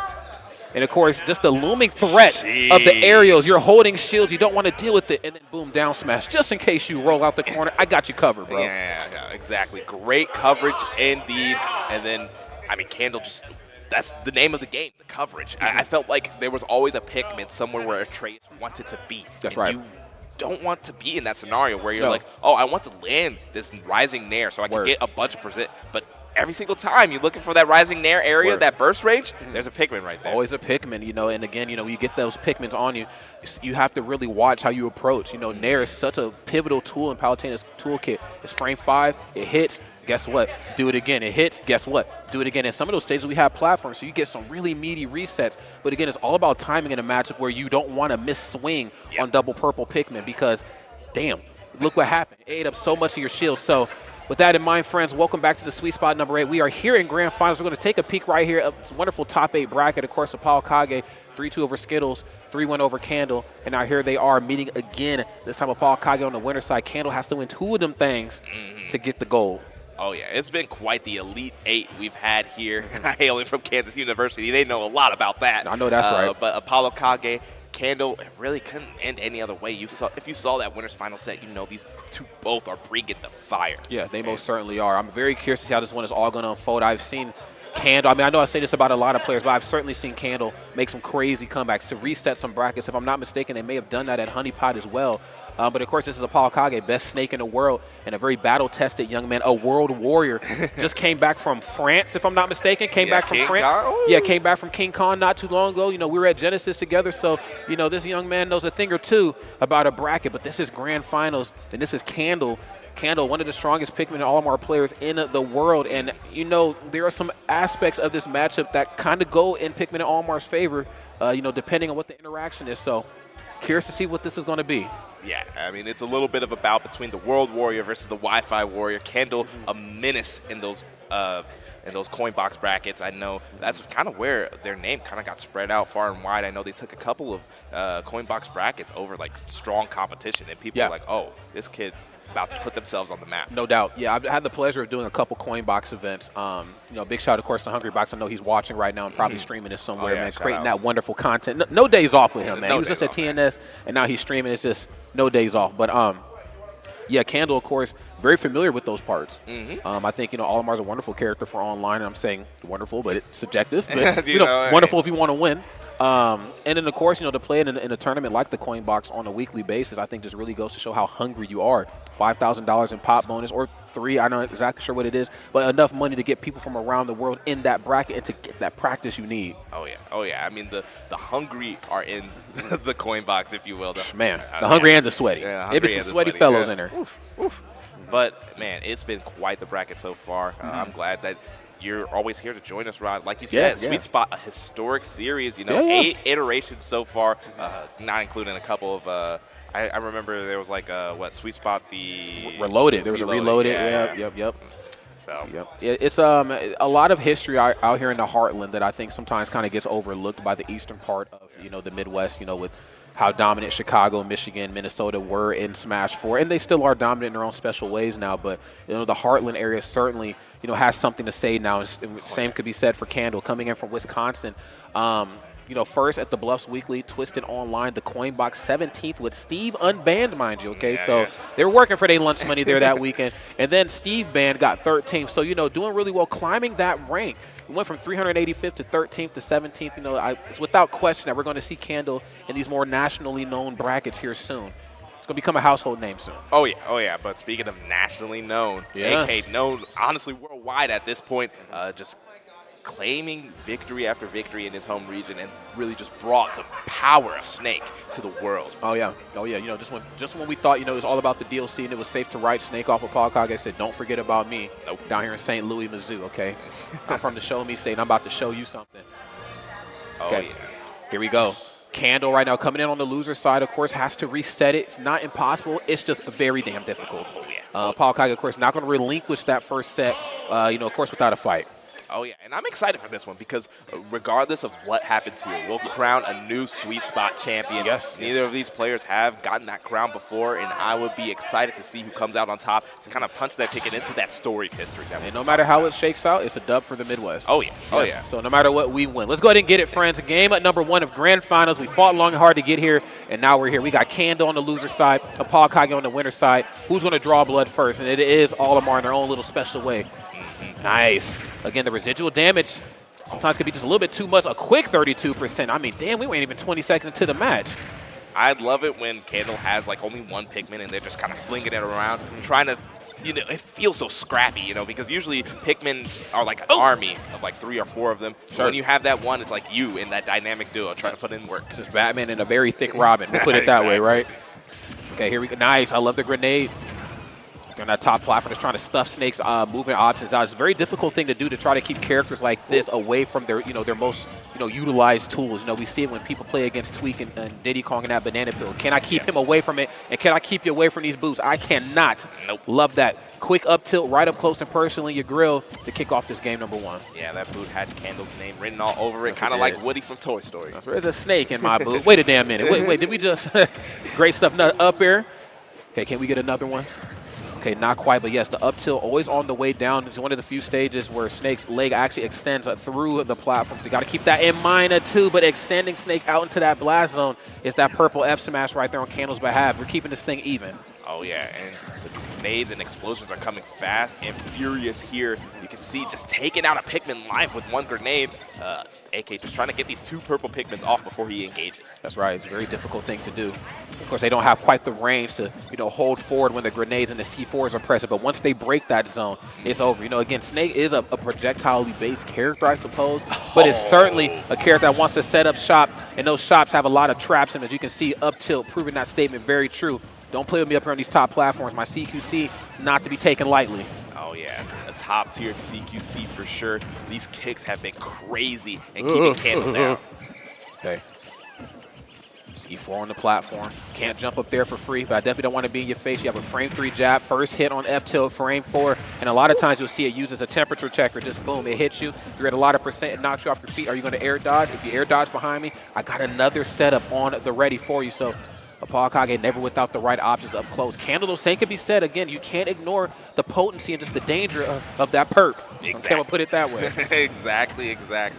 Man, and AK has just been kind of lobbing these grenades perfectly. And then when it comes time for it, Candle finally breaks that zone, but then has a foot to face to meet. And that's where AK has been making the money. Oh, my goodness. And money getting spent around here. Made and spent with that up tilt. Great stuff on ApolloKAG's side. A strong game number 1. Curious to see what the adjustments are, because even as bad as it sometimes might feel for Candle, Candle's one of the most intelligent players I've had the pleasure of commentating, and how quickly they can adjust on the fly, not just due to their character's toolkit, just to how intelligent they are as a player. Yeah, you can tell, Candle's mind works like a mile a minute. It's just going crazy, going through all the options that Olimar or Alf has available to them. Kind of min-maxing their Pikmin lineups is also very good. Like multiple times, there'll be times where Candle will pull the perfect Pikmin, and we're like, oh yeah, that was just random chance. No, because these lineups are guaranteed. That's right. And Candle sometimes is like using the shadows to kind of cover which Pikmin they're going to pull next. That's right. Having no Pikmin and immediately pull blue, and then just grab you, send you to the sky. Send you to the sky, man. You have to keep your opponent guessing at all points, because you know exactly what ApolloKAG is going to do. I'm going to set the scene very quickly, set up shop, and then you're going to start to play my game. And don't let me get the lead. I'm going to become even more impossible to deal with. But, of course, Candle's having some of those more longer-range options to put on that residual damage always kind of keeps them in the conversation of the match. There's the up air. Wow. Okay, maybe shades of what's to come, too. Very few characters can challenge Snake's airspeed, and getting up to the top and as high as they can get. But, hey, Olimar said, I'm up here with you, bro. Where we going? Yeah, those wing Pikmin really give, Olimar just that little bit more movement to kind of keep up with Snake in some of those Cypher scenarios. But speaking of scenarios, that F-tilt, every time it connects, feels great. But, man, that purple Pikmin, very dangerous. This scenario is a situation. Okay, just looking for that one hit in there. Little off the mark right there. And then again, just, man, I'm telling you, man, if you're in a boxing ring, the guy in your corner is telling you, you might want to be a little bit more careful when it comes to the small space, man. He can box too, especially if he has the purple ones lined up. Candle, of course, such a monster on these platforms. Oh, and that was a perfect setup from AK. Just stood and stared and said, "You gonna do anything about that explosive?" and sent him to the sky. Honestly, that's what makes ApolloKAG so dangerous at times, that they will set up shop far away, and then there's going to be times where they hold forward. But what happens when I get in your face and I actually don't do anything? Like, that's a very comfortable AK is a very dangerous AK. Look at this. Look at this. I ain't afraid. Oh, yeah. He's doing a little bit of shaking here and grooving, but Candle's not trying to have any of it. Candle. My goodness, love that. Taking him clear off the stage. And getting that stock taken in a very dominant way. Nice. Looking for down there in the corner just to try to get a little coverage on the way up. Snake's quickest option out of shield. Yeah, that down there, very good. And there goes the dash attack, that intangibility, getting AK right into the zone. Second, nice V-reverse on the C4. Nice, frame through on that first stomp, so it's out. I got multiple stomps, bro. Don't play with me. Not at all. Ugh. Okay. Ugh. And that's a big starter there from Candle. Trying to send it home here, but you gotta watch it. When you're trying to strike the snake, he will bite back. Man, so he got teeth, don't he? Okay. It ain't for smiling. Don't put it that way. Come on. Come on, Ryan. I mean, it's not just teeth. They baring their fangs right now. Oh, damn. Candle said, look, I can get up there too. Okay. Narrowly escaping danger right there is ApolloKAG. Candle again. Like I said before, the adjustments are present. They're definitely starting to figure some things out slowly but surely. The purple ones are going to become a little too much up close. Smart stuff right here on Candle's side. Staying in the conversation right there of that game. One game apiece. Yes, a nice way to put us into game 3, showing us we're going to have a competitive set. I mean, AK put it all on black right there. Falling with that up there onto the shield, hoping Candle will either drop or get a little bit of a shield poke action, but Candle stay composed, found the up smash, and here we go. That's right. You know, this is not the right part of the bracket to, you know, let your emotions get the best of you or start to, you know, mentally tap out of it. You know, you got to stay locked into the very end, and both of these two players doing just that. I'd imagine there shouldn't be any character switching. These are two character specialists. Oh, yeah. I know that they have other characters on that belt, but this is grand finals. This ain't pool. Damn it, this ain't even top 32. You know, if it ain't broke, definitely don't fix it. Sweet spot number 8, game number 3, and then we're on small battlefield once again. It can't help but to, you know, highlight the fact that up tilt is no fun to deal with on any part of this stage, especially up underneath these platforms when you're trying to land. Or if we, like we saw in game 1, on those platforms. Oh, because AK took a nasty early stock with that up tilt earlier in game 1. So, damn. Candle's going to have to play a little bit more careful here. No doubt about that. Okay. Doing just that, getting off that platform as quickly as possible, also as safely. You know, it's not enough to just run off as, you know, as fast as you got up there. Of course, if you jump back down towards center stage, I'm probably going to have an F tilt on the ready for you. If you try to fall down through, I'm going to probably dash attack right in. So, you know, you got to be safe on your way back down. Eating that shit up, though, are those purple pigments. Yes, indeed. But, I mean, Candle kind of pushing the offense towards AK, but I feel like this is exactly what AK wants. You know, the kind of Cobra's Pit scenario. You're stepping into it, and it's about to really put a reversal here if Candle doesn't watch out. Oh, yeah. Got to be careful. Okay, got to be careful of that top platform, too. I have C4s. I have explosions everywhere. It doesn't get much more explosive than this up tilt. Smooth stuff right there towards center stage. ApolloKAG, of course, has the lead, but we'll see for how much longer, and it ain't that much longer. Great stuff on Candle's side. Yeah, welcome to 2-stock rod, and that blue F smash was actually just enough to do it. And Candle starting it out strong with that up smash combo. Damn, Jesus, Jermaine Christ, my God. 87.3% and climbing. But yes, the immediate answer back right there on the nair. We've seen shades of that in the last game on the top platform. Couldn't quite get that first hit, but I do cover the middle parts of the stage. That's one of the great things about Snake and those limbs. It's a very long guy. If he puts a leg out, it's going to be there a while. It's going to cover a lot of that zone. Yes, and threaten a lot because those legs are powerful. Tree trunks in their own right. You know, they can't afford to miss like that. No, absolutely not, man. Legs for days, that's for damn sure. Whoa, my goodness, but I got hands, though, bro. Great stuff on that F smash. Candle right now, 96%, and kind of cool in their jets here in the corner. I see you're down there. It's frame 3. I know it's a good coverage option, but I'm always going to answer back right. Oh, my God, with up smash, especially if it's the purple one. Yeah, that was a very great answer back from Candle, but can you avoid the Kita here? The shield just in time. What's he cooking? Wow, what perfectly played defense there from Candle, and now the offense is right on point. Okay. But the air dodge, AK saves the day there with that one. Nice, going to dash attack immediately. He said, get it out of here. Nice, looking for that one hit in there. A little off the mark again. Right now just trying to check their temperature. Maybe making them make the mistake for them. Platforms, or I guess the lack thereof in that regard, not quite your friend either. Using the up air to even this game out, 79%. And I'm hearing the Scoobert Doober chants come out. Oh, yeah. You know STL is behind their boy when you hear that scuba roar to the crowd. Damn. But Candle shutting it down. Wow, smooth stuff right there. Nerves of steel up close and personal. You know, I was talking about it earlier. You know, just to say it again, you know, there's a certain sort of play style that I think ApolloKAG really excels at. You know, I mean, he does everything well when it comes to playing Snake. But one thing that I noticed that is so good about him is his ability to play up close and personal, just the one-hit jab. In a time where I'm scrambling with a character like Arsene Joker, where I really should be throwing something meteor out, he said, no, I'm going to hit you with jab and just wait for you to make the mistake. The problem in this matchup here is I just feel like Candle's not afraid of that. Candle said, I'm actually down to play that game too. I have purple Pikmin. What are you trying to get into, bro? I will see you and match it. Come on. Yeah, the lack of fear so far, making AK have to rethink, you know, certain game plans and game styles. But AK has been in these type of positions before. That's right. You know, he's met just foes even more bold than Candle and foes less bold than Candle. That's facts. For sure. Also facts. So I'm excited to see what AK does in this game 4. See if he can bring us to a game 5, or maybe we're going to a reset, right? I mean, I would like to see it. You know, I'd like to see more matches between these two strong players, but it's all going to be a matter of how this one shakes out. Nice, just the downer, quick multi-hitting option, and I'm also in your face with it too. Frame 3 on the startup, so hey, it covers me and it gets these Pikmin off me. Why the heck not? Yeah, 3-for-1 special there, hitting Alf, taking out 2 Pikmin too. Oh, I love that. Again, the reset. Just again, if it doesn't hit, if it doesn't connect, why not go for it again? Very, very quick option on that first hit at least. Yeah, when AK starts getting into that mode where he's hitting you with that hip check of that F-tilt 1 or that jab 1, you know, they like to call that the little scuba shake, you know? You know, putting you on the razzle-dazzle there. So I got dance moves. Nice. Look at that. Look at this. He said, I'm not afraid. Neither side said, I'm not afraid of the boxing match. We can certainly run it up. Okay. Looking smooth right now. Wonderful parry. Solid. A lot of patience being displayed right here up close and personal, too, on both sides. I mean, again, you kind of have to have nerves. And still, there's Nikita.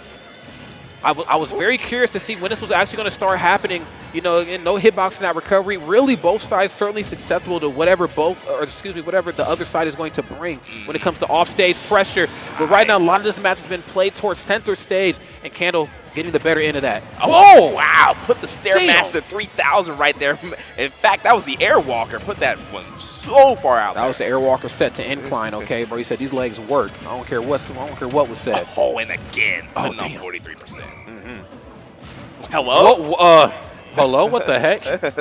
A little bit of a staggered grab there. Able to put the Pikmin exactly where he wants it. Candle, a master savant of this character. I'm going to need the numbers monsters to explain that one to me after this tournament is over. That was kind of peculiar, okay? Yes, indeed. All right. Center stage once more. This is actually a pretty decent spot to be in, not electing to play the corner game with Snake. And I know, of course, ApolloKAG definitely doesn't want to play that game either way. I may have spoke too damn soon. Wait a minute. I'm actually here to play that. Both hits of the F-tilt that time caught you dropping shield. And I caught you dropping through the platform. Up here, nothing from above. And explosions are here right now. Trying to extend this lead right here before they potentially take that exit. You're getting sticky right now. Oh, it's been transferred. They're playing a little bit of hot potato here, and that potato is very hot because C4 explodes very quickly. Uh-oh, I'm in your face. Wait a minute. Force you to come close. Nice. Get it off of me. Up throw. That's going to be enough to do it. It's looking good right now. Even stocks. Can Candle get the reset, or is ApolloKAG going to push this to another game right here in set number 1? Yes, and we're starting that off excellent here for Candle. That was big money damage with the grenades, the Pikmin, everything but the kitchen sink was thrown there. That's right. So I'm using everything and then some. Another F-tilt. Nikita, can it get busy? Okay, nice. Has to get rid of a Pikmin, but that's okay. I didn't really need this one right now. I need this purple one.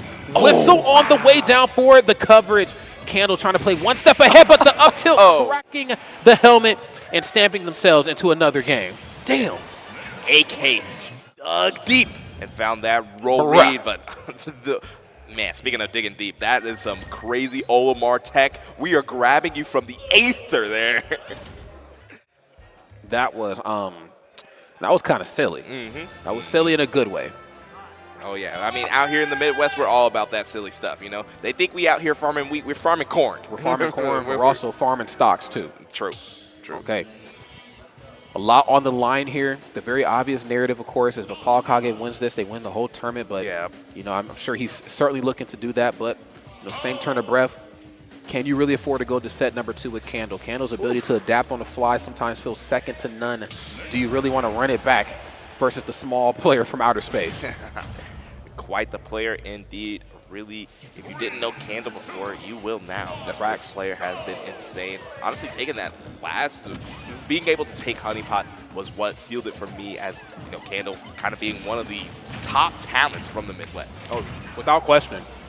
Yeah, put some respect on their name. There's the back here. No fun on the C4, or Cypher, excuse me. This Cypher is put you in a scenario. Oh, my goodness. Now you're in a situation. Hold up. Nice. Down there on the covers, though, every time. Quick multi-hitting option. Oh, the air ball. Wait, can I get a C4 reset? Boom. I'm back. I'm back.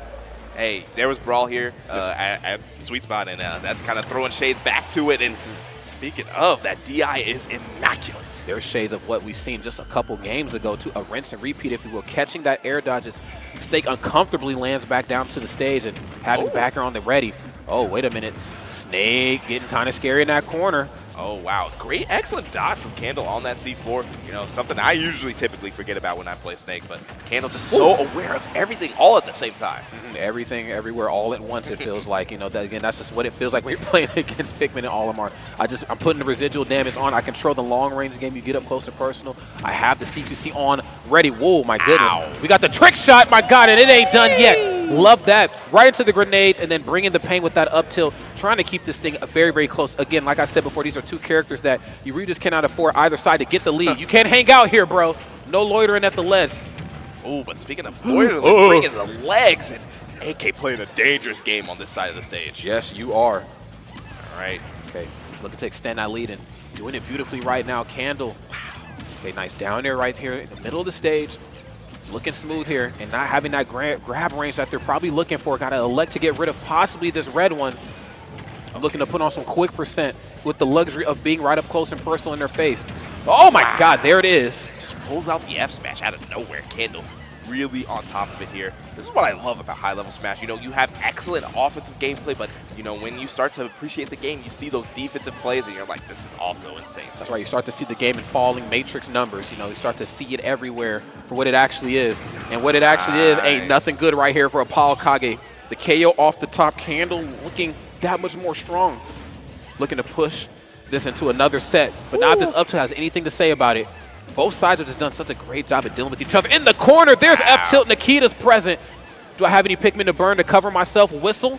Oh, actually missing here this time.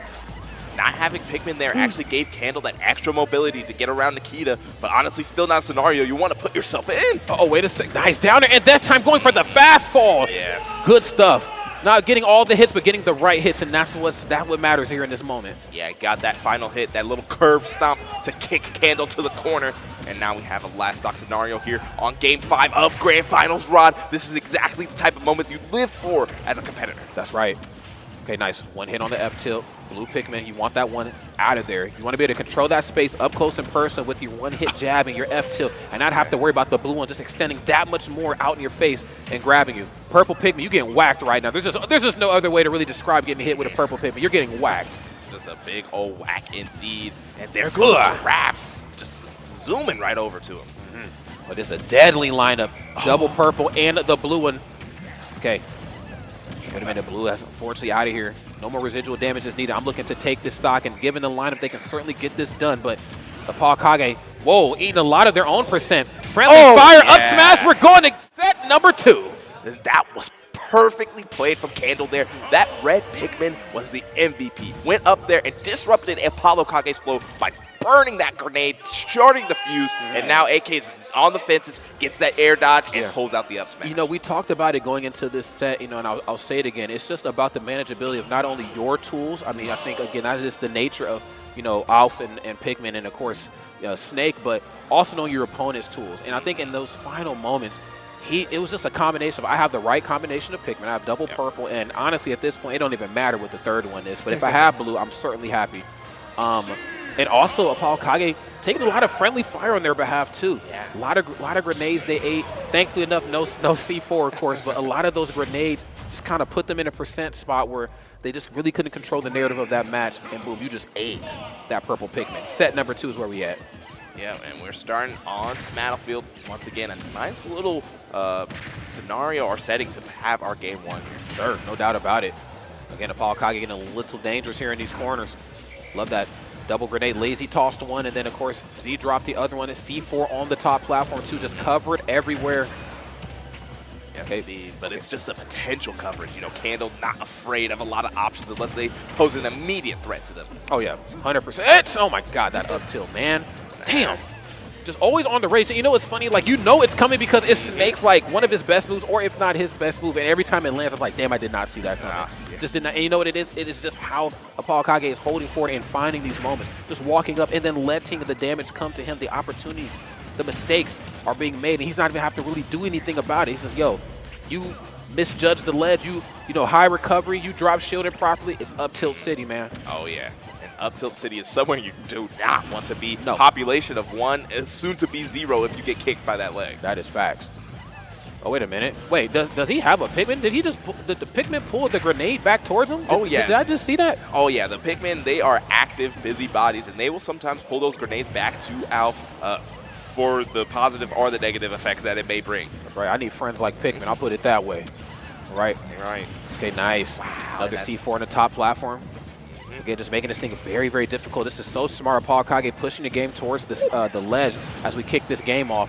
And then right now, completely disengaging. This is something that, again, the characters like Snake and Sonic and characters who are kind of comprised of those sort of ingredients have the luxury of, I can get really aggressive with you, and then sooner or later, I'm going to cool my jets, and you have to really play my game now. Yeah. And so far, AK has really put this entire game 1 on his back. This has been the AK show through this game 1, not even a stock on the board for Candle. That's right. Oh, love that down there in the corner too. Yep. It's very rare that we've seen in this game, in this set, where you know, we've seen Candle get the opportunities to punish ApolloKAG at the ledge. You know, at least when they're trying to recover. Now we've seen, you know, them catch ApolloKAG with the high recovery while they're on Cypher, but not very often we get to see them up underneath the ledge. So smooth stuff, and again, just knowing that even though the situation isn't really working to my effect, when it does happen, I will capitalize thoroughly. Of capitalizing, AK is just in the right place at the right time every single time, keeping the kicks fast. Uh-oh. So, but this up smash might just be a little faster up close. These up airs not quite catching the air dodge like we've seen in the last set. Waveland on the way down, and you're going all the way to the top. Here is the up tilt. Smooth stuff right here for ApolloKAG. Game 1, set number 2. That right there is how you send a message. Yeah, a sneaky slide in by AK, rolls right behind the competition. It gives you a kick right into the back of the skull. All right. Smooth stuff right here. This is true finals, thug finals, whatever you want to call it. You know what it is. Set number 2, and both of these two players getting ready to make it do what it do. Candle, of course, fought long and hard to get here. Not the strongest game number 1 for them, but we'll see what the adjustments are going to be because, again, cannot ignore the fact that I've seen a lot of players in my day. I know you have too.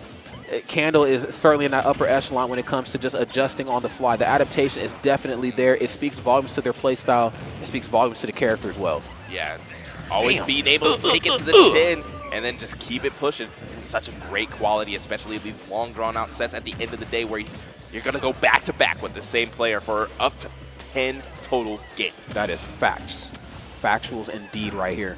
The big M stats are live and full effect. Oh, yeah. Z drop on the grenade and no up tilt here this time. I'm really liking this, too. Just kind of getting up underneath Candle, knowing that they're trying to land comfortably. So there's probably going to be a nair or a downer on the way down. I'm down for a trade. Oh, my God. F tilt in your face. Okay, yeah, these are those old Pokemon card trades. You know what I'm saying? Charizard for Squirtle. And I'll let you pick who's who right there in that trade. Great stuff on ApolloKAG's side. 88%. And, of course, setting up the field, setting up the terrain, taking it all away from Candle, making it that much harder to approach. I'm in your face, though. Yeah. What's up? Oh, man. And AK is showing what's up. Starting to see the boldness from Candle and really just get down and dirty with it. Sending out these kicks in a flurry, not really even doing any of the shaking that he was doing before, and just bringing it raw damage. Oh, yeah. Oh, my goodness gracious. Speaking of raw, that up tilt was #raw. And it trended because he just ran up and did it. These boots are laced up, okay? Just in case y'all didn't know. Dash attack, I'm breaking zones. Man, AK is bringing the fight to Candle. That's right, in a way that I think Candle might be just a little out of character on dealing with. You know, I think they're both sides kind of used to a little bit more of the neutral back and forth before it hits this point. Right now, ApolloKAG, I cannot afford to let you know that I'm struggling in any regard. I'm just going to keep holding forward and try to figure this thing out on the fly. Up smash, double. Ooh, okay. So get another. Yeah, so nice. He did it twice and then put on 75%. AK able to kick right back back into this game. Even percents, but not at all even stocks, Rod. This is not looking good for Candle. No, it's looking anything but good right now. This Candle's starting to burn out a little bit. Nice, and really just trying to toss out some multi-hitting hitboxes there in the corner. Down there, of course, being the quicker of the two, but Nair, of course, certainly potent in his own way. Oh, my goodness, and it caught the grenade to ApolloKAG. God dang. Looking strong right now. Candle really bleeding out here. Again, you know, you sometimes worry about players coming into that set number 2 in grand finals. Did I burn out? Did I exhaust all options into set 2? You know, can I still figure it out right now, especially as my back is against the wall in a way that it wasn't before? Yeah, and AK smells the blood in the water, is just continuing to apply pressure. And can Candle stop the bleeding, or will it just kind of overflow into a new sweet spot champion? Well, there's only one way to find out. Here we are, true finals, potential final game. I would like to see Candle maybe get one on the board and push this to another, you know, best of 5, but I'm sure ApolloKAG doesn't want to hear any part of that. So let's see how it goes. Blue Pikmin, of course, putting on some residual damage. Not quite a lot, but certainly enough right here to keep Candle in the match. Down there, no. Wow, the Cypher coming in clutch there for Snake. Yeah, definitely. And then on the way down, smart right there on Candle to know, you know, ApolloKAG is probably going to land with like another downer against a quick multi-hitting option. No more multi-hits right here. I'm looking for that singularity, that one strong option. That is F smash in the corner, and it wasn't with the purple one that time. That's how you knew he was dead. Oh, yeah. You got to love when the players have the gumption and the read to just run up and do it. God. Okay. Putting AK right back in that corner. Putting him in his place, a triple hit with that purple Pikmin. My goodness, this is the game right here for Candle to win, and they are proving it rightfully so. Jesus. Run off back here, getting busy, and of course, purple right now doing most of the work, which means that I've been a majority of the match in your face, but wait a minute, in your face is that C4. Enjoy this explosion. Yeah, a face full of gunpowder there. AK gonna put himself in an even scenario, but that 115% is just flashing red. Candle can find an up smash or something to kind of put this stock away. That's right. If there's a will, there's most certainly a way. My God, what shield? Yeah, don't even put shield up again, homie. Here's an F smash. We might be going to another game. Nice. I was able to stomp through the purple Pikmin, but not enough to get it out of. Oh, no. Okay. Dog. Man, come on, man. Hey, about to get this venue livid with that forward smash. I'm gonna let it sing. Come on.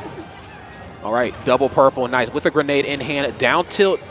Nice longer option, too. You know that they're going to spend a lot of time running up on you. You got double purple. Meet them more than halfway with that down tilt. Stop them right at the gate before they even get started. Nice as drop on the grenade. Okay. No up there. Yeah, nothing here yet. And the down air, rare miss on that one because it's such a giant hitbox. But Candle not looking out for below. That C4 just trapping the landing. Gotta be careful. Nice. And getting rid of the blue Pikmin, very smart. Again, blue Pikmin is going to kind of be a thorn in Snake's side, especially when he wants to get up close and personal. And up close and personal in your face is the purple Pikmin. We are going to another game, and Candle said, I got a little bit more wax left in me. We're going to burn just a little brighter here. Yeah, nice one to take that. Another roll read on the up smash. Candle has been hitting those all day. This right here is a grand finals if I've ever been a part of one, man. Nobody does it quite like the sweet spot, man. I can't ignore the fact that I always try to make a point to come here because of matches like this. You know, I've worked a lot of events in my time, but it's when you come to events like the sweet spot that you really remember why you're in this. It's for matches like this. It's for the community like this, the audience, the TO's production.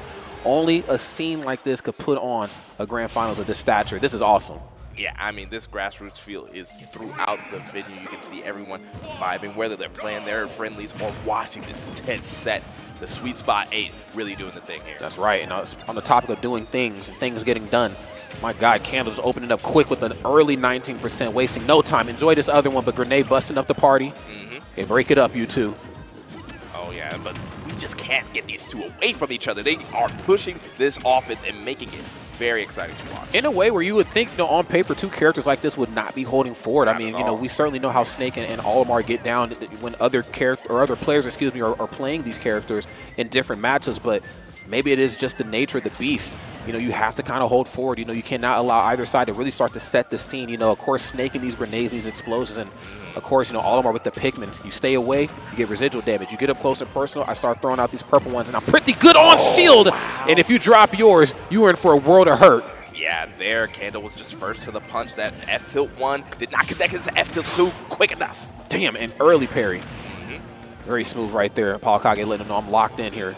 Oh, yeah, he's bringing this fire, and fire a lot up. There's the wrong target there. Damn, and again, it's one of those moments where, like, it almost hurts you that your aerials last so long. You went for upper, but you spent so much time hitting the Pikmin that Olimar is on his way back down with another back air. Good Lord, the C-stick is getting flicked right here.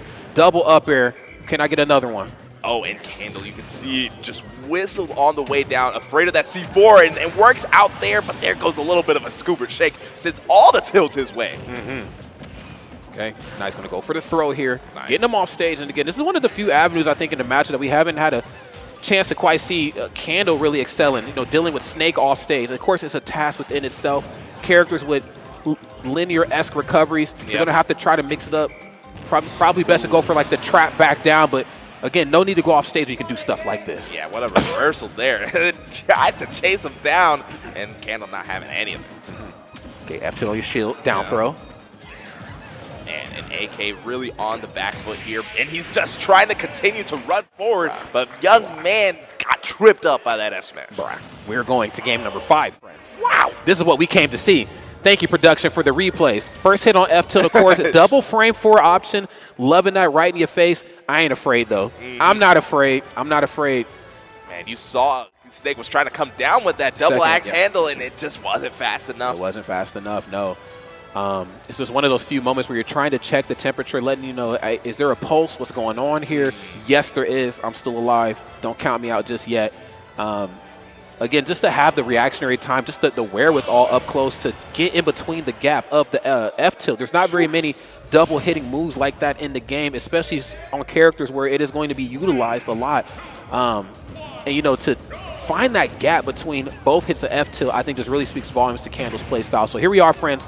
Game number 5, set number 2, true finals, thug finals, whatever you want to call it. It's a Midwest showdown. Oh, yeah, and they are putting on a show. Candle and ApolloKAG have been putting it back and forth. We are in game total 10 here. Actually, let's count in those winter final sets, too. We got a full game 14, bro. Oh, my God.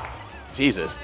F smash. Wait a minute. Okay, airballing to the left. Whoa, my goodness. And then the roll on the way in. But unfortunately enough, the purple Pikmin just a little too stubby right there to get the job done. Yeah, when you get that thickness, you don't get quite travel time. But no need when you bring the fight to him. There goes the up smash, and somehow it did a KO. Wait a damn minute. Wait a minute. How?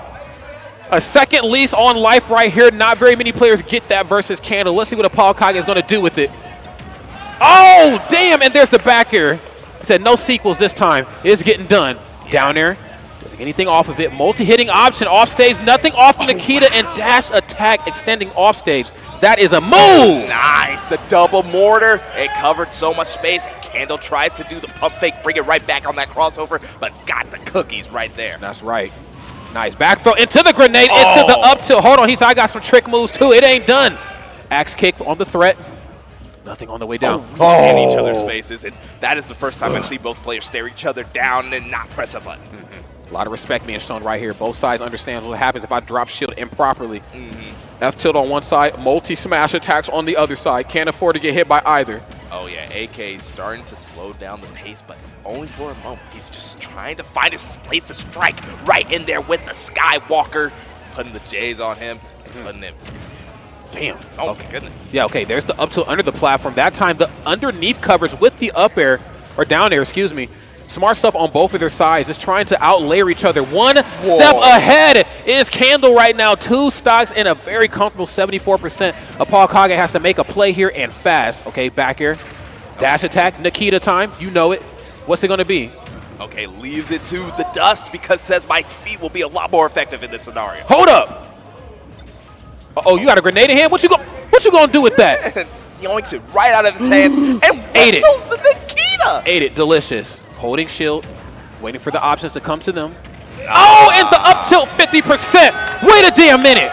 Okay, here we go. Crowd starting to come alive right here. Too much gameplay, not enough time. What's up? Oh yeah, it is winding down here, Rod. This is going to be the finale of Sweet Spot. Both players on their last stock. Couldn't go any other way. The fire down smash here. Okay. The venue's elated. On a bated breath, you can hear a pin drop because the tension is so high. Oh, the up air. Up air getting crazy. The second up air. Can Candle with the pop-off. Your Sweet Spot 8 champion belongs to Candle. Oh my goodness, the shaky cam just to show the nerves. We got quite a finish here, and a round of applause as Candle takes it another Midwest major under their belt. If you didn't know about Candle's gameplay before, damn it, you better ask somebody. Candle, not to be taken lightly, won the honeypot, has slowly but surely moving through the Midwest, taking just names, taking tournaments. I want to see Candle at more events. I want to see them at some majors, damn it. Wow, that was excellent, Rod. Damn. That was, wow. Wow, those are the matches. That's why I drove 3 hours to get here. Those are the matches I drive 3 hours for every damn time. Wow. Yeah, that one's for the books for sure. Sweet Spot 8 is coming to a close, but guys, that was insane. AK really got pushed to the brink there. Yeah. And Candle was just keeping up with him. Yeah, again, I can't stress enough, Candle's such an intelligent player. I mean, again, the execution that it takes to play a character like this is certainly needed, but what it really comes down to is just the adaptation on the fly, especially in moments where you feel like you're being out-CQC'd, when you're being, just outranged, it just feels like Candle certainly knew what it took to get the job done when it was all said and done. So beautiful stuff to both of those players, but Candle, your Sweet Spot 8 champion. Wow. Yeah. That was beautiful. I believe we have an interview here pretty soon, if I'm not mistaken, and of course we're on home turf, so I'd imagine you would want to knock this one out. Candle, run into the restroom, interview maybe? Interview after restroom. Okay. Interview after restroom. Restroom is very important. Let's go ahead and just take another look right here at this top 8 bracket. Of course, we had ApolloKAG and Skittles on the winner's side, Atraeus and Candle.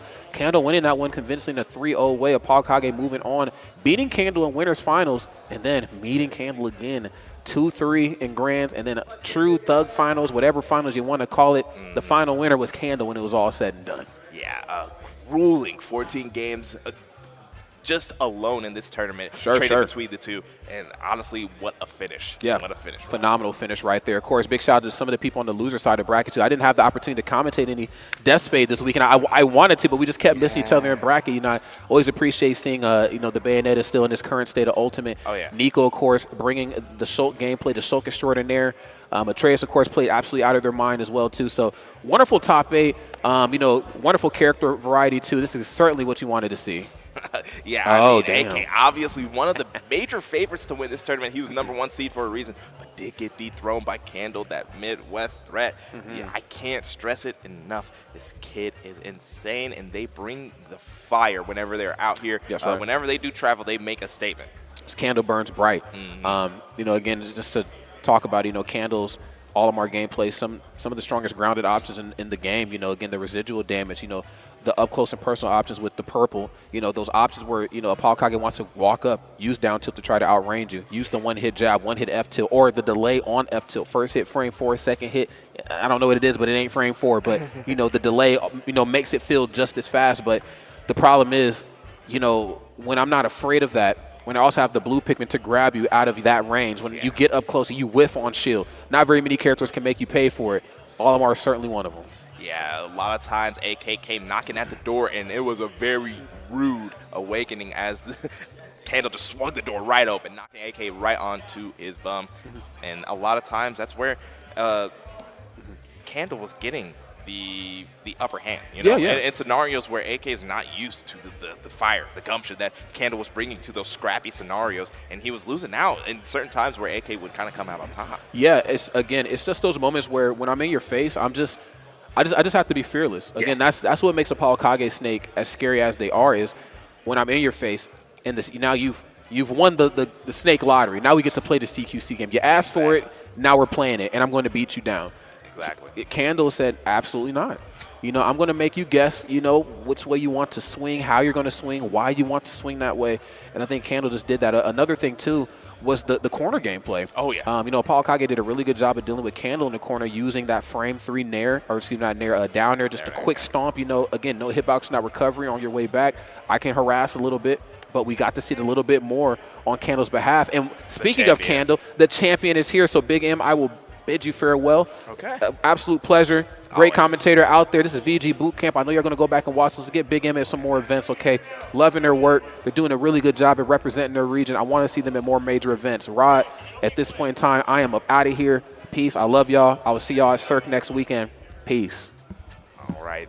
Thank you for the words, Rod. I can't even. I have no words. I appreciate this guy always believed in me, and I'm very excited to hear him say those type of things to this audience. But we got the champion on the mic here, Candle. How does it feel to take home Sweet Spot 8?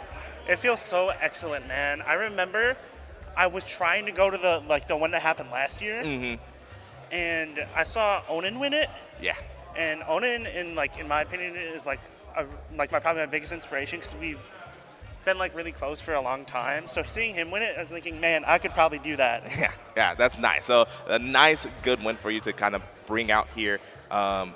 In this set, I mean, you had a grueling 14 total games with AK in this tournament alone. I mean, how do you, me and Rob were commenting on it, you're just fearless in your gameplay. How do you kind of go about bringing that for your island? So I feel like Olimar has this weird effect where, specifically for me, where I get super powered up when I'm in, I'm on paper on a disadvantage. Because the opponent, I've realized they often don't give the respect Olimar deserves in those types of spots. Since Olimar out of nowhere can just flip the tides of a game pretty much. Yeah. And I don't think a lot of people fully realize that. And I really take advantage of that, I feel like. Yeah, no, we saw it kind of play out in real time here, and that's one of the things that people enjoy about your gameplay, even me especially. One of the things that's also you utilize like no other Olimar does is that whistle, being able to kind of utilize it not for just your defense, but also a reversal on offense. There were a couple times there where AK would back air or up tilt your whistle, and then you would immediately kind of hit back with that back air. What do you think, how does whistle kind of play into the matchup of Snake? So the thing is with Snake is that it comes in my opinion, two really good spots. Is for his kill confirms with up tilt. Because the thing is with Snake, most of his moves are single hit. Yeah. Besides down air, but even then, if he whiffs that, I'm punishing him for it. But most of his safe moves are single hit. So if I know when he's gonna throw it out, I'm just gonna boom, whistle through it, and get a reversal off of it. And then the second part of my whistle I think is really important is off stage with Nikita. Yeah. That is throughout the entire set, I whistled through all of his Nikita, or a majority of his Nikitas. So if he was able to get that off, the set would have been way different in my opinion. Gotcha. I also want to hear your insight on the red Pikmin. They're interesting in this matchup because they don't get blown up by grenades. And I saw even one scenario there, I think on the reset maybe, there was a grenade on a platform and you threw a red Pikmin at it and it actually blew up a grenade and hit AK and kind of that led it to him air dodging it to your up smash. Red Pikmin I'd say are overall the strongest Pikmin in the matchup, obviously because they're elemental properties. Yeah. And they can trigger grenades without dying, which leads them to having more value, and I use them more. And it also it's really hard to. I think that's hard about that match, but it's really hard to kill Snake. Yes. And Red Pikmin are the second longest, the second most powerful Pikmin, and so that on top of them being able to not die all the time. And out there, it's like a war zone. Oh, yeah. I have to send my minions and go get them. Go get them. Excellent work. They have to sacrifice for me, so. Solid. Well, excellent work. You for sure made your name for yourself and made a statement here at Sweet Spot 8. Are there any lasting shout-outs you kind of want to throw out to the people at home? First of all, I'd like to shout out my home scene in lacrosse. They've really helped me recently with a lot of things. And just stuff with that. And shout out to my mom at home. She's probably watching. She wasn't. I traveled with a group of people, and this was the first time I truly did that. So it was definitely a fun experience. And I'd like to give a shout out to Sanam for driving us. Yeah, nice. Yeah. And let me think. And that's about all I have. All right. It was really nice talking to you. Yes, it was. And once again, ladies and gentlemen, your Sweet Spot 8 champion. I can't continue to speak about the praises of Candle. When I saw you win Honey Pot, I knew you were just a phenomenal talent. So another W to kind of put under your belt. Until next time. Thank you. I really appreciate it. Yep. All right, ladies and gentlemen, so we are starting to wind down here. Thank you for keeping it tuned here with Sweet Spot 8 coming at you from the heart of the nation in Lawrence, Kansas. This is Big M. Thank you all. Signing out.